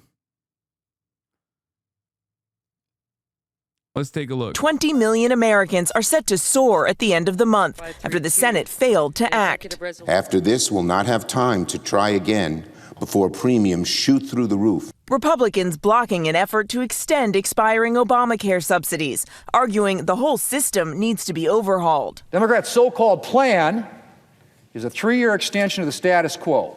The worst part about the Republican commentary around this is that they once again literally point to a real problem that people people experience, a real problem, a real issue that people see with their own two eyes. That healthcare is far too costly, and that Obamacare has simply been a subsidy for private healthcare providers. What they, of course, don't say, because they're giant pieces of shit, they're monstrous, vulturous capitalists, they're parasitic in nature, is the fact that they want to expand the profit motive for these very same healthcare companies that they keep simply saying, oh, we're just subsidizing. Okay? That's what's so disgusting about it. Their solution is to make the problem worse. They have a solution. Don't say they don't have a solution. Their solution is to make the problem worse. But in the absence of an alternative vision that Democrats can proudly stand on and boldly declare they are in support of, no one realizes that the true solution to healthcare, the problem of healthcare and how costly it is, how unaffordable it is to socialize it. No reforms, no revisions, no rethinking of the way that Obamacare works. I gotta pee. But Republicans have yet to agree on a plan, many looking to the White House. More than 20 million Americans are now bracing for their health care costs to soar. Is the president prepared to let this happen, or is he going to step in? The president is prepared to take action on health care, and he wants Republicans on the Hill to do the same. The president has yet to release a plan of his own. During last year's campaign, he said he had concepts of a plan. But these subsidies are expiring at the end of the year, so what is the plan, and what is he going to do to put this in place in the next 2-3 weeks? You'll hear more from the president and from the White House on that very soon. Speaking to Republican and Democratic lawmakers overnight, Trump teasing a potential compromise. And I really believe we can work on health care together and come up with something that's going to be much better, much less expensive for the people, less expensive for our nation. But in the meantime, millions of Americans are anxiously waiting. For some, like Stacey Cox of Utah, premiums will quadruple from about $500 a month to more than $2,100. So to be sitting here knowing that 2 fully employed adults will not be able to afford health insurance is ridiculous to me. It makes me mad, it makes me upset, and really it just scares me. Now, the president has suggested backing direct payments to some Americans to cover these costs, but Republicans remain far apart on this matter, and Congress is set to go home for the holiday at the end of next week. Will. And Mary, there's been a major political setback for President Trump and his congressional redistricting push. Yeah, and Will, this is a... Yeah, that was really funny. I didn't get to talk about this too much, but there was a, yeah, fuck their holidays is right, by the way, as far as like, what motivates all congresspersons the most is always holiday season and like going back home. They love packing shit up. They'll sign on any bill as long as that means they can get out of work early. That and obviously lobbying dollars. Okay. Let me ask a question. Does Congress people get health care? They shouldn't if their constituents don't. That's a great question. Yes, they do, as a matter of fact. They get premium health care. They have the platinum health care coverage. Paid for by tax dollars, of course. Fully paid for. Of course they do. What do you mean? They're special people. They're very special people. They have to be well taken care of. It's the same reason as to why when Macron wanted to wanted to increase the retirement age in France, there was only one group of workers that he wasn't increasing the retirement age for, and that group of workers was the police. You have to make sure that the most loyal servants of capital are well taken care of, that they are totally removed from the impact of the legislation that they're advancing for the working class. If you make them realize how devastating healthcare is, then all of a sudden they're probably gonna design bills in a way that that improves everyone's living conditions. You can't do that.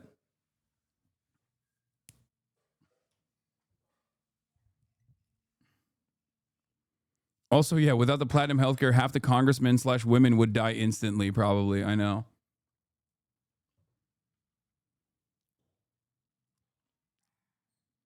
Anyway, this is one of the most abysmal things that happens in America. I cannot believe that this is still a point of contention. And anytime Medicare for All became a major issue, anytime Medicare for All becomes a major issue, Republicans don't even have to address it because Democrats internally will try to address it with a public option alternative that they will never advance, like Joe Biden did. If you remember, Joe Biden was like, oh, I just have a more reasonable approach than Bernie Sanders does. That's what he said in 2020, if you remember. He said he had the public option. He never talked about it after he became president. Not once. Right?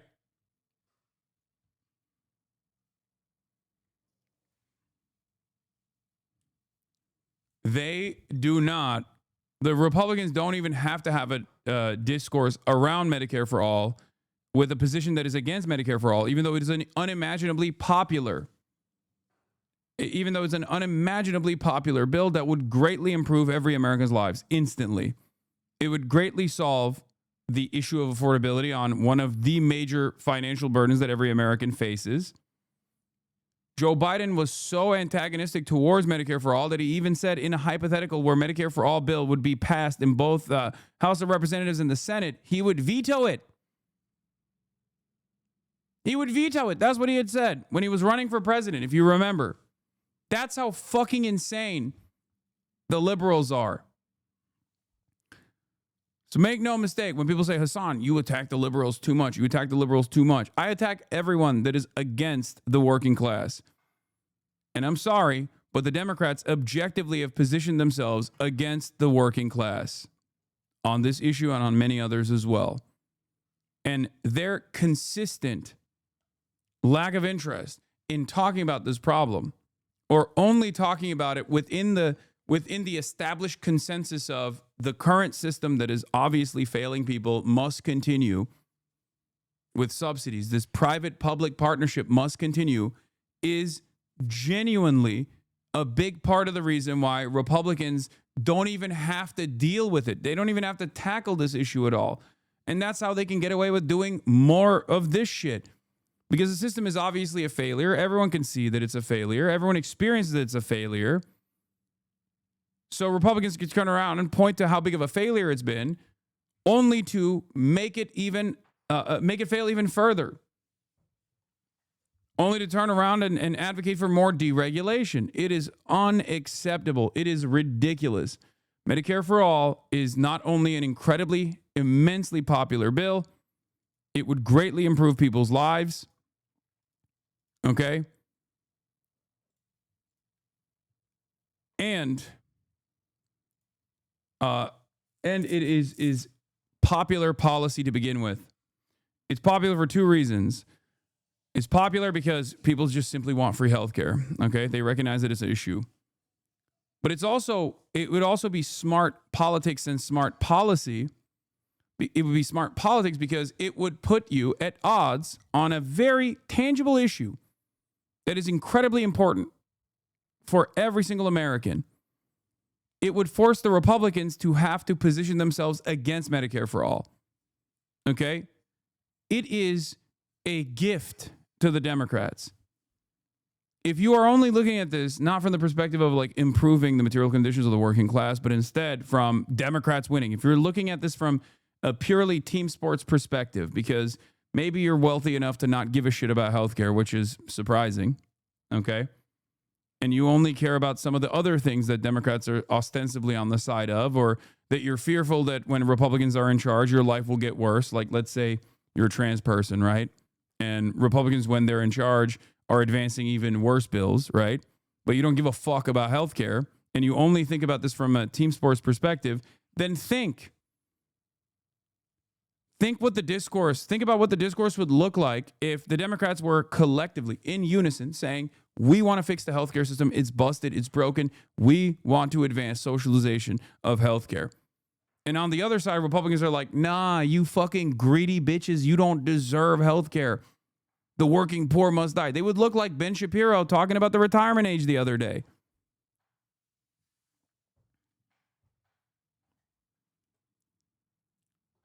That's why they're trying to hurt Dr. Abdul El Sayed in the Senate run, because their pro-Israel pick is not going to win, so they're turning to the white moderate. Yeah. Democrats are so fucking awful, dude. Dr. Abdul El Sayed has been a pro-Medicare for All candidate when he had the gubernatorial run. And who won? Who became the governor? Big Gretch. Big Gretch. This is her weakest, Big Gretch's weakest aspect in her ideology. Her weakest ideological conviction revolves around private health care. Gretchen Whitmer is, I believe, the daughter of is it like a pharmaceutical CEO or something? Or a healthcare provider, right? A private healthcare insurance company. Or a pharma executive. Oh, it's Blue Cross Blue Shield, exactly. She was anti-Medicare for all. Why are they so against it universally? What do you mean? Capitalism. That's why. When Americans talk about the GDP growing, okay, when they talk about how great America is and how wonderful America has been, they're talking about how wonderful it's been for titans of industry. Private insurance is a money printing operation.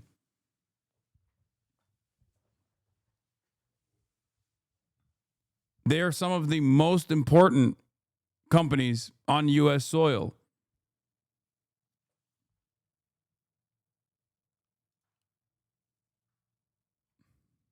That's it. Companies that should not exist, by the way. An unnecessary middleman that does not need to exist, that doesn't exist in many other countries, is one of the most impactful industries in this country. It's crazy. It is a costly, unnecessary middleman.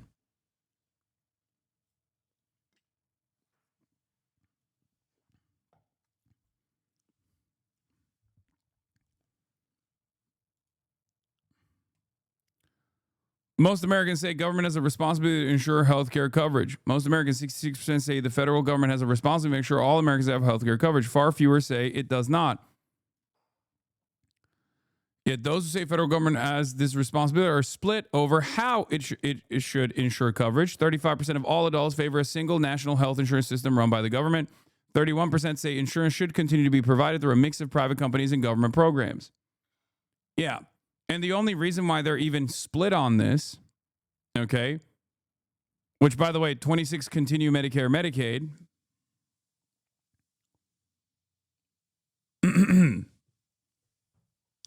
But the reason why they're even split on this is because the Democrats are not even mentioning this as the alternative. We always forget. We make it seem as though politicians or political parties in this country are simply listening to what the base's demands are. That's obviously not the case. You know that from the issue of Israel. They are reluctant to listen to their base or even admit that their base is demanding a different way of dealing with Israel. Obviously, they don't give a shit. But on this issue, they try to act as though they're listening to the base. But we fail to consider that there is also an important role that politicians play as leaders. Okay, they have the bully pulpit. They have an opportunity to convince people. So if there were more public proclamations in the direction of socialized medicine, constituents would start believing in socialized medicine. They would be like, no, we want this. This is great.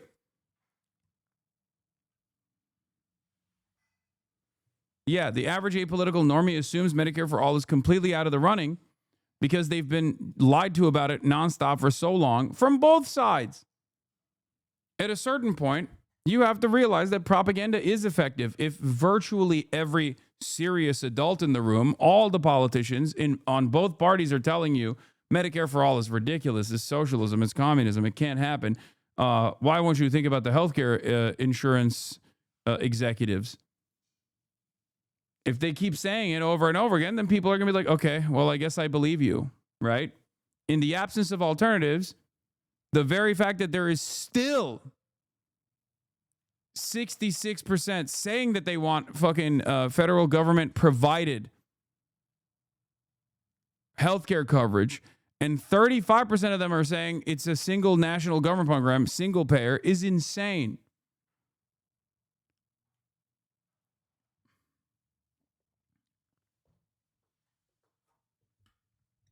Yet you don't tell us about the propaganda on your side, just like you, middleman. You are a middleman. IRA. IRA. Yet you don't tell us about the propaganda on your side. Yeah, propaganda like every American should not have to worry about medical bankruptcy.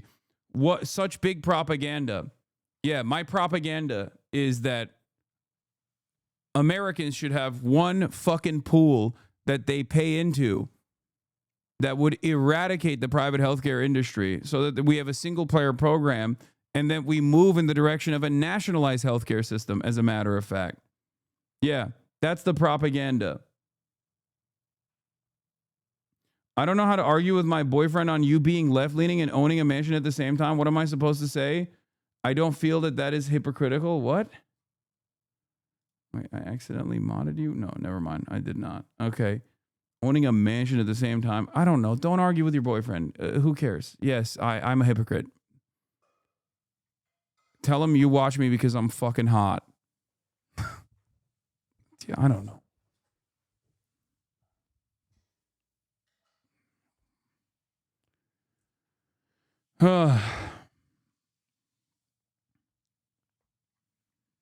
Yeah. God forbid every American gets Medicare for all, single payer health care. Oh no.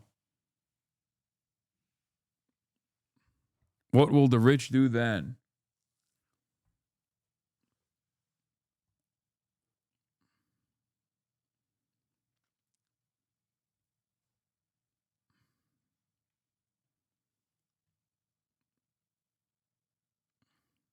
To be fair, you could be donating more of your income. No, that's not to be fair. You have no idea how much of my income that I donate. You just made up in your mind that I'm not donating a decent chunk of what I generate.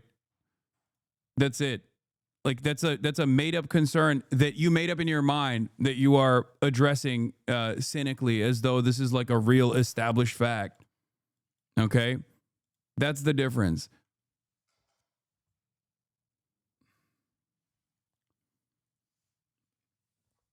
I can't believe how fucking Once again, we're I'm over here talking about fucking every American getting health care, why it's politically viable, why it's actually good policy, and instantly people are just like, well, what about you, sir? I don't know, man. Can I fucking donate all of my income and then arrive at Medicare for all? If that was the case, I would do it. Okay. Do you think I put a fucking dent in the process? No.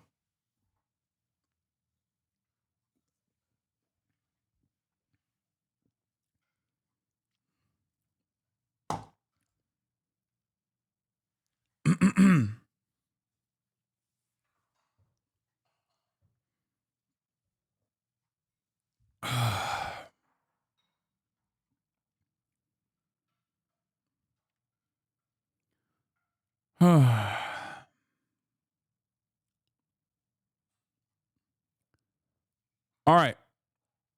Now let's get back to not Governor Gavin Newsom, not gruesome Gavin Newsom, but big blow to the president. 21 Republicans in Indiana, a deep red state, rejecting Trump's calls to read. I'm smart enough to know I don't make enough, but not dumb enough to attack someone ideologically aligned with me. No, you don't understand.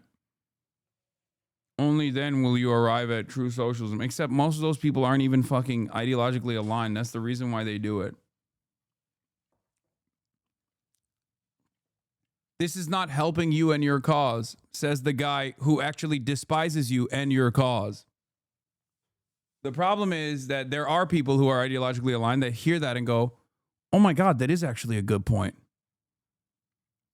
Draw the state's congressional map to benefit Republicans ahead of the midterms to give them 2 more House seats. Opponents saying it would have undermined the nation's electoral system. But the president pushed really hard for this. And it is a sign that perhaps more Republicans are willing to break with the president ahead of the midterms. In February, after. Oh, shit. That is loud as fuck. Yeah, we're going to talk about the Tate brothers in a second. Yeah, dude on the left is called communists in the U.S. for advocating for universal health care and less income inequality. Dude on the right loves Hitler and wants a race war. This has to be the final boss of centrism. G. Van Fleet. Both advocate for state power to advance their causes. One in pursuit of equal outcomes for all, the other in pursuit for white and male dominance. In the end, it's not about left or right. They are two sides of the same coin, totalitarianism.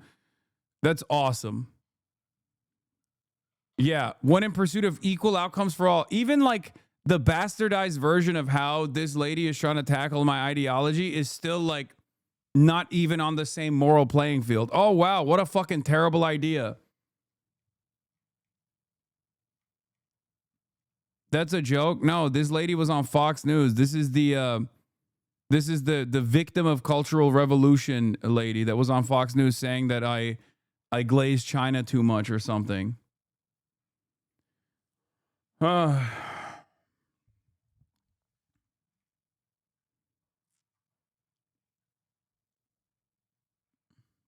I just found a channel by a Chinese expat who is critical of you called All Things China with Lou. You might be interested in taking a look off stream. No, I'm not. I'm not interested in that at all.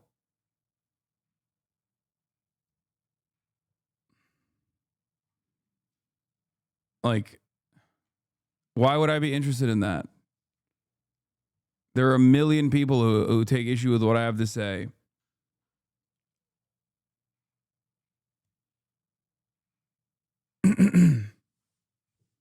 What is this? Oh shit, you made it into emo TikTok. Time for guy liner. Oh, I saw this already. I reposted it. Ooh, Hasan Piker. Who's your least favorite political streamer? Hasan Piker? I don't know. Do you think Hasan intentionally electrocuted his dog for his own personal enjoyment? No, but I wish he would electrocute me. What's the most illegal? Yeah. What's your favorite? Shouts out to Johnny.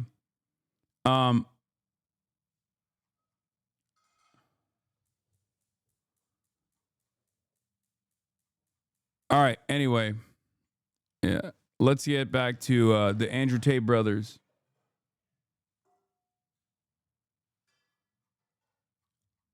Andrewtate brothers. The Tate brothers.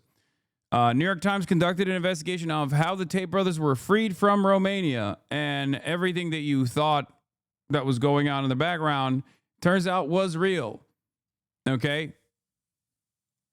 Confinement in Romania. Yeah, Epstein Jr., the poor man's Jeffrey Epstein. Andrew and Tristan Tate posted a video. Not gonna lie, as a Maoist, I cringe at your glazing of Dengism. It's literally Keynesianism. Okay. To their followers. We're massively back. Massively. They were in a private plane being whisked to Florida. Since 2022, they had been under criminal investigation in Romania. They had both been accused of trafficking dozens of women into a porn business that they ran. Andrew had also been accused of raping one of those women and of having sex with a 15-year-old. Prosecutors in Romania had prohibited them from leaving the country. Feel that? It's the feeling of leaving Romanian soil. This moment is the culmination of years of efforts by the Tates to cozy up to conservative influencers, members of the Trump family, and administration officials. My name's Megan Toohey. I'm an investigative reporter here at the New York Times. My colleague Isabella Quay and I have spent months interviewing dozens of people in Romania, the United States, and Britain. We have reviewed hours and hours of video clips, hundreds of pages of text messages and emails and court documents. And we're able to piece together how the American right helped the Tate brothers get out of Romania. Andrew Tate and his brother Tristan are major stars in the so-called manosphere. Welcome to the party, gentlemen. He-Man, woman haters party. It's a man's party. Andrew is a former professional kickboxer who built a huge online following, preaching unapologetic masculinity and chauvinism. All of history was built by men, always has been. If a woman is going out with a man, she belongs to that man, that's his woman. He's told his audience that they were victims of feminism, that they've been maligned by the economy and brainwashed by the media. You are now full slave mode, and that's all they want. So you will continue to work your shit job for shit money. He and his brother have gained millions and millions of followers. They sell online courses to young men about how to make money and how to exploit women. That included this PhD. Yes, as I've said over and over again, this is insecurity masquerading as masculinity, okay? These guys love presenting themselves as beacons of masculinity when in fact they are simply masking their insecurity, okay? And the issue is a lot of other also insecure young men cannot see that these are just insecure older men. And they lean into it.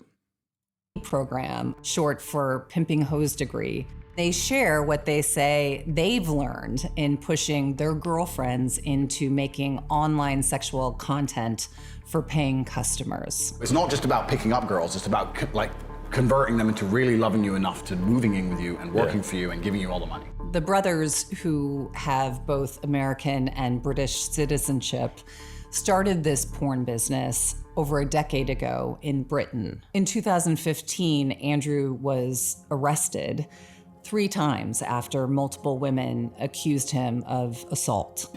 And while prosecutors eventually declined to bring charges, the investigation prompted Andrew to leave Britain. Andrew said that he thought that they'd be better served in Romania. It's a little bit lawless, you know? You can get away with shit you can't get away with in the West. Eventually, the brothers get banned from several of the biggest social media platforms, only to find new homes on Rumble, a site that was backed by J.D. Vance's venture capital firm, and Getter, a right-wing site. And then things really explode. In December 2022, the brothers are arrested in Romania. They had been under criminal investigation for several months after a complaint that an American citizen had been held by them against her will. The brothers are charged with organizing a criminal group and trafficking 7 women into their porn business. And Andrew is also accused of raping one of those women. And later, prosecutors in Britain would bring charges of trafficking and rape against Andrew and Tristan. Literally roping in JD Vance for no reason? No, it's not for no reason, and you will understand why it's actually relevant. Rumble is a right-wing website. Like it's not an accident that all the right-wing content creators are on Rumble. I think they tried to do an initiative and they tried to be more. They tried to be like a website for all. They tried to become like a market competitor to Twitch. They even had an initiative with iShowSpeed and Kai Cenat. I believe they just like dumped boatloads of money in that direction. And then I think they did like one episode and then never again. And they just basically got the bag and moved on. But yeah, the face of Rumble right now is Nick Fuentes. So they have this like super pro free speech attitude, but you know what it's code word for, obviously. But the reason why it's like backed by JD Vance's venture capital firm is for that reason. Additional charges that have been authorized will move forward once the Romanian case is complete. Through our reporting, we also found that the Tates have been quietly under investigation here in the United States by anti-trafficking agents and federal prosecutors. Andrew and Tristan Tate deny all allegations. While all of this is happening, they're building more and more powerful allies in the United States. In 2017, as Andrew tells it, throwback to the times you fucked him live on stream 2 times just for him to duck you a 3rd time shortly after. You laughing straight to his face for like 10 minutes killed his ego at the time. I know. It was when that was the first domino falling, I would say, because right up until that moment, he was on a rocket ship, superstardom, leaning into extreme misogyny, just like women hate. And he was blowing the fuck up. And then for once, there was a dude who was like, what are we doing? You know, this is fucking bullshit. Where's Kai? And she's still lapdog, or rather, does she still fit? She's still a lapdog in her heart. She's on a walk right now. Anyway. You know, he did a tweet in support of Donald Trump, and soon Andrew and Don Jr. had connected at Trump Tower. The president's son, he made me a coffee. Like, he's a cool dude. And this support and this relationship continues through 2023. When Andrew and his brother are placed under house arrest, Don Jr. sends out a tweet of support. By that point, the Tates had hired Joseph McBride, this attorney who had come to prominence representing Trump supporters accused of insurrection on January 6th. And McBride pitches his new client to conservative host Tucker Carlson, who What do you respond to the doubling of the workforce argument? How are you still single and still henpecked? I guess you know your audience. Henpecked? You unironically say shit like henpecked, dude? What the fuck happened to this guy? How the fuck How did this person get so brain broken? The fuck is henpecked? It's like you're a white knight. Yeah. You're a cuck to women. Ran out of meds? Maybe.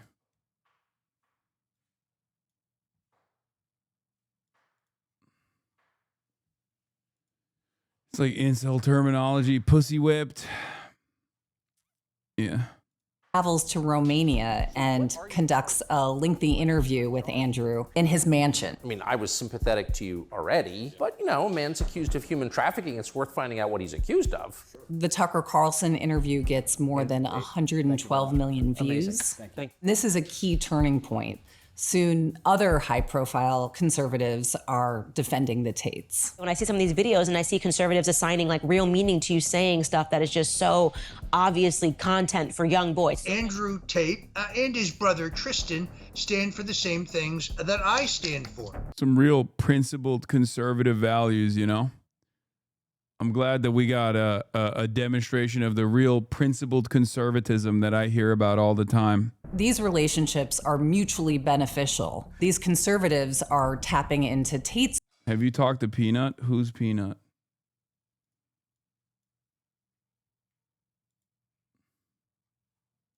Audience to expand their reach and connect with a demographic that is crucial to the president's re-election campaign. Listening to him with Tucker for an hour and a half, 2 hours, it clicked. Ignore the bait, Okay, now I Hasan. see why he's popular.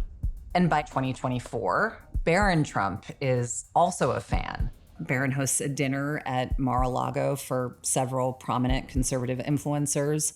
One of them was Justin Waller, who has helped the Tates run their businesses and says that he's widely seen as the third brother. Waller told me that Baron admired the Tates, and he said that he and Baron called Andrew together and discussed the Tates case.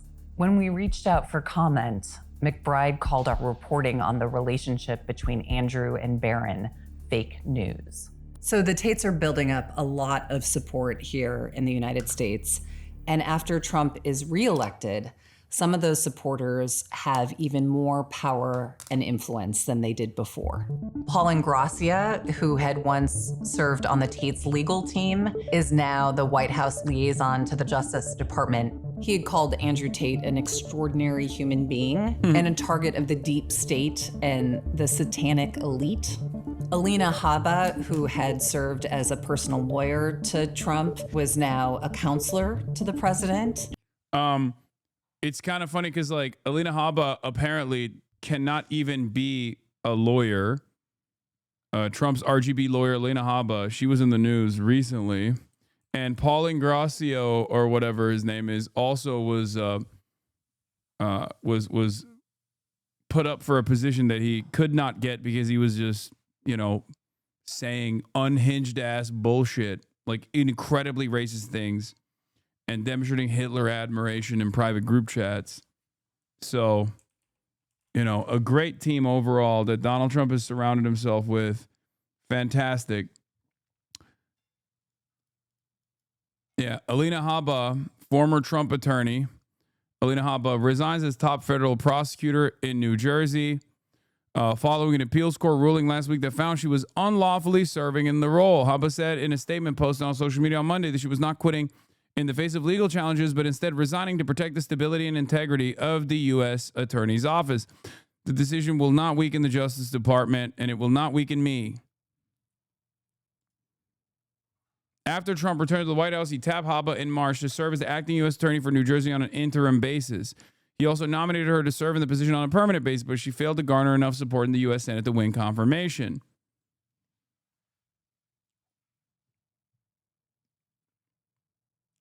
Anyway.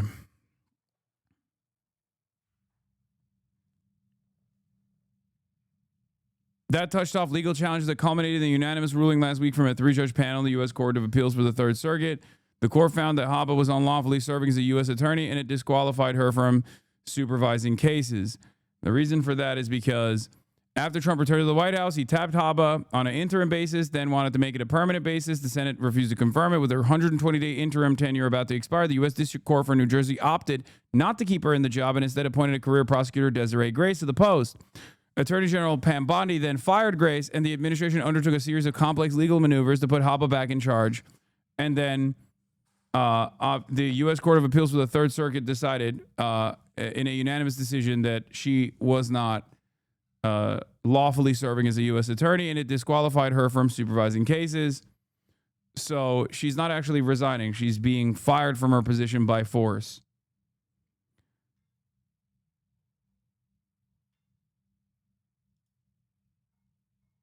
Damn, they really wanted her in that position. She must be really qualified. Yeah, well, she is, because the only qualification that Trump cares about is dick riding. So in that sense, she is the most qualified because she was a loyalist through and through. I still suspect that they unanimously decided she was unfit for the position because she's a gamer, and everybody knew that she was a gamer because she had an RGB Alienware laptop. But that's just my own headcanon. Don't take that seriously. She appeared on a podcast with Andrew in January. We need strong, powerful voices like yours. And yeah, I got your back over here. And this man, Richard Grenell, a special diplomatic envoy for Trump, discussed the Tate's case with at least 2 Romanian officials. Our reporting found that one of those discussions took place last December at Mar-a-Lago with an advisor to the Romanian Prime Minister. Ponta told us that he had discussed the Tate's case with Grenell. He then backpedaled and said they had not discussed the case. The other discussion was with Romania's foreign minister at a That's crazy that this is such a, like, this was a big enough deal that there are people in the Trump orbit that were actively trying to extract the Tate bros out of Romania. Fucking insane, dude. I mean, what are we doing? Conference in Munich in February. In a statement to the Times, Grenell said it was the foreign minister who raised the issue of the Tates. His statement did not address the Mar-a-Lago conversation. The public support from some of these allies set off alarm bells in Romania. Officials at the American embassy in Romania told us that they feared what would happen if their bosses in Washington instructed them to release new passports to the Tates in violation of the Romanian criminal justice system. It didn't come to that, but an extraordinary order came down from the highest levels of the Romanian government. Why do they feel they even need to go out to bat for the Tates, though? They don't have anything to offer for Trump except for clout. I mean, clout is all it takes. It's also a message. It's a message to everyone. If you are loyal to the Trumps, if you glaze the Trumps, we'll get you out of trouble. It's the same principle behind, like, pardoning all the January 6 offenders. You know? You can do criminal shit. It doesn't matter. We'll protect you. If you are a right-wing commentator, we will protect you. Also, birds of a feather, you know? On February 26th, Andrew sent a text message to someone close to him that we reviewed. He had been... The left and the right does the same thing. Oh, yeah, no. Who could forget when Joe Biden did that as well? Made aware that he was going to be released. He wrote, "I have very detailed instructions from the Americans about crossing borders, phones, passports, etc. I can't say more. This goes into instant effect." The next day, the Tates file a request that prosecutors lift their travel bans and return their passports. We spoke to sources who spoke to us on the condition... Yeah, the leftist Biden.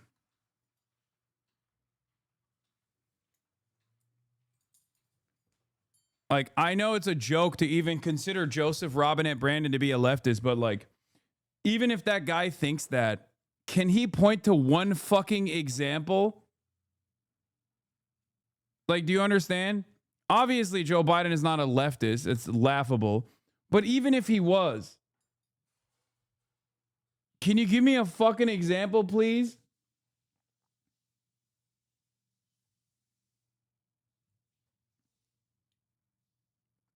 Like, there is no There is no fucking world. Like Hunter Biden was literally prosecuted under the Brandon regime. Okay? He straight up was. And for one Hunter Biden incident, there is like literally a million things that Donald Trump has done. He has pardoned Honduran drug traffickers, a former president of Honduras. Only as recently as in the past 2 weeks, he did this.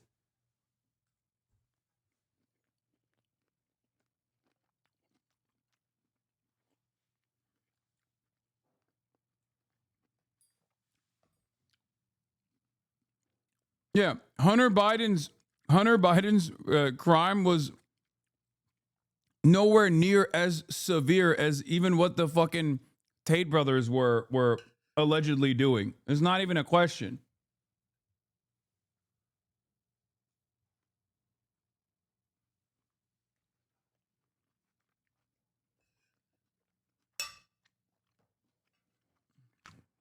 Of anonymity, who told us that the prosecutors had not. It's so funny. Donald Trump is literally selling pardons for cryptocurrency. And there are still dumb fucks who are like, nah, it's the same. Both sides are the same. No, the fuck they're not, man. I'm not a fucking friend of the Democratic Party, but goddamn, dude, I'm a friend of the truth, okay? And you are a fucking moron. There is plenty of shit that you can say about the Democrats. There are plenty of valid criticisms of the Democrats. But when it comes down to transparent criminal behavior, the Trump administration stands alone, dude. They are unique even from a Republican perspective. Like, they've reached beyond ideological boundaries. They are worse as far as on this issue, as far as like transparent grift, utilizing the power and the legitimacy and the authority of the office for personal favors. I cannot think of another president that's come near this. I mean, the last time a Republican tried to do that was Richard Nixon, I guess. It's not even close, dude.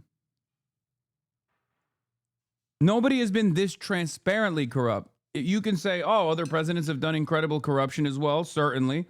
But none of them have done it in this broad daylight fashion. It's also low-level shit, too. Like, it's not even all high-level stuff. It's just like, as long as it directly lines up his pockets, he's there. I mean, cryptocurrency scamming is like the bottom of the barrel shit.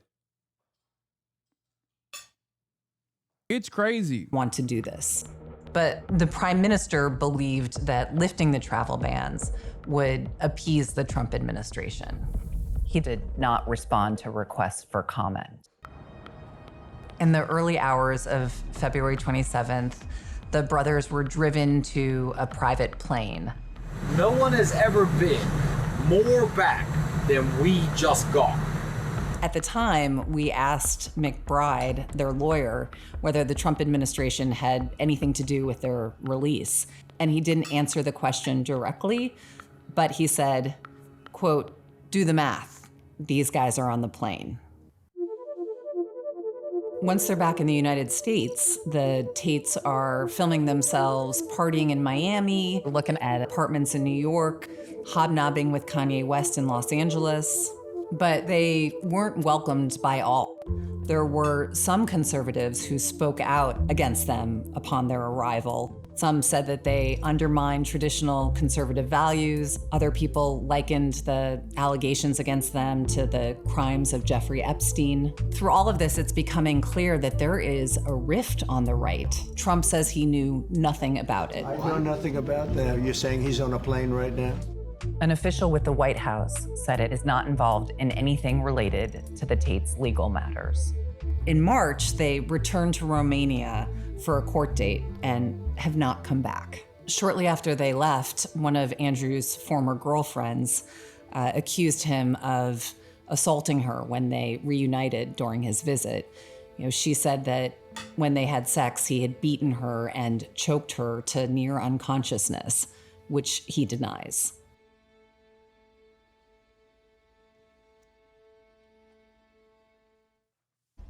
The Jeffrey Epstein files have become a defining issue for Trump in his first year back at the White House, stoking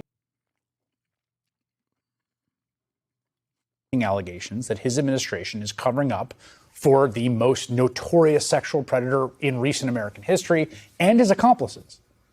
But something that's flown under the radar is the story of how this man and his brother, two of them there, both facing charges of rape and human trafficking in Romania, were suddenly allowed to return to the United States, and how the Trump administration might have been involved in that. One of those men, Andrew Tate, is one of the most proudly, violently misogynistic influencers in the world, with an enormous following online, particularly among young men and even teenage boys.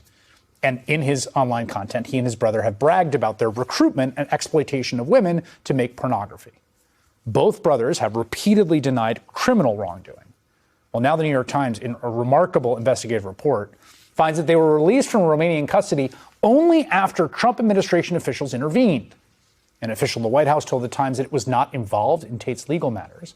But the Times reports that 6 days before Trump's inauguration, Andrew Tate wrote in a text, quote, "I had word from the Trump administration that they're on top of things. I've been told I'll be free soon." And here is how the Tate brothers reacted when, in fact, they were freed. And they boarded their flights back to the States the very next month. You know you are, Andrew. You know what we are? We are back.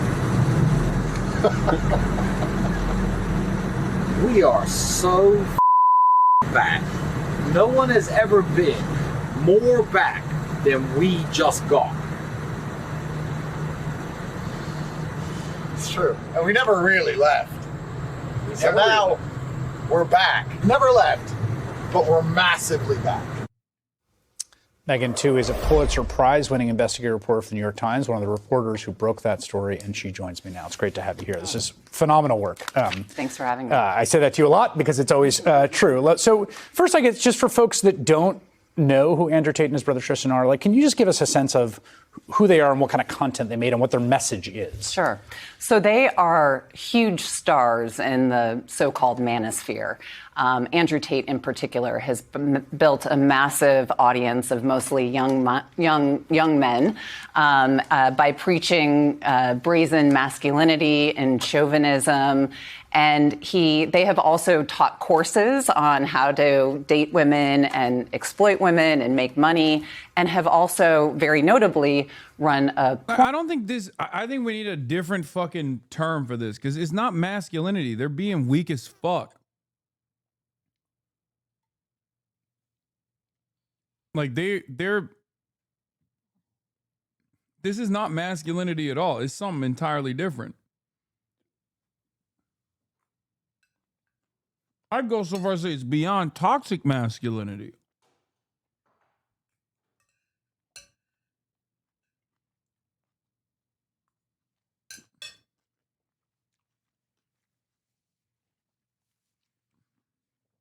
All right, we're talking about alleged sexual predators. Business for about a decade, in which they kind of bragged about basically dating women and then steering those girlfriends into making content, online sexual content, in which they'd take most of the profits. If I'm not mistaken, I think one of the courses they offered was like a pimping course, right? It had the acronym PIMP. Yeah, right? it was a PhD, short for pimping hose degree. Yes, and the whole idea was, and again, they would say this, is we will teach you how to find women, create some sort of what appears to be romantic connection with them, and then use that to manipulate them into them making sexual content that you profit off of, right? Yeah, that's exactly right. And they were born in the United States, but grew up, spent much of their life growing up in Britain. And so they launched this porn business, if you will, around the mid-2010s when they were based in Britain. And then in 2015, they moved to Romania.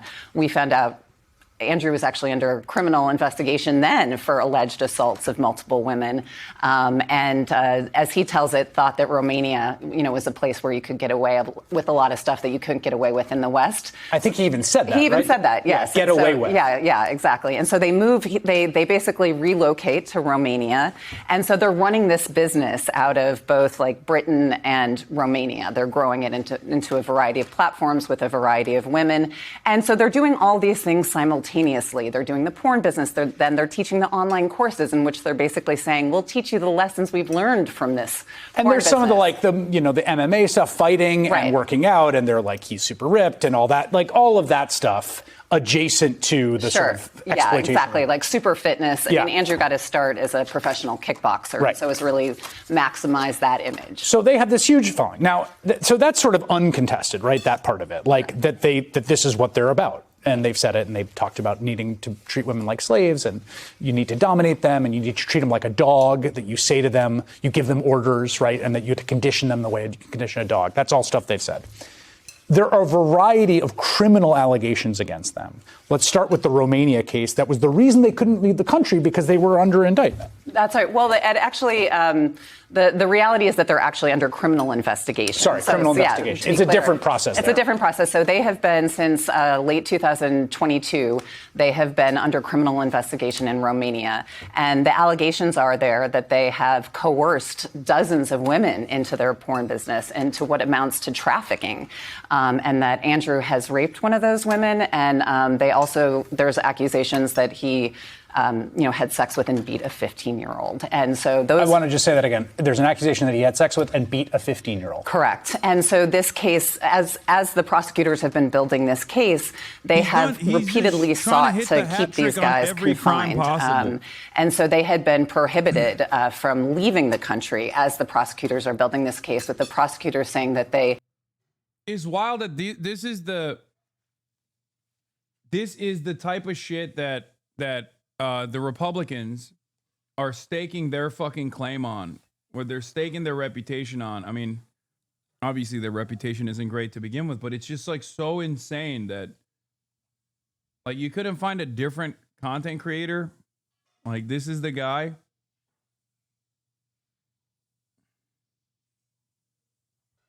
Nuts.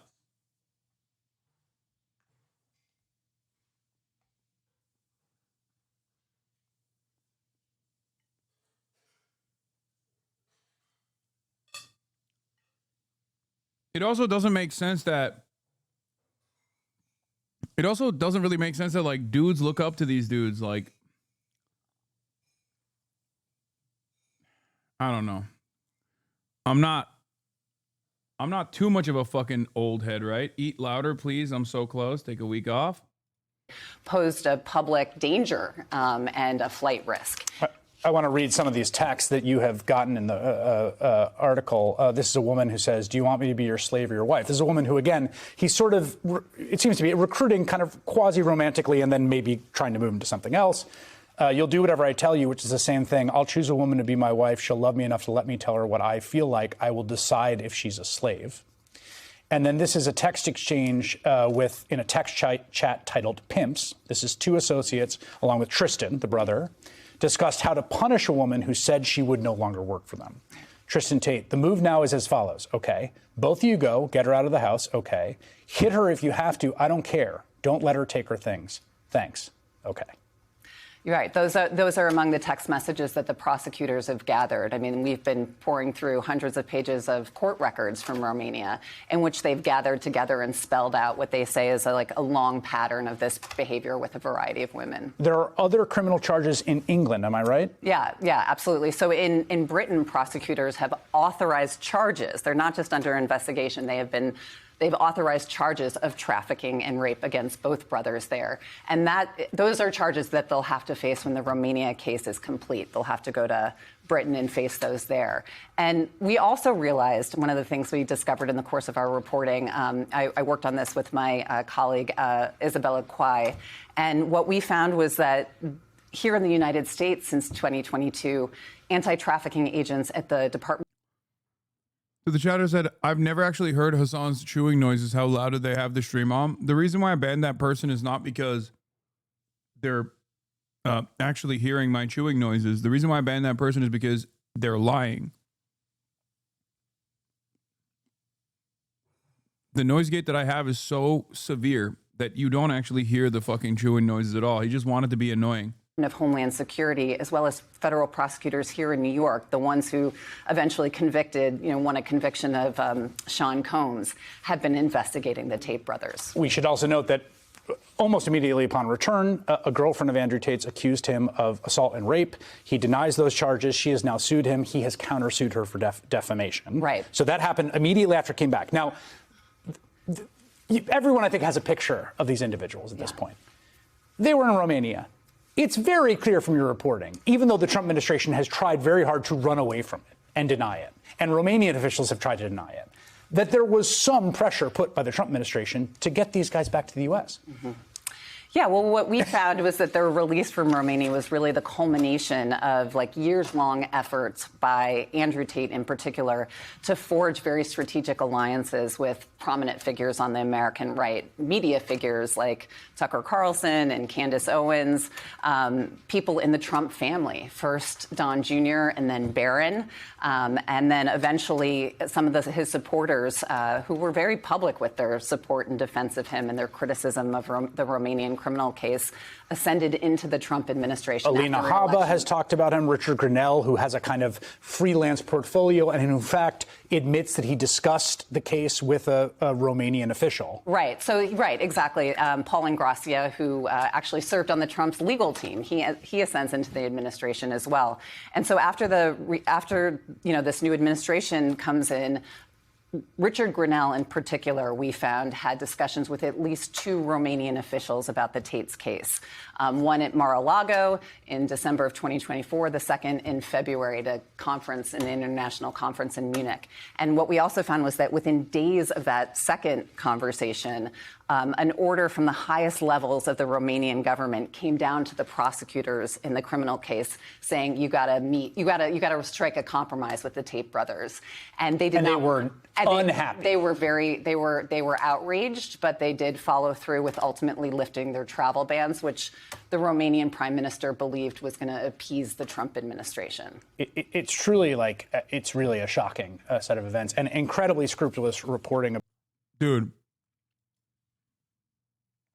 the more I hear this idiotic extreme centrism shit, the more I understand why there are so many stupid content creators that people actually gravitate towards. I think this makes people feel like they're smart. That's got to be it, right? If you don't know anything about anything, you can just simply go, both sides do this. And then a lot of other stupid people, I think, will turn around and go, wow, that guy's fucking brilliant, dude. He's kind of right. Yeah, your dumbest coworker thinks this. Exactly. I'm not a part of either fucking quote unquote team. But there is a difference, okay? It's crazy. It's crazy to go, nah, both sides do it. The system is broken. Yeah, the system is broken, okay? But you don't have to always hit this extreme centrism route. There is no equivalence to what the Trump administration did in terms of wheeling and dealing to extract people that were, no, the left gives Disney Channel happily ever after nonsense and wonders why these dudes are popping. Brother, you already explained to us that you are a fucking incel. We already know that you're brain broken. What do you mean? You just said, how are you still single and henpecked? I guess you know your audience. Do you think you actually have good insight into how the planet is because you watch the likes of Andrew Tate? Are you that fucking dumb? I'm trying to help you by telling you right now, you've watched far too many weirdos on the internet and they've poisoned your brain. You guessed that, by the way? Yeah, I think it's a pretty solid guess from the way you're conducting yourself.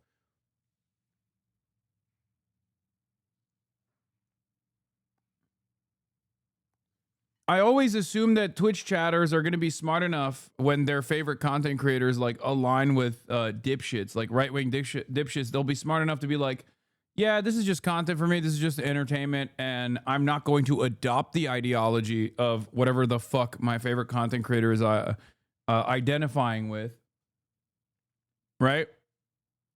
But it turns out I think many people do that. Yes, also the chatter didn't deny it. He just basically admitted to it and said I guessed it correctly, I guess.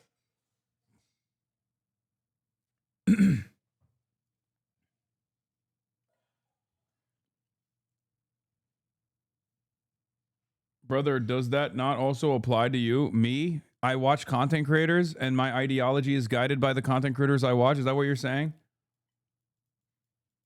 At what point throughout the day? What is... No, your chat? So you mean that applies to you, not me?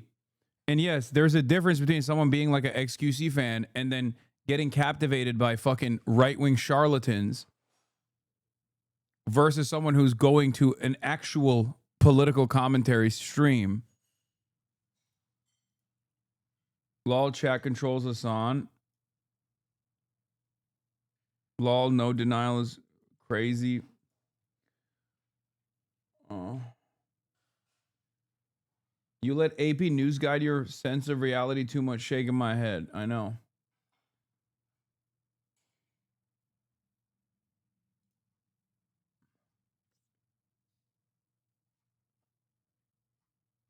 I don't know what's going on. Maybe it's is it because it's Friday?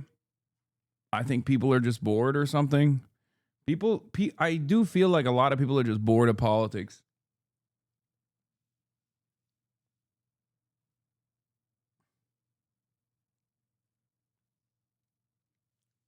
It's not because it's Friday. I think a lot of people are just like, it's the holiday season. A lot of people are totally checked out of politics.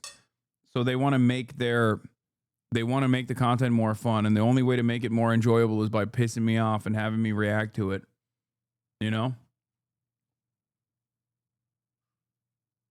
About all this, and people should check it out at the New York Times, where you can read some of these texts and you can read more about some of the allegations against Andrew Tate and his brother, which the men deny. You should definitely check it out. Megan Twohey. Talk about international politics. Way more vibrant. Trump and U.S. stuff is boring. Dude, shut the fuck up. Stephen Crowder, who wrote on our YouTube.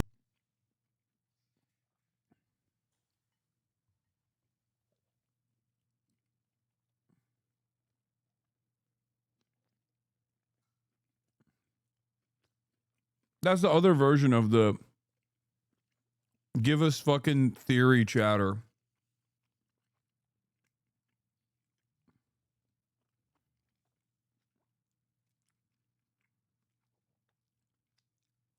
If I spent every waking moment covering like developing nations, I'd have 12 people by the end of next year watching and tuning in. And that chatter himself would not be one of those 12 people.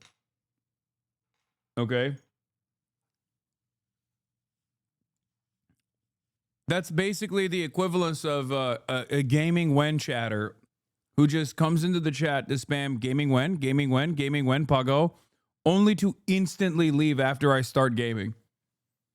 Many such cases.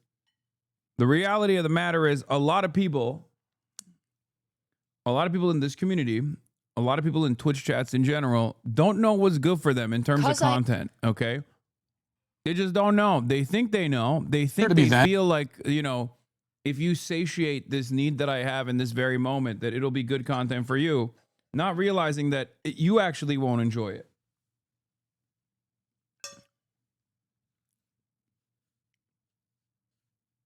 Anyway,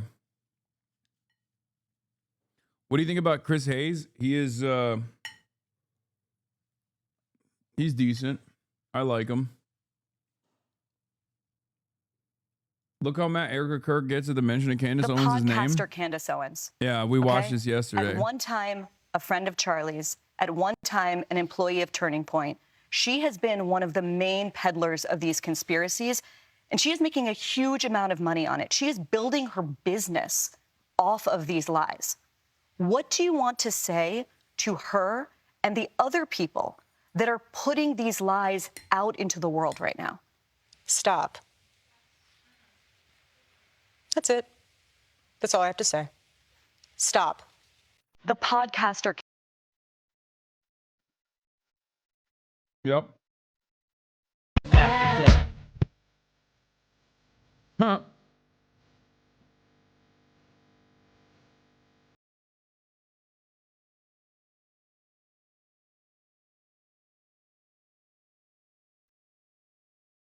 Yes, I'm gonna do Vince Staples on Z-Way. Y'all are fucking so annoying, dude. I know. Yes. Yes, he's revolutionary. He's a Maoist. Third worldist. I know. I saw the clips, okay? He's taking my job from me. I'm done. I'm washed. We aren't annoying. You just lie all the time. Okay. Talking to Barry White is a great way of dispelling the rumors. I know. If there are rumors surrounding your husband potentially being executed by the state of Israel, what you should do is go to one of the most loyal servants of said state, working for major donors that are almost singularly invested in defending said state's interests. And everyone will think, oh, certainly Israel had nothing to do with this. While in the process of selling a book that apparently is coming out about how much your husband that was assassinated loves Israel.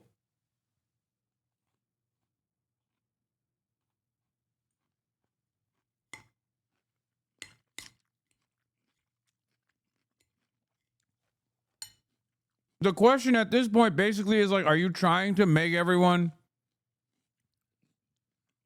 assume Israel did it? Are you trying to convince people that Israel is definitely responsible for this?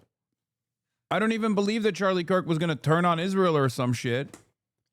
But goddamn, a book about how much Charlie loves Israel after he died? A book about how much Charlie actually loved Israel after he was assassinated and people were like claiming that Israel did it. So much so that Benjamin Netanyahu came out and did multiple fucking interviews, multiple videos about how he definitely didn't kill Charlie Kirk. What is this timing? Even if that book was locked in the chamber, okay? Even if that book was locked in the chamber, you keep that. You don't release that book. You know what I mean? Like, that's just horrible timing to release a book like that. Amanda Seyfried says socialism is a gorgeous idea as she grapples the current state of America. How about we all don't have any kind of agendas? How about our agenda is take care of each other? I know socialism doesn't work perfectly, or that people understand what the word actually means. For me, it's taking care of each other. If I have money, I can spend more money on other people. You think they care about optics? I mean, they should. And it has become all the more clear to me since, as I've gotten to know her more, that this is somebody with an immense amount of strength and courage. So when people look at Erica and say, she's acting strange, I've never seen a grieving person act this way. Well, I agree. She's an exceptional person. Oh my God. Oh my God. Oh, they got Matt Walsh on board too. Oh, he's going to get yelled at so much in his replies. I can't wait to look at the replies after I'm done with this video. It's going to be at least, I'm calling it, there's going to be at least 4 mentions of how Ben Shapiro cracked the whip. Situation. Handling it with remarkable poise and dignity. That is a virtue. And virtue is a strange thing in our day. And even if she were not an impressive person, she would still be a grieving widow. She would still be my friend's wife. And I would still feel duty-bound to support her, as I have over these past 3 months in ways both public and not. So, hey, yo. He's trying to crack. He's trying to hit. Straight up. What I am asking everybody, including Candace, is to please leave this woman alone. Oh, my God. Let her grieve. Let her pick up the pieces of her shattered life in whatever way she sees fit. She deserves that grace. And we owe it to her. Not because... Brother, she is sitting on a throne of $100 million conservative outreach operation that has its own media wing. Okay? What the fuck do you mean, leave the poor widow alone? This is what most like Victorian era plays are made of. Okay? A mysterious death in the family. Who will take over the franchise? That's like 98% of fucking theater plays from before the 18th century. Can you imagine how fast those plays would end if someone goes, oh, but what about the widow's feelings? And then everyone goes, you're right, my good sir. We shall stop now. Make haste. The leave her alone strategy, the leave Britney alone strategy is not gonna work, man. I'll have you know she's a grieving mother. Not gonna work. Especially when people are just like, all right, well, we got some questions about what took place, really. And also, why is she selling a book now?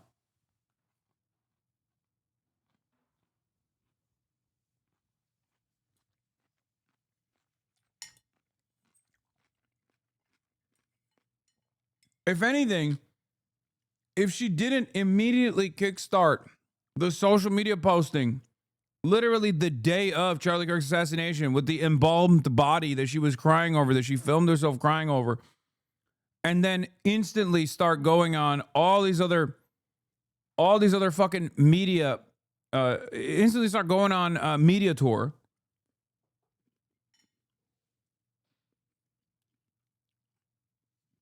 WWE funeral.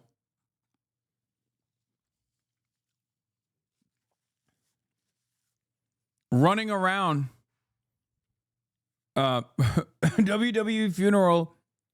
Running around duking it out with people. Like the day after Charlie Kirk was killed, she went on fucking Turning Point USA, in front of the Turning Point USA banner. She went live and was like, I'm gonna show it to you. I'm gonna show you what's what. You just pissed off the wrong woman. Like, you know, all this shit. Like, she is playing a role. She is being performative.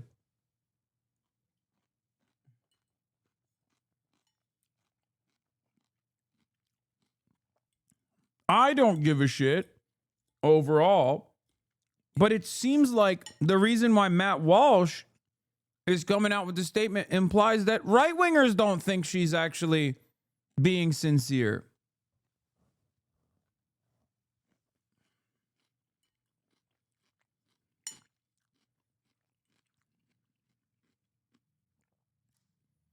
Because if it wasn't right-wingers that were making a big stink about Erica Kirk's book tour right now,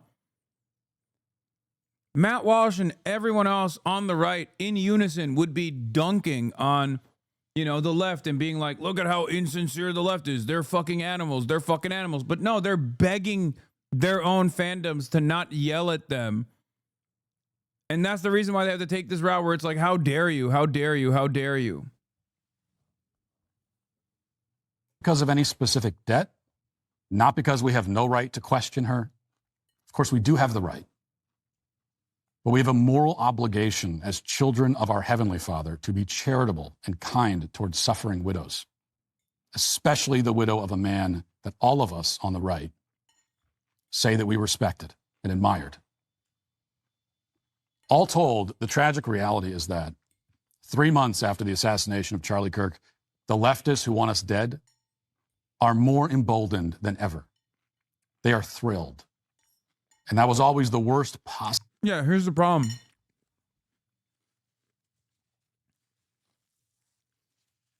The right-wingers don't think it's the leftists that killed Charlie, Matt. They think it's Israel, Matt. And they also correctly point to how you are noticeably absent from the conversation of Israel, Matt. Perhaps because you work for Daily Wire.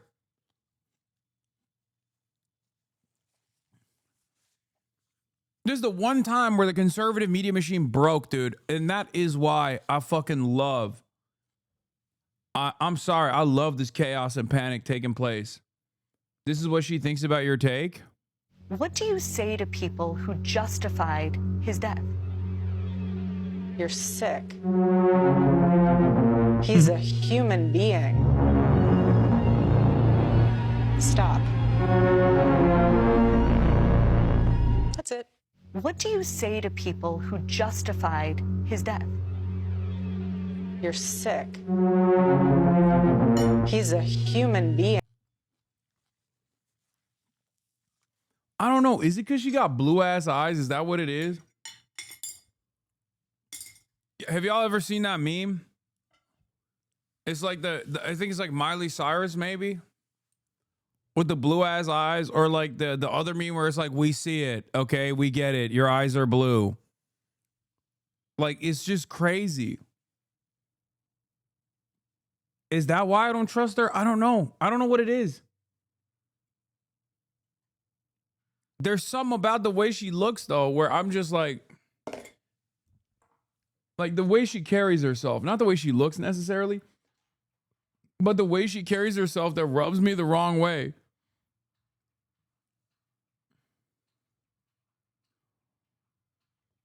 Denim's analyzed her makeup. She has white skin, blonde hair, blue ass eyes. Using black mascara makes it look extra horrifying because it mismatches her look. Bro, there is literally something kind of demonic about it. It's just like terrifying.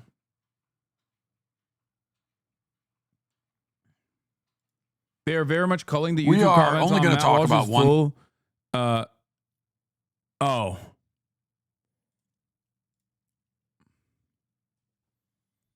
Nope. Watch his mic on right shoulder after he was shot / boom advice. We know you're controlled now. I like Matt Walsh, but there are so many things that don't make sense in the official narrative. Candace is not the only one doubting the story. There are many more. It's crazy that a trans lover went after Charlie Kirk while you, Matt Walsh, lived to talk about it. Even Charlie wasn't that much stuck on the trans issues at all.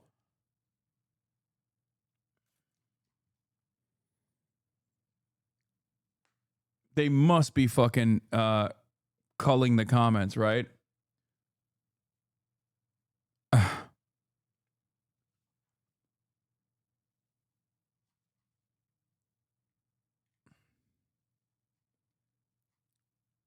What is up with the Republican makeup? Anyway, I'm not even going to get into it, but it's just like...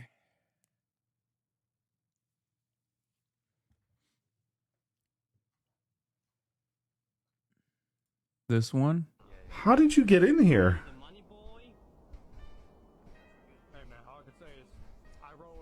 Hello. How did you get in here?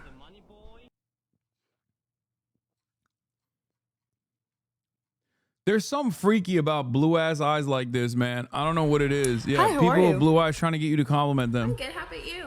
I'm great. I like your outfit. Oh, thank you. Is there anything else that you might like? Oh yeah, I like your makeup. Is there anything else that's like on my face, on my upper head region? I like your eyes.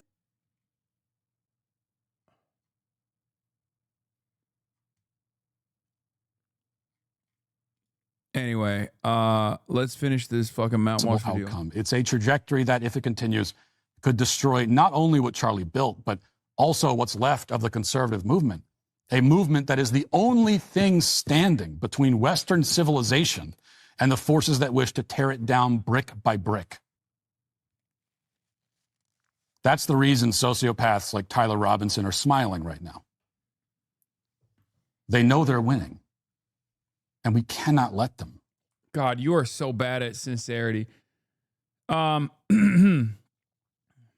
Peak empathy. Sorry, husband's got assassinated, but have you considered my podcast and these clicks? I mean, Matt Walsh is trying to farm.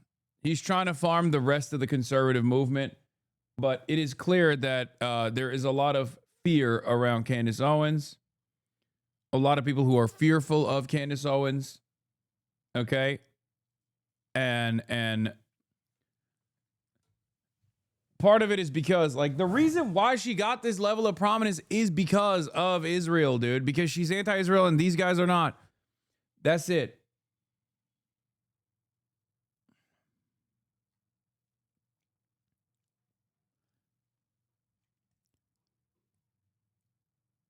All right. We're going to get into Z-Way and Vince Staples. This is a Z-Way interview. Vince Staples, an iconic guest. Let's start it. Do you have usually? I do too. I'm not paying for that shit. Bro, tonight I interview. And then we'll do the boy video as well. Rapper and comedian Vince Staples. What do you want your last words on screen to be? R. Kelly. He only had one slow kid in the whole school. Hasan, no comment section? What do you mean? In the Matt Walsh video, we just looked at the comments. There's still people who don't believe it. Ooh, pick up a book. Where were the white people? Well, you brought up slavery. Don't put this on me. F you and your bald ass granny. Shoot guns, smoke crack, bitches. My most iconic interview yet. Kill the there. Z-Way News Network starts now. My next iconic guest is a Long Beach rapper known for his razor-sharp cultural commentary. Watch The Vince Staples Show on Netflix. Please welcome Vince Staples. How you doing? Swell, how are you? I can't complain. It is a Vince Staples? Who is that? You said, who is that? She just did the intro, chatter. Fucking listen. pleasure to meet one of the... Bro, get Vince on stream. For many, many years, I have been trying to get Vince Staples on the stream. At this point, he has to know, at least, like, he must have heard about who I am. It's been many years at this point. No motion whatsoever. No motion at all. I've asked to have him on stream. I've replied to his tweets in the past. Right after he like tweets something out, I'll reply immediately. We'll ratio him.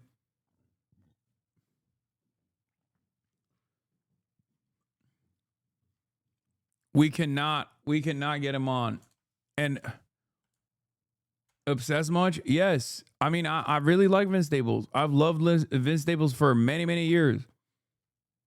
I have actively tried. I've actively tried to bring him on the stream because I think he'd be a great guest. Old HasanAbi heads, no.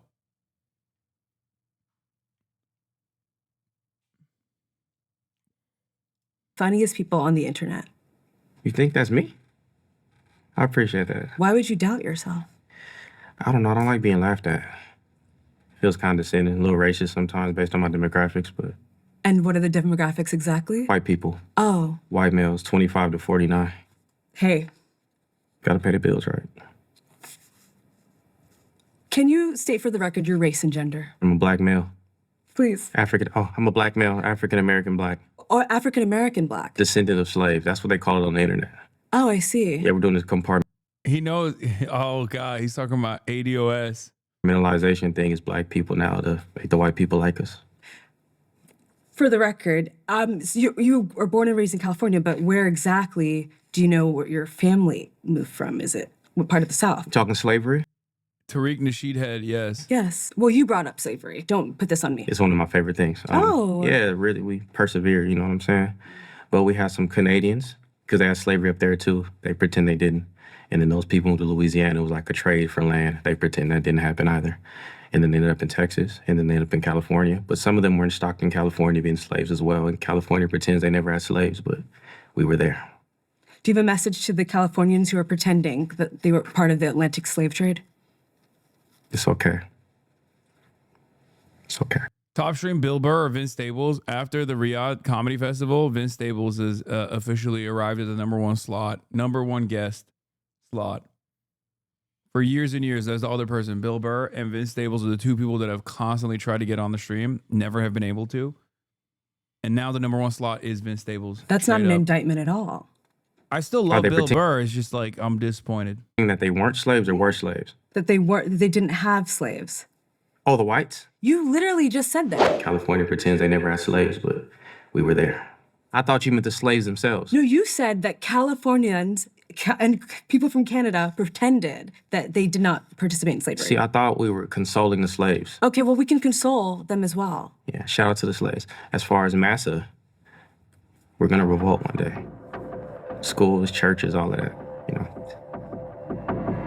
That was haunting. Coming up. Do you read a lot? I just read something called Sociopath. And did you see some similarities? I've heard that a lot. Now, what is your horoscope and how do you use it to justify your personality disorder? Shit.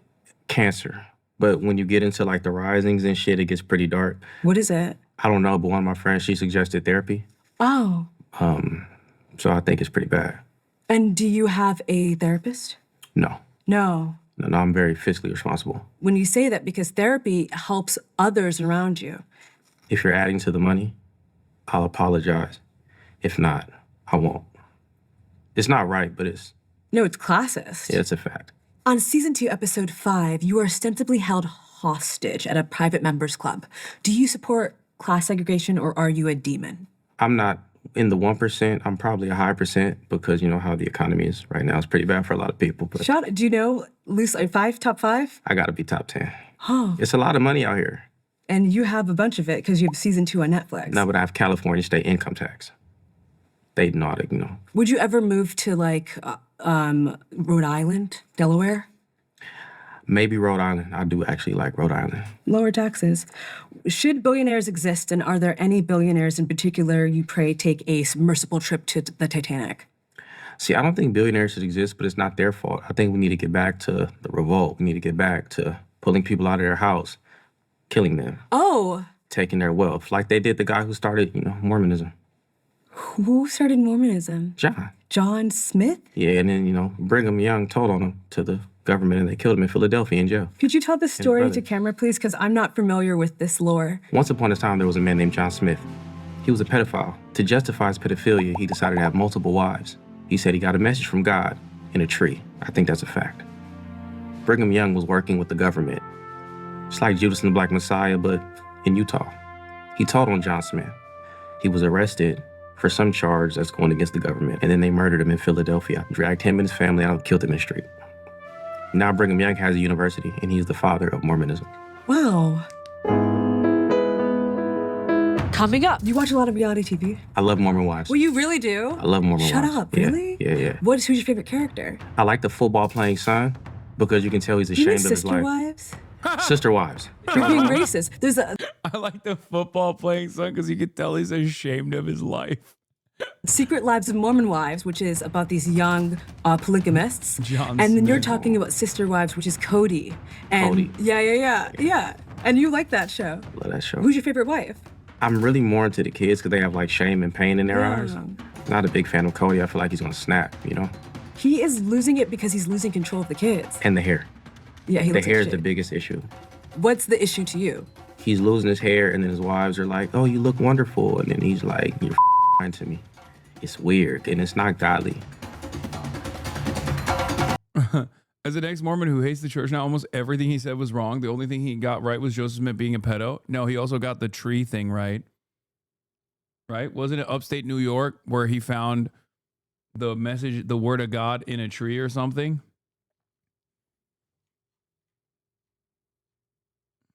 No, it was a hat.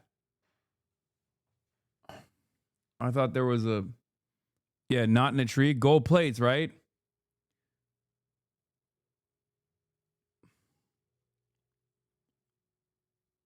Not a tree. He used a hat to translate.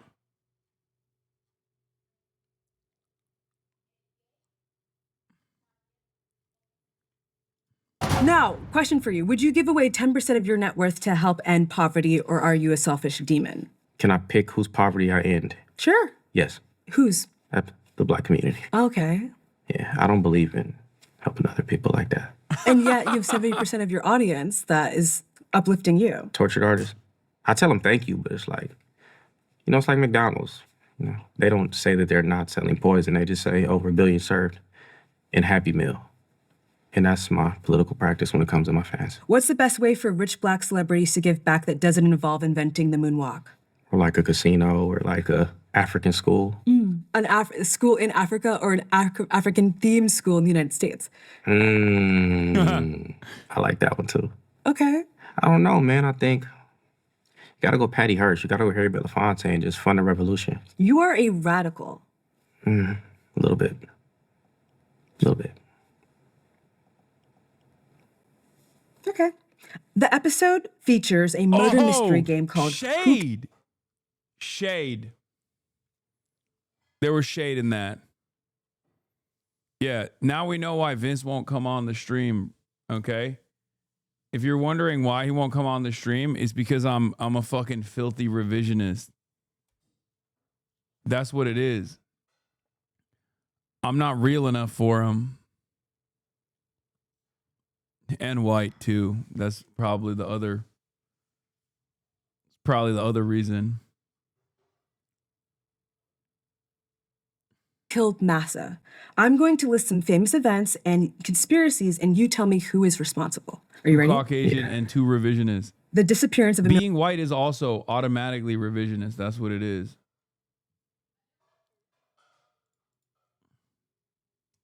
He only fucks with this white boy? My name is Captain John Brown. Okay. Amelia Earhart. The United States government. The moon landing.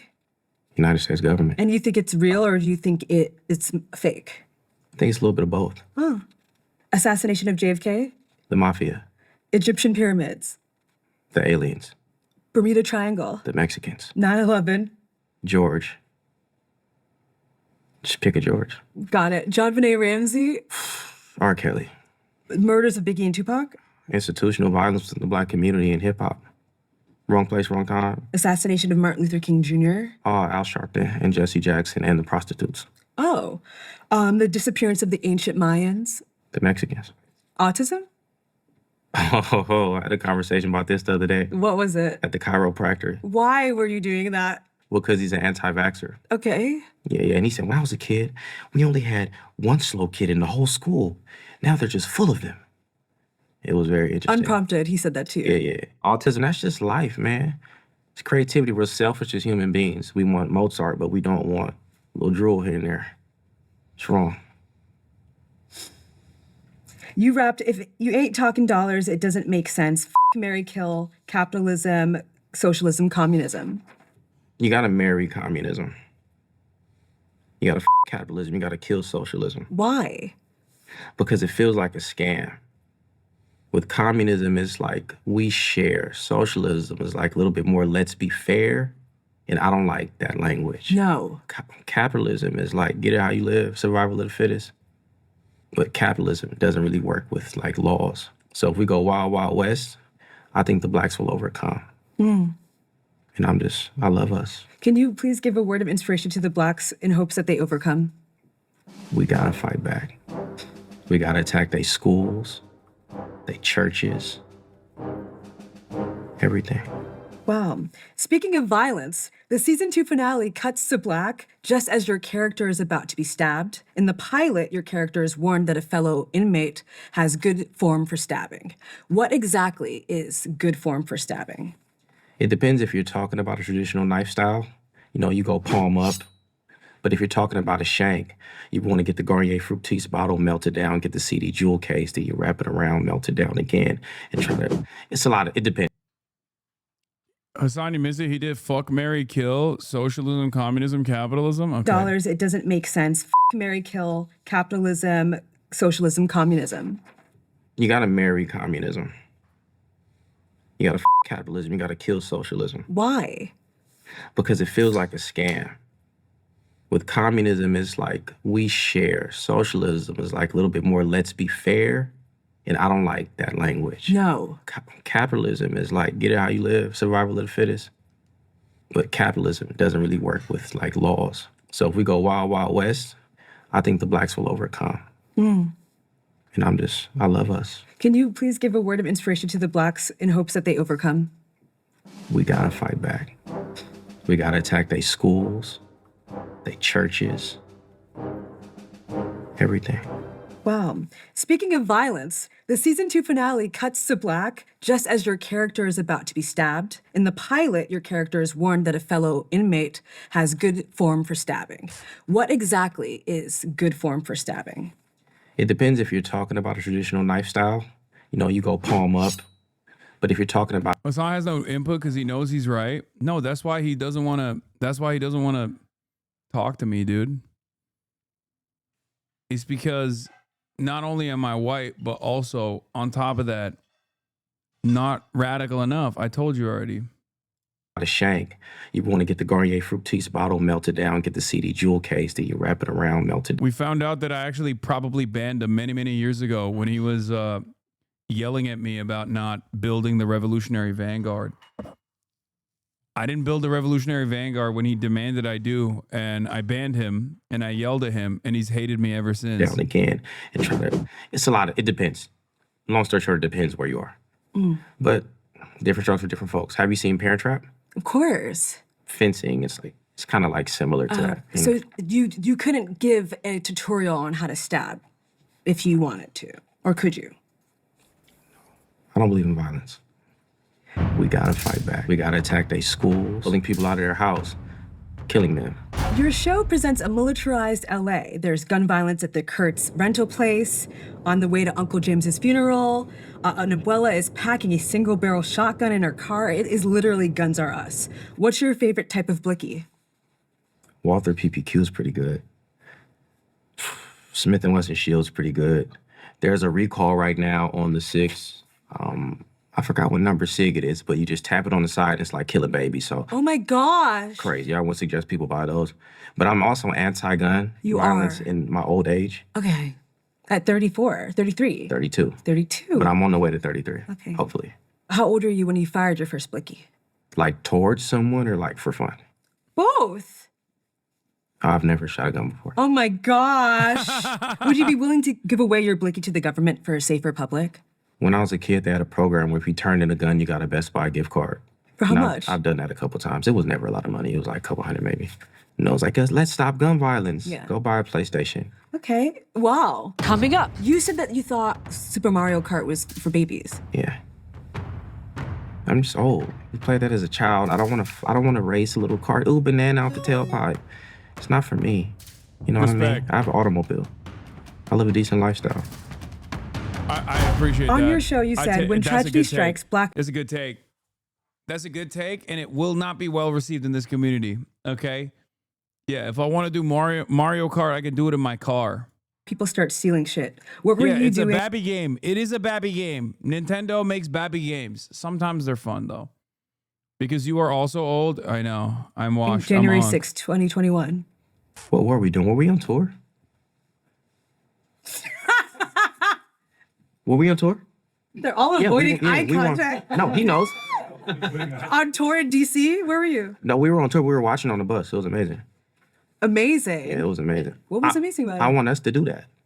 Got it. And we would do better because they were just ugly. Like, the problem with Revolution is that it will be photographed. Yes. So sloppy, loose T-shirts. Oh my gosh. Nobody got a pump. Nobody drunk their cayenne and their lemon. It's just not beautiful. So you're fighting the government and you look like shit.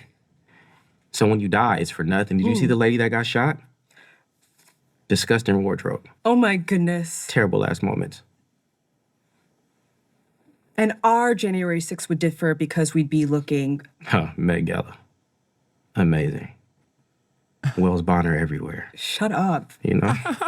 Wells Bonner everywhere. Coming up. Your character dates a light-skinned woman named Deja, who is frequently referred to as white. Dude, I thought I had either invented or had seen every take about January 6th. That was a new take about January 6th. I never even comprehended that. I never even thought about that. He said Ashley Babbitt was chopped. That's a new take for sure. Biracial people exist. It depends where they get their trauma from. Depends on the mother or the father's kind of, it's a different thing. If you have black man, white woman, you can get an NBA player. If you have white woman, black man, you can get a politician. Oh my goodness. It really just depends on the blend, you know? Are you a black entertainer that only dates light-skinned women? No. My mother would disown me. Oh, really? But you gotta dabble when you dabble, but Why do you think that that's a stereotype for black entertainers? I think we need to stop looking at black entertainers.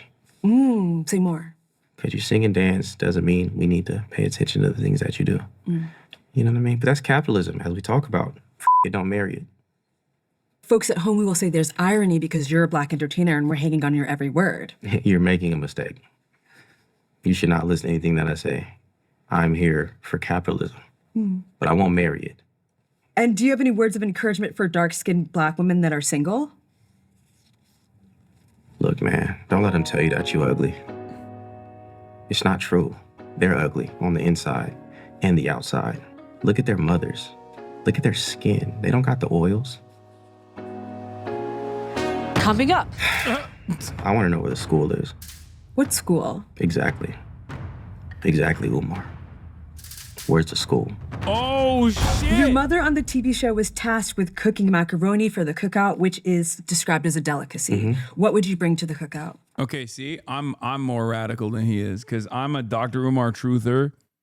I believe that he actually did not succumb to the mercy of the snow bunny at Cherry Hill Mall. And I also believe that the school is being built as we speak. Whereas Vince is not a believer. It's fine. He's not a true believer. Okay? Both of those things I believe sincerely. Dr. Umar would never do that. He would never do that. He's simply asking where it is. It's in our hearts.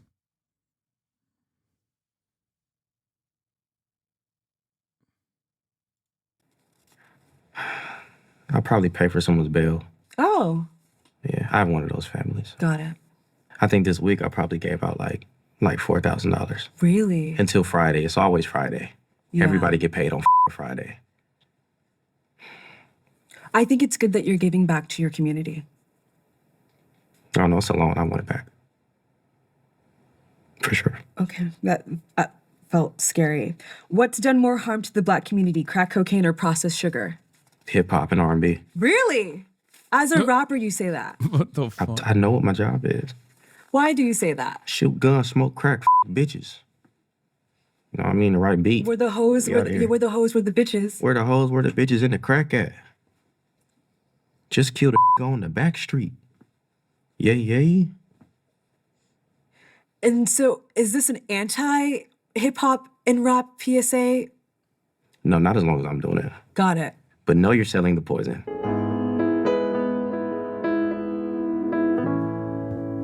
If you could encourage Strange people take, at home okay. to read and promote literacy, what would you say? You're not that smart if you're a idiot. Pick up a book. It'll help you. Mike Judge made a movie called Idiocracy, and we're living in it. Every single day. Camachos everywhere. That's a unk take. I know. That's a conservative unk take. That's the Aaron McGruber take.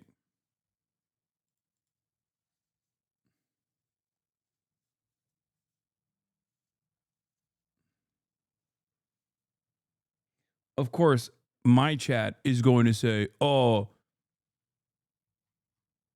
he's right though. He's right though. Because you're all fucking unks too. Pick up a book. Anyway, he was obviously memeing. I don't think he was being serious about that. Coming up. If we can't attack people's looks, what can we attack? Their grandmothers. And say what about their grandmas? You and your bald ass granny. Your dead ass granny. It's common ground. Because I'm attacking you, but not you personally.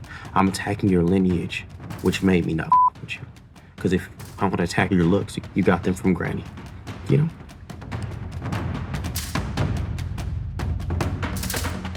Are we living in hell? Absolutely. Do you think there's a heaven? Absolutely not. I think this is it too. But I put it in music because people like to feel like you believe what they believe. You're manipulating people with the music? Absolutely. You know that there are cameras in this room. They know it too. I say it all the time. They just ignore it. Okay. I pray to God. I say that shit all the time. Every album, every Jesus song, and you don't every believe album. in a God at all. I believe that people need what they need to survive. But don't think there's a floating man with a blowout? No. Maybe a beaver, maybe an aardvark, maybe a body of water. Wow. Are there any white people you would invite to the cookout? And if so, who? No. I don't believe in, like, why is everyone homeless? Why are we cooking out? Can someone host? You know? You don't like homelessness. No, I don't like homelessness. But I live in a city that's overcome with it. It's like rampant. Yeah. So I have a lot of friends that are unhoused. And what do you do to support them? I give them money for their drugs. Okay. For their drugs? Come on. I'm hungry. For black tar heroin. Vince, who is a shining example of the black diaspora to you? Angela Davis. Oh. Light-skinned Afro prison time. Why'd you have to say Brilliant. her complexion? Because it's a range of things that are all black. And I dare tell Angela Davis she not black. Gonna get shot in the face. Wow. How many black friends do you have? All. All. It makes me kind of sad though, because I've never really had like a real friendship bond with a white person. I realize this in my older age. You think so? Music is like, you have collaboration, coworkers and stuff. Like as a kid, there was a kid named Eric that in the first grade, he was cool, but I didn't really with him after a couple weeks. Got it. So it makes me feel like I missed out on like something. You talk about Mac Miller so fondly and From about music, I was grown. Yeah. But it's like as a kid, it's like, where were the white people? That's a great question. Because they were everywhere. How many black female friends do you have? A whole lot. Shout out to Jay Shauna. You know what I mean? And Kiana. You know what I mean? Crystal. Shout out all the homies. You know? Shout out Black P, my cousin. Oh. Shout out all the homies. You know what I mean? Shout out Binky. Love you, Binky. These people are real. Oh, yeah. Corey knows Binky. Binky like 6'6". Yeah, Binky like 6'6", swole. And how many of these friends have been to your home? One of them. I see you in the ghetto. We all in the ghetto. What you said, the cookout. Let's commune. See you at the park. See you at the park. See you at the high school football You're games. not letting your close friends like Binky into the front door. Oh, Binky could come to the house. Okay, good. Yeah. Coming up. You think so? Yeah, I'm sorry to the children. Well, no, they're not really black, so I can say what I want. You know what I mean? So you're selling the poison to 70% white men from age 18 to 25. It's a sad existence. I'm telling you, it was torture up here. Are you happy? I'm ecstatic. I didn't graduate high school. I have no better options. Let's pivot. So season 2, episode 1 starts with an argument between two lesbians arguing over paternity. What's your favorite letter in the LGBTQIA+? Definitely the plus because it's everybody. Ah. You know what I mean? I support the whole diaspora. Go drink your water. Go. No homo or yes homo? All right, go. No, go drink your water. I don't think we can say that anymore. We can't no homo anymore. That's crazy. You got me. As a straight man, which do you give less of a about, women's rights or gay rights? See, that's hard, right? Because when it comes to the gay rights thing, I'm a little... That's tough. It's a tough question. A little bit selfish. My Uncle Keith, that's my boy. Taught us how to hoop. Had an Audi like 2003 in Watts. You know, that's rare. And as far as the women's rights, it's only women in my family. So them is my rights. It's selfish, but I'm fighting for both. You know what I'm saying? It is what it is. Shout out Uncle Keith. R.I.P. Uncle Vincent. You know what I mean? Well, would you rather have a thought daughter or a gay son? Twins, both. Coming up. Is self-love a message for everyone, or should some people hate themselves? Some people should for sure hate themselves. Who? The tortured artist. Moi. Oh. Do you hate yourself? No, but I should. It's something I'm working on. I gotta get my guilt up. Let's land this plane. What advice do you have for Americans struggling to stay sober in a dystopian police state? The police. What does it have to do with sobriety? I've never been high. Well, I was born high. You know, crack baby, 90s. Oh, really? Yeah, but you know, Oh. after that, I cut cold turkey. Do you have any vices at all? Like gambling, anything? I don't know. Negativity. Oh. I'm really working on like my disposition. This is working on. You get what I'm saying? Yeah, it used to be way worse. I'm doing really good. Really? Yeah. It's not for me. It gets pretty dark because it feels like a scam. I'm not against it, but I am against it. This is you at your most positive and cheery. I promise you, it's like my peak. You're the first artist I've ever interviewed that has a disdain for artists. I don't think that artists appreciate the regular, everyday person as much as we should. I don't like this pedestal. It's crazy. If you could talk to the artists at home. Love your family, love your friends. Just because you're great doesn't mean you're not a piece of shit. Well, music has always brought people together. What's a song that could fix the growing conflict in the Middle East? I got a lot. The Big Payback. This is a Man's World. Write a Letter by The Whispers. Fight for Your Right to Party. Many Man, 50 Cent. Many Men by 50 Cent. Yeah, that's off the top of my head. Why? Cause shit, it's hard out there. It's a great song. Yeah. Wow, Vince, you have a deep undercurrent. You think so? Yeah, you are as deep as the ocean. Are you kidding? Thank you. We don't really know how deep the ocean is, though, do we? Exactly. Yeah, I feel you. That's deep. I like that. Thank you. That was kind of you.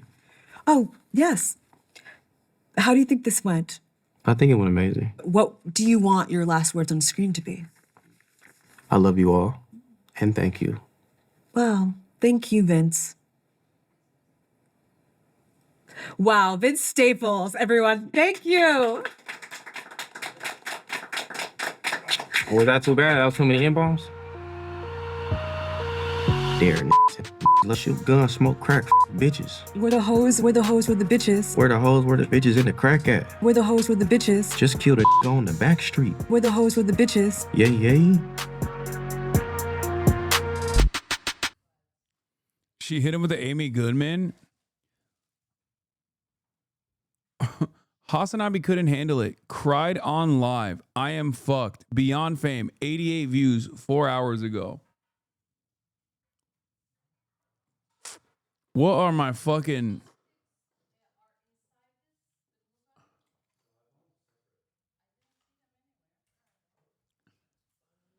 Watch it? Yeah. No, I think I'm gonna skip that one. When the algorithm is serving me anti-Hasan slop, that's how you know this shit is popping on YouTube. Anyway, gaming Shirley, yes. Afraid of criticism, yes. I'm afraid of criticism from a dude with 88 views. He is going to have cutting. He's going to have biting criticism, which will be insightful, and it will make me reconsider my priorities. Oh, we got the Boy video that I said I was going to watch as well.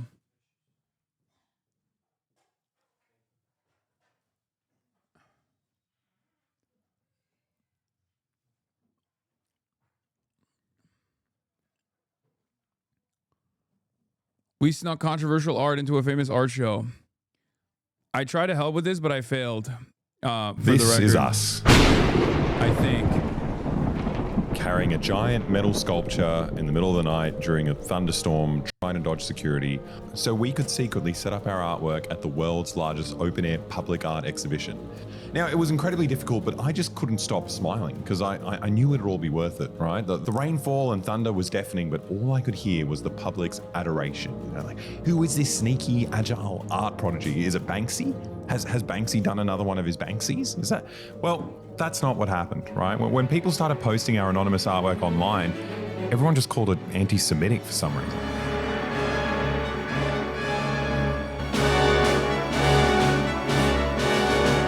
Sculpture by the Sea organisers have explained why they immediately removed a pro-Palestinian statue from the Bondi exhibition. Featured a traditional Palestinian scarf known as a keffiyeh and blood-drenched hands and head. Oh, I see how you help now. Oh yeah, but I didn't. So now my artwork's gone. Like I've got no artwork, and apparently I'm an anti-Semite. So I guess I need to work out how this went so badly. But it's pretty rough actually. Like seeing the statue getting torn down. I don't know, it triggered a lot of just intense memories that I repressed, right? Like it's been the same story my entire life when I think about it. Like back in high school in art class, I poured my heart and soul into this. This is a painting of Zinedine Zidane headbutting Marco Materazzi at the 2006 FIFA World Cup. Legendary I really felt like I'd witnessed something magical, right? And I headbutt to the chest, dude. No one's ever done it like that before. Or after. I wanted to share this feeling with the world, right? I wanted everyone to look at this and to feel the same way I felt when I was watching the World Cup. But my art teacher, she looked at it and she told me I'd never amount to anything. She said I didn't have a single artistic bone in my body. And she also said I just should have copied some of the smart kids and not like wasted her time with this stuff. So I don't know, as I grew up, I kind of realized that she was right. Like, it hurt, but she was right. Like if I wanted to become an artist, I knew I needed to copy an artist. And that's when I saw it. At the world's largest open-air public art exhibition right here in Sydney, Ukrainian artist Yevgen Primachenko made this, and I was blown away. It's so beautiful. It's a brave depiction of the horrors of war, the bombing on civilians, but it's chilling, yet it's made of like abstract, simple shapes. Like now I feel like I finally understand what my art teacher was talking about. Like honestly, I haven't been moved to tears like this since the 2006 World Cup, so I copied it. Right, and I should apologize. Yevgen, if you're watching this, I understand you're upset and we copied your artwork and I'm sorry, but I'd like to explain this is actually completely normal for YouTube. You see, in my industry, we get rewarded for copying each other's videos, which is, honestly, it's for the best because whenever we test our own, original ideas, we end up making something disastrous. Look at this family. They look Asian. But look, we didn't copy it completely. We did make some minor changes. Like the Ukraine war is old news, right? No one really cares. It's been gradually shifting from the news cycle and it's been replaced with Gaza. So we decided to update it, by giving him this cool little scarf and making him Palestinian this time.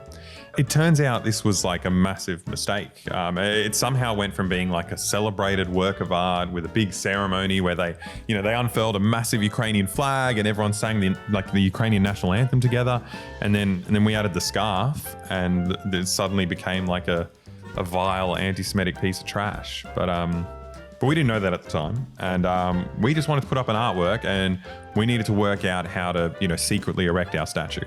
Now, usually when they're putting these artworks up, they spend days digging big holes and filling them with concrete and other fastenings so, no one steals these precious artworks, right? This way, the organizers can rest assured knowing this $3,500 street sign by Richard Tipping or this special net by Cassane Lowe is, safe and sound from art burglars. And as an art aficionado myself, I completely understand why someone would want to steal something like that, because I think these are really profound things. Now, we can't really dig a hole and pour concrete in the middle of the night in Sydney's most famous beach, so we needed to work out a different way to fix our statue down. So we went down to the beach while they were setting up the exhibition to test it out. Now, originally, we wanted to weld like a big magnet to the bottom of the statue and place it on a metal surface. The magnet just sticks it there. But it turns out there aren't a whole bunch of just metal surfaces at the beach. And the ones that do exist are really easy to pick up and take away, which, was disappointing until we realized that under these light metal grates are just big concrete holes. And we came up with a whole new idea. If we put something like a bottle jack in the hole and crank it out so it's like jammed in there, then we can have a winch hit it in the bottom of the statue with a rope hooked to the jack. And it's pulling the statue into the ground with like 2 tons of force. So you can't get rid of it.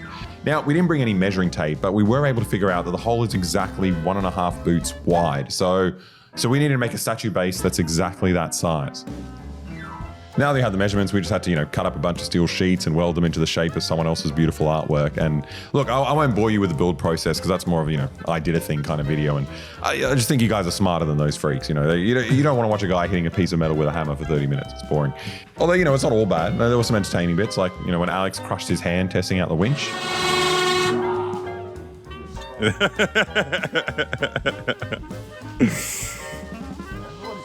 That's not coming out of the ground. Also, this magical spray we made that rusted the statue in minutes, that was pretty cool. But other than that, we can just skip to the part where we have a mesmerizing work of art.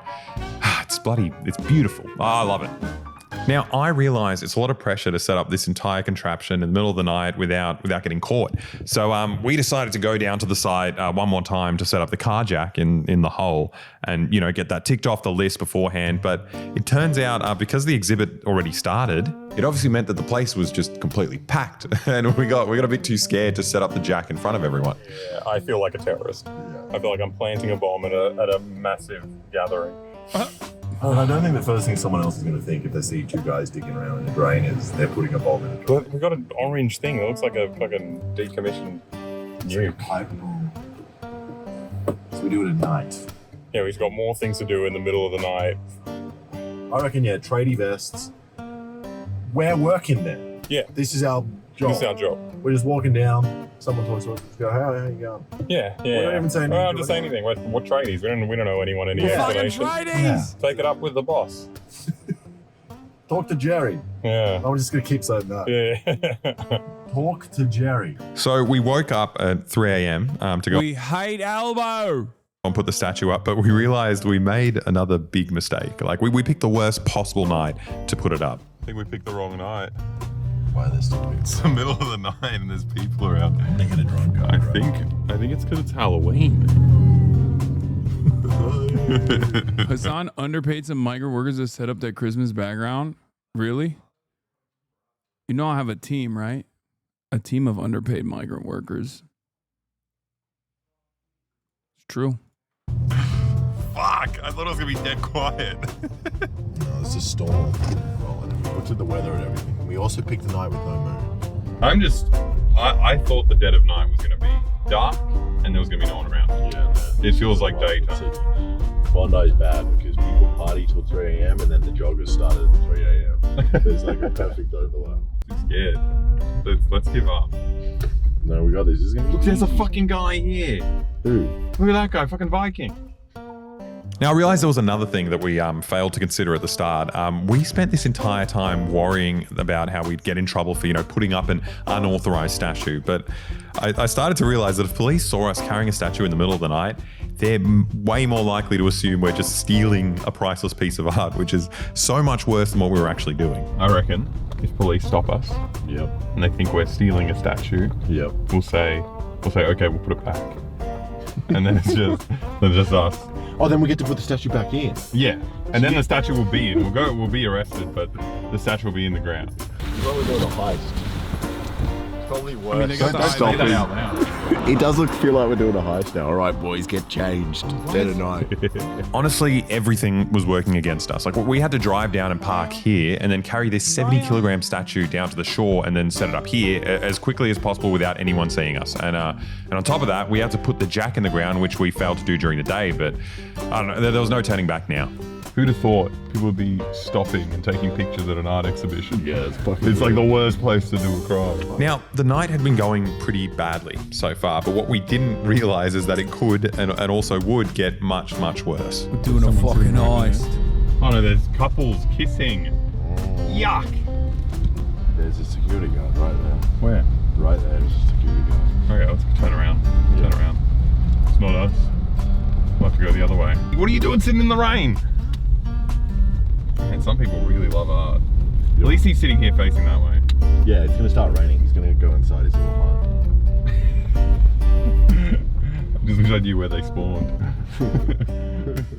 Okay, change of plans. It turns out there is at least one security guard and he's right here. I mean, there are probably more on patrol, but we don't know where they are, so we can't really plan for that. But in order to avoid this guy, we got to go back and park all the way up Worst here, hitman mission. then carry the 70-kilogram sculpture through this park and somehow scramble it down this cliff face to get to the spot where we need to set up the statue.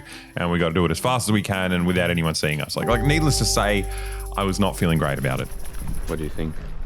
Terrified. Terrified? Yeah. This is your big break as an artist. That's true. This is the day we become Banksy. No more YouTube. That's it. Now we're just doing stencils. Yeah, back in the day, there was Australian month. There was Aussie month for the entire, for an entire month during the summer. These two boys would come here and stay here between VidCon and whenever the fuck they decided to leave, and they couldn't because Donald Trump took that away from you. I hope you guys are excited. We all voted for Donald Trump thinking he was going to fix the economy and get the migrants out, and it turns out He's not doing either. And now the Aussie boys can't come in either. Okay? Yeah. That's what happens. At this point, there was nothing left to do but just, commit to the job and carry the statue down. Well, then we just decide when it's time. Probably now. I'm going to look at the radar. I mean, I can tell you right now it's raining. And I want to see if it's going to get heavier.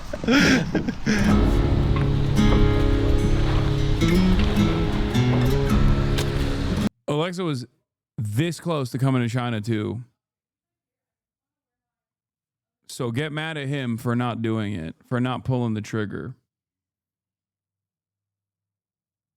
You were really getting through to them as well. Now they're back to their normal crime-ridden ways. I know, it's fucked up. They love doing crimes, dude. Oh, look at that raptor.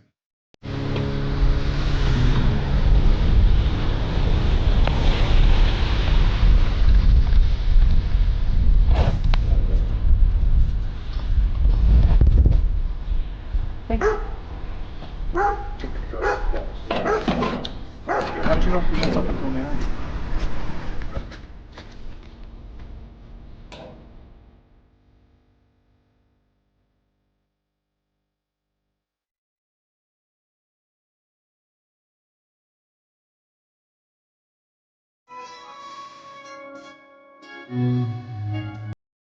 Shorts? No, tradies wear shorts. The shorts are actually short. The shorter the better. The shorter, the more valid you are as a tradie. If they actually wore pants in the rain with the high-vis vest, that would probably out them as not real tradies. Alex did a great job just jamming the jack into the hole with, what was essentially a waterfall forming around him. But all I could think about was how incredibly noisy the winch was. And the fact that there's at least one security guard just 20 meters away, within earshot, who could just ruin our month of hard work. But top tradies wear G-strings. True. Yeah, if you wear a G-string on the job site and G-string only, nothing else, that's how you know who the top tradie is on the job site. They're like, wow, respect. Yeah, they make you the CEO of the company. Two key features, okay? The shortest shorts you've ever seen and a ute, okay? You need to have a ute and you need to have the shortest shorts you've ever seen. And considering that they already have a Raptor ute, it's over. That's some real tradie shit right there. We did it.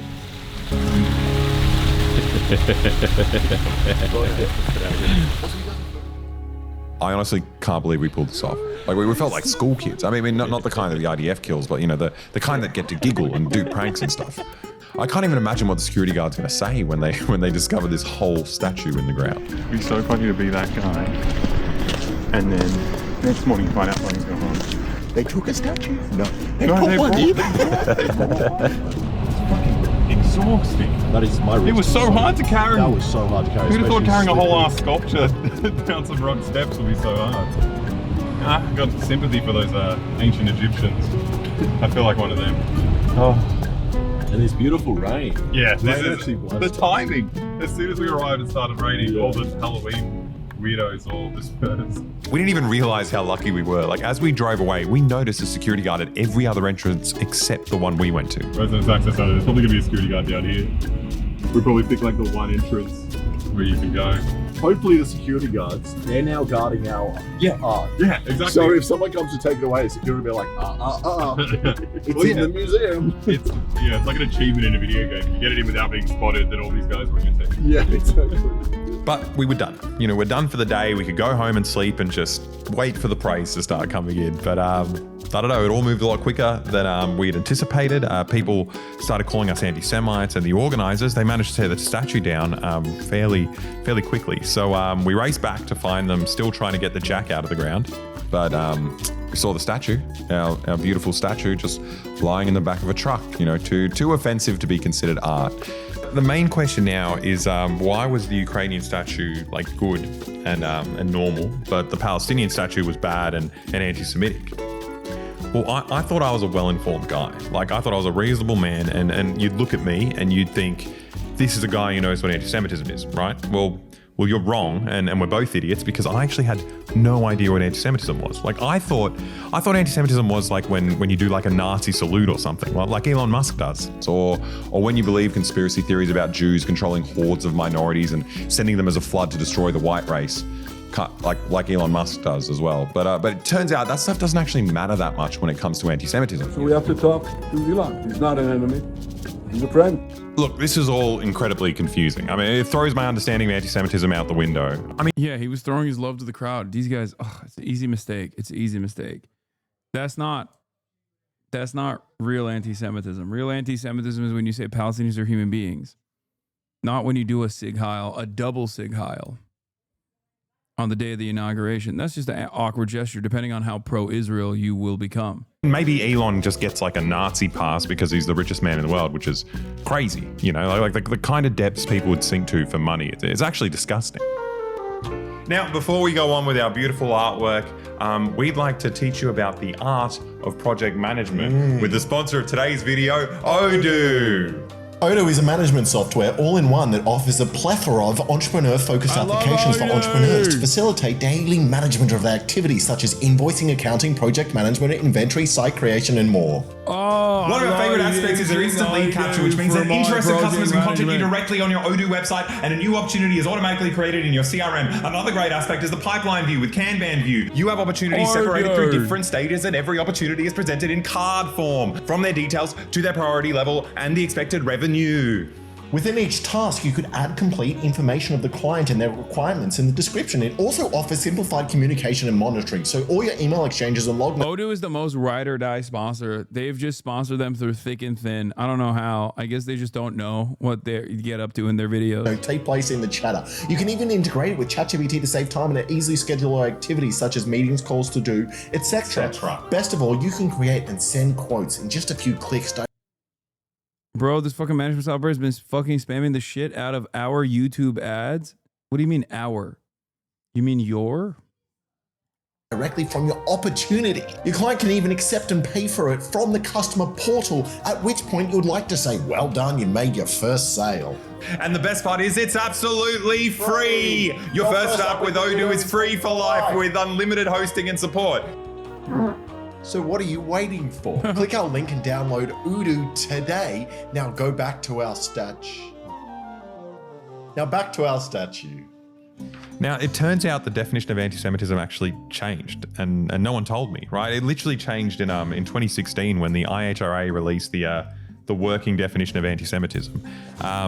Turns out anti-Semitism isn't about being a Nazi anymore. It's about criticizing the government of Israel. Like, if you do that, it means you actually hate all Jews. And I don't hate Jews. Like, I don't even think about Jews, to be honest. Like, I think about them like as much as I think about Sikhs. You know, they're just like the kind of guys who get to have special hats. But I just never think about Jews. Like, I'm serious, I'm not even thinking about them right now. Like, I'm talking about them, but I'm thinking about the 2006 FIFA World Cup. And I do that all the time. Like, I can just talk about something and just think about nothing. You know, I think about Jews sometimes. Like I watched Fiddler on the Roof. Thought that was really good.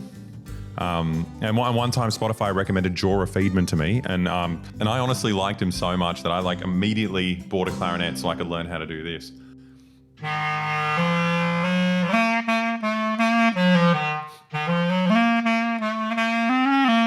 Nah, I tricked you. I wasn't even thinking about Jews when I was doing this. I just really wanted to show off that I could play the clarinet. Judaism is it's not something I ever really think about. And it honestly feels baffling to be accused of anti-Semitism. So I think this is a good opportunity for me to learn where I went wrong and to teach you guys what not to do. So I'm going to assume you guys are like me, right? And you like to wind down in the evenings with a nice cup of chamomile tea and just passively scroll through hundreds of videos of dead kids or you know, first-person footage of the IDF double-tapping aid workers or them, you know, sexually assaulting Palestinian prisoners. And I don't know, you start to feel a little hollow and empty, like you've been watching these videos for all eternity. You struggle to remember a point in your life where you weren't witnessing this. Even before the most recent war, I remember seeing videos of people getting beaten for daring to walk on a Jewish-only street or having their family home stolen by an Israeli settler. Jacob, you know this is not your house. Yes, but if I go, you don't go back. You are... Stupid question, but Boy Boy's Jewish correct? No. He's Serbian. I think like the furthest in proximity on the religious spectrum, other than like a Taoist or something. Stealing my house. And if I don't steal it, someone else is gonna steal it. No one is allowed to steal it, يا عمي. After seeing all this horrific stuff every single day, 24/7, you might be tempted to agree with Amnesty International and the UN and even B'Tselem, Israel's largest human rights organization, who say that Israel is a racist apartheid state committing genocide. Now, you might say that, but according to the IHRA Anti-Semitism Uno Reverso card, that explains why you guys look alike, both Serbians. He will take offense to that.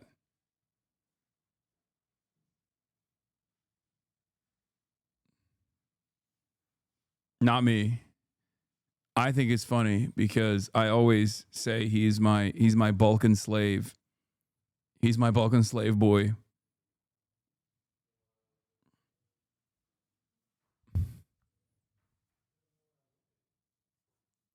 So Balkans might be like, oh, he's Turkish. Like we're similar. And to them, I say, you guys look like good Janissaries. You would make good Janissaries.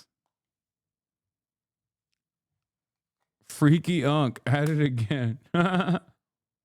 You're actually being anti-Semitic. It's actually racist to call Israel racist. Because if you criticize Israel, you're actually criticizing every Jew in the world, which I don't know, it's just wild because so many Jews aren't even fans of Israel at all. In fact, if you're an evangelical Christian, you're twice as likely to be a Zionist than if you were Jewish. Only 40% of Jews think Israel was given to them by God, compared to 82% of evangelical Christians. And so if anything, if you're criticizing Israel, you're more likely to offend like a really red guy who drives this kind of car and drinks out of one of these, instead of a Jewish person.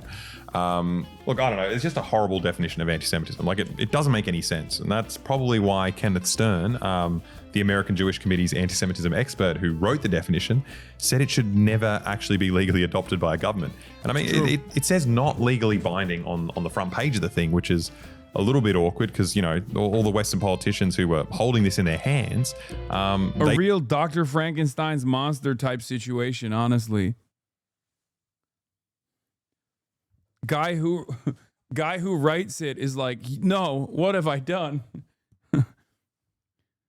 Basically spends the rest of his life since the inception running around and telling governments not to use it as a legally binding definition of anti-Semitism, including in America. Like he was recently grilled by, if you recall, we watched it on the stream. He was grilled by Josh Hawley. Josh Hawley was like, the fuck do you know about anti-Semitism, bitch?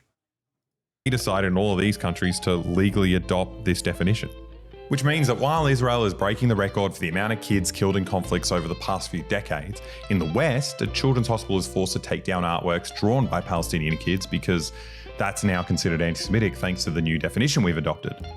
And look, we've had a brush in with this new form of anti-Semitism before. Like we tried to be Twitch streamers last year.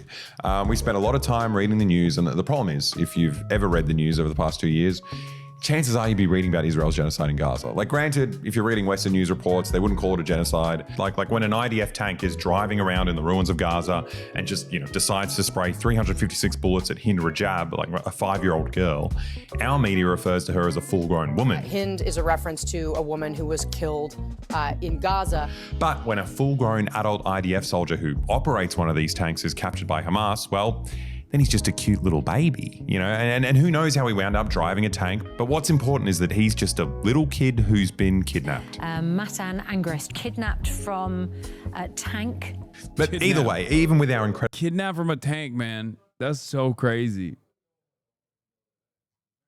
I cannot believe that is a real thing that was written in the news and also read in the news as well. It's so crazy. Biased news. If you're just like reading this stuff out loud every day, as another hospital and another school gets just like razed to the ground, it means you're criticizing Israel, which means you're anti-Semitic, which means you get demonetized, which sucks, but whatever. I mean, I guess these streaming platforms are held to, you know, certain standards by their advertisers, and criticism of Israel is just a step too far for them. I'm literally giving you the chance of a lifetime to go viral. Just kiss me. But it's gotten a lot worse since last year. Like back then, you just lost your job for criticizing Israel. But today, you know, as the children's bodies pile up, even after like multiple pretend ceasefires, and, you know, public sentiment in the West turns more and more against Israel, our governments are like pushing even harder. And now you can get sent to prison just for holding a piece of cardboard criticizing Israel.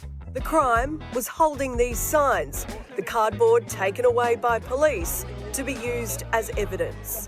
So this year, Australia updated its hate speech laws, featuring a 1-year minimum sentence for someone accused of anti-Semitism. So I guess this is a bit more serious than we initially thought when we made the statute. So I decided to call my lawyer before like committing to uploading this video.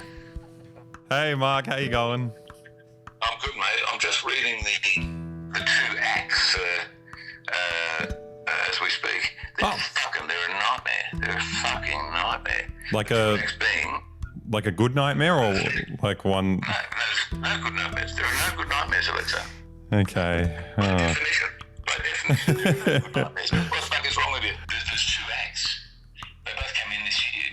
It's mandatory, Jack. Like mandatory. They're fucking insane. You'd never negotiate your way through these acts if they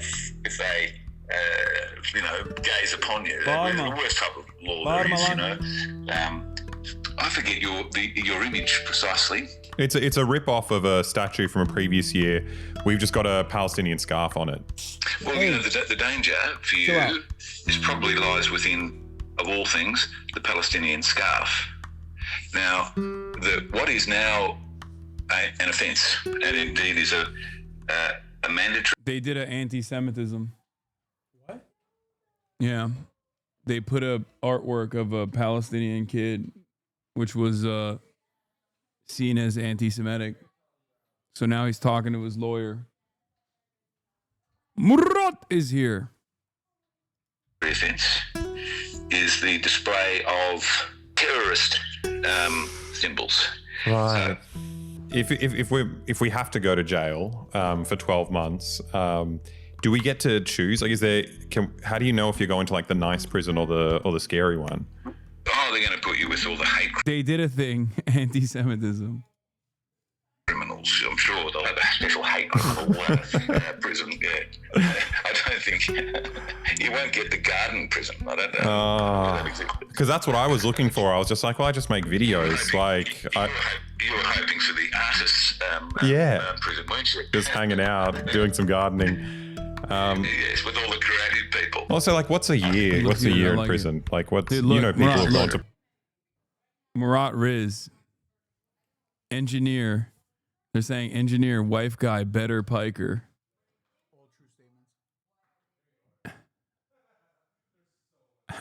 Where's that from? I don't remember. Probably from when we went to an event together. Oh, back when we used to go to events together. Okay. Get out of here. Get out of here. How long I said that? Get out of here. They can't hear you.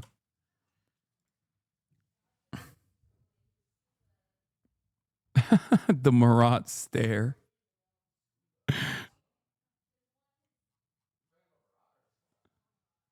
Prison, is a year really bad, or is it?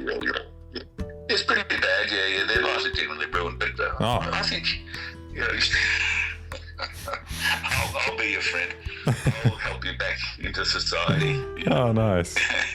Oh, maybe I get to work out. Maybe I can become like a bit tougher. Yes. That's actually terrifying. Is there? I mean, my predicament now is that like we haven't released the video. People don't know that we put this thing up.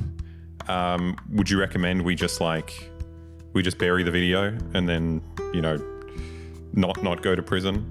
Just keep it a mystery. I would not recommend that. It's not my job to recommend that. I will defend you. I'm not going to recommend that you don't put the video up. I would see it absurd for you to be charged. But we are living in an age of absurdity, so it's your call. It it would be outrageous. Of course it would be outrageous, but outrageous things will happen under this legislation. I think you can pretty much guarantee it. Thanks so much for the call. I'm actually more scared than I was before I called. Look, my lawyer is very, very compelling, but if you're clever enough to piece it together, you can tell that we uploaded this video anyway. Wait, first of all, how you need to give them asylum in America, the one other country that's extra insane about anti-Israel speech? Are you fucking kidding me? He'd have an easier time seeking asylum in fucking Israel than the United States of America, chatter. Which is where he will land if they actually entertain coming to the United States of America seeking asylum. America would basically fucking kick them to Germany or Israel. They would inevitably they will inevitably land in Israeli prison somehow. And look, I need to be earnest here. Like, anti-Semitism is real and it fucking sucks. Like, I do understand that people are scared. Like, I'm not Jewish, but members of my family were exterminated at the Yasenovas concentration camp in World War II because they had the wrong ethnicity. It's bad. Like, I understand doing everything you can to make sure that never happens, like, ever again. I also know that my ancestors would look at what's going on in Palestine today and they would understand that it's the same thing that happened to them. And I know they'd be absolutely disgusted, like not just at the crimes of the state of Israel, but at the way these modern Zionists completely just trivialize the horrors of World War II. Like, you've got Netanyahu out here saying that it was somehow the Palestinians who planned out the Holocaust and, not the Nazis. He's literally glazing Hitler so he can just justify killing more Palestinians. Hitler didn't want to exterminate the Jews at the time. He wanted to expel the Jews. And literally a violation of the IHRA definition of anti-Semitism, by the way, but when you're Benjamin Netanyahu.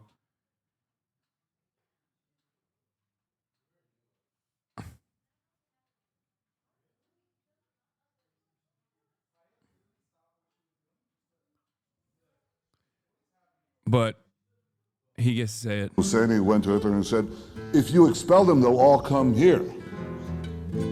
So what should I do with them? He asked. He said, burn them.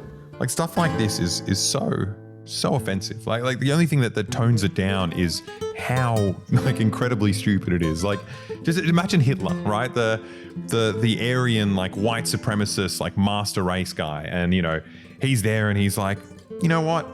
I don't really want to kill the Jews. It's not me.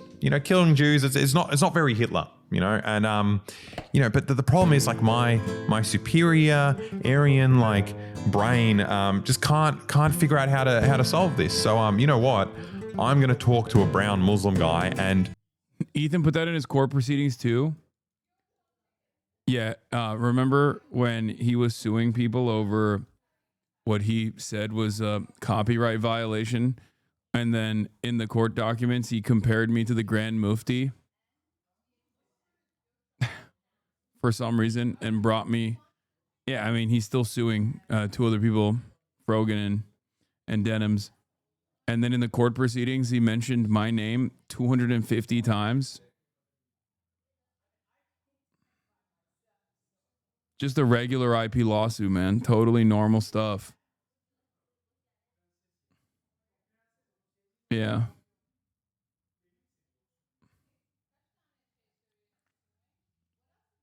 Just normal guy, not a stalker, not an insane person. I'll just do exactly what he says, right? It's so stupid. Like, Netanyahu's out here just rehabilitating Hitler. But, if an Australian journalist writes a pro-Palestinian tweet, then they can be taken to federal court for anti-Semitism. And look, I don't want to play down the real threat of anti-Semitism, right? Like, there are a bunch of idiot Nazis out there who think Jews control the world and, they're racist, violent thugs. But these guys are white supremacists, right? They couldn't care less about Israel killing brown people. They just think Jews control the world when they see a hot black guy in a movie or when they remember gay people exist. These guys are just dumb racists. And when they get together with their like-minded, bald-headed child groomers and start assaulting people on the street, you know who's there fighting these Nazis on the front lines? Pro-Palestinian protesters. They're the ones fighting the Nazis because being pro-Palestinian has nothing to do with anti-Semitism. It's about being anti-apartheid. They're not racist, right? They don't think there's some secret Jewish conspiracy running the world. I mean, they'd be the first to know if there was one, though, because so many of the pro-Palestine protesters are Jewish. The reason the state of Israel holds so much sway in Western societies is not a conspiracy at all. It's based on the simple fact that Israel is incredibly useful to the West. It's in the perfect spot. It's an outpost in the middle of the world's biggest oil reserves. Like, if the Arabs who live here ever decided to, team up and take control of their own resources and shipping lanes, then our companies would lose their stranglehold on the world economy. And then we can't just steal the oil whenever we feel like it. It'd be up to the Arabs, right? We'd need to be nice to them and make a deal with them so they'd give us, enough cheap power for all our AI data centers and our spin class match arrays and all the other important stuff we like, and the West doesn't want to take that risk. We'd rather be in control. It's much safer to have Israel in the middle of the Middle East as an attack dog, that mercilessly mauls the. So what are your actual thoughts on this guy? Alexa? Hate the guy.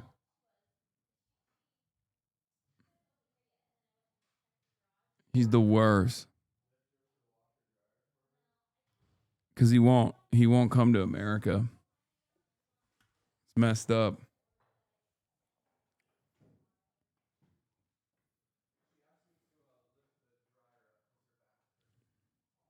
Seems gay to me. I know. Fact checked by real American patriots. It's true. These guys and keeps them in line and keeps the oil flowing. They literally cannot stop bombing their neighbors. And that's exactly what we want them to do. So our government doesn't want us criticizing them. Here's a thought. Why don't you go to them? I mean, low key, I might. Don't threaten me with a good time, dude.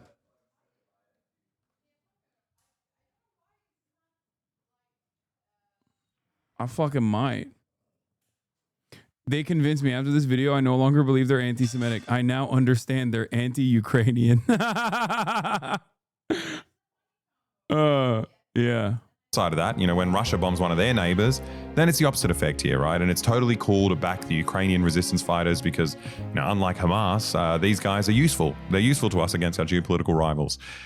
And look, to be clear, that there are other factors, right? It's not all about what's useful to us, right? Obviously, Israel is its own country, and I'm gonna be honest. I'm not quick to say there's no threat of rising anti-Semitism in the world, and the only reason why I say that is because you never know what time may hold. Okay, you don't know what the future holds. If we're talking about currently, present day, yes, of course, it's not a systematic form of discrimination.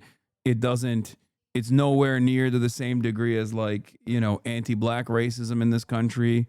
But the reason why I never say, all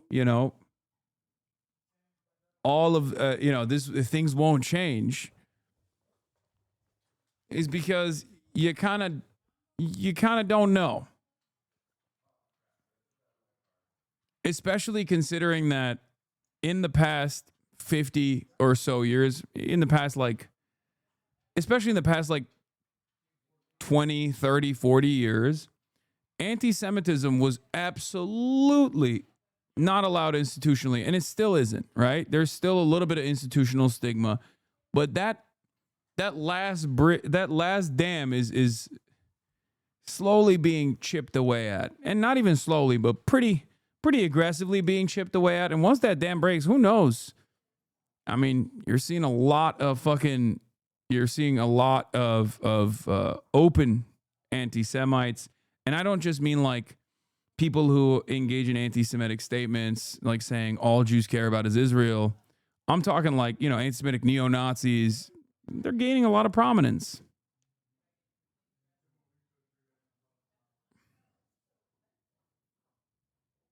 So you never know. Yeah, in the words of Adam Friedland, Zionists are going to cost us Jews the white status is not the wrong assessment there. So far, all I've got is this: that Hasan has a strong, distasteful disdain against Donald. No. I voted for him a lot illegally. Every country in the world, they obviously exercise their own forms of coercion and co-opting. Like the Israel lobby is a very influential lobby group in the West, and it's honestly too much to go into in this video. But if you want to know more about the Israel lobby, jump on our Patreon and check out our interview with Bob Carr. He's the former Australian Foreign Minister and the founder of Labour Friends of Israel back in the 1980s. So he knows how the lobby works firsthand, and now he's one of the most vocal critics of the state of Israel in Australia. What is happening in Gaza, I say it unabashedly, is a genocide. If you've got a thesaurus that offers us, a dictionary that offers us a different word, I'll look at it. But in the meantime, look at it. This is a genocide. If you ask me, I think the Patreon's great. And look, there are hundreds of hours of like other exclusive full-length videos on there, and you get to join the Discord. So I think you should check it out. I think it's a really good idea. How to pick up back to the video, right? So there are lots of politicians in the West who are just dumb guys, right? And they give Israel like billions of dollars because they legitimately believe that God gave this land to the Jews. Those who bless Israel will be blessed, and those who curse Israel will be cursed. And from my perspective, I want to be on the blessing side of things. But the majority of these politicians are just pragmatic people who send Israel billions of dollars because they understand Israel's role in American empire. It is the best $3 billion investment we make. Were there not an Israel, the United States of America would have to invent an Israel to protect her interest in the region. And that's why Australia and like every other Western country supports them. Like we understand that they're on our side in like exploiting the rest of the world. So sticking your hand in the Wallousy. That's how you know. He had to grab him by the pussy on all accounts, dude. He can't stop molestation. Even in the wall, he was like, I'm molesting it. This is how I will show how much I love Israel. You know, we can stay in control of like all the resources and keep the cheap stuff flowing. Like we also understand the Israelis were just late to the game, right? Like Australia and the US, like we did our genocide and we took our countries from indigenous people back when it was cool. And Israel just needs a little extra support because they're doing it at a really hard time, you know, when everything's live streamed. That's why the US sends them billions of dollars. That's why Australia sends them weapons and guides their missiles through Pine Gap. And that's why it's so important that we speak up about it, because like our countries are bankrolling the whole operation. Like we're the root of the problem. Like the fact that our governments are trying to arrest Israel's critics here, it's a sign that they're getting desperate and people just aren't buying the mainstream narrative anymore. And you know, once our countries stop backing it, the genocide stops. But that being said, I actually just wanted to make an artwork. Like that's what this video is about. Like for legal reasons, I don't know, all this history stuff that I talked about, I learned that like way later, like after I made the statue. Like the statue is just like a work of art, and I think it's really cool and it looks good.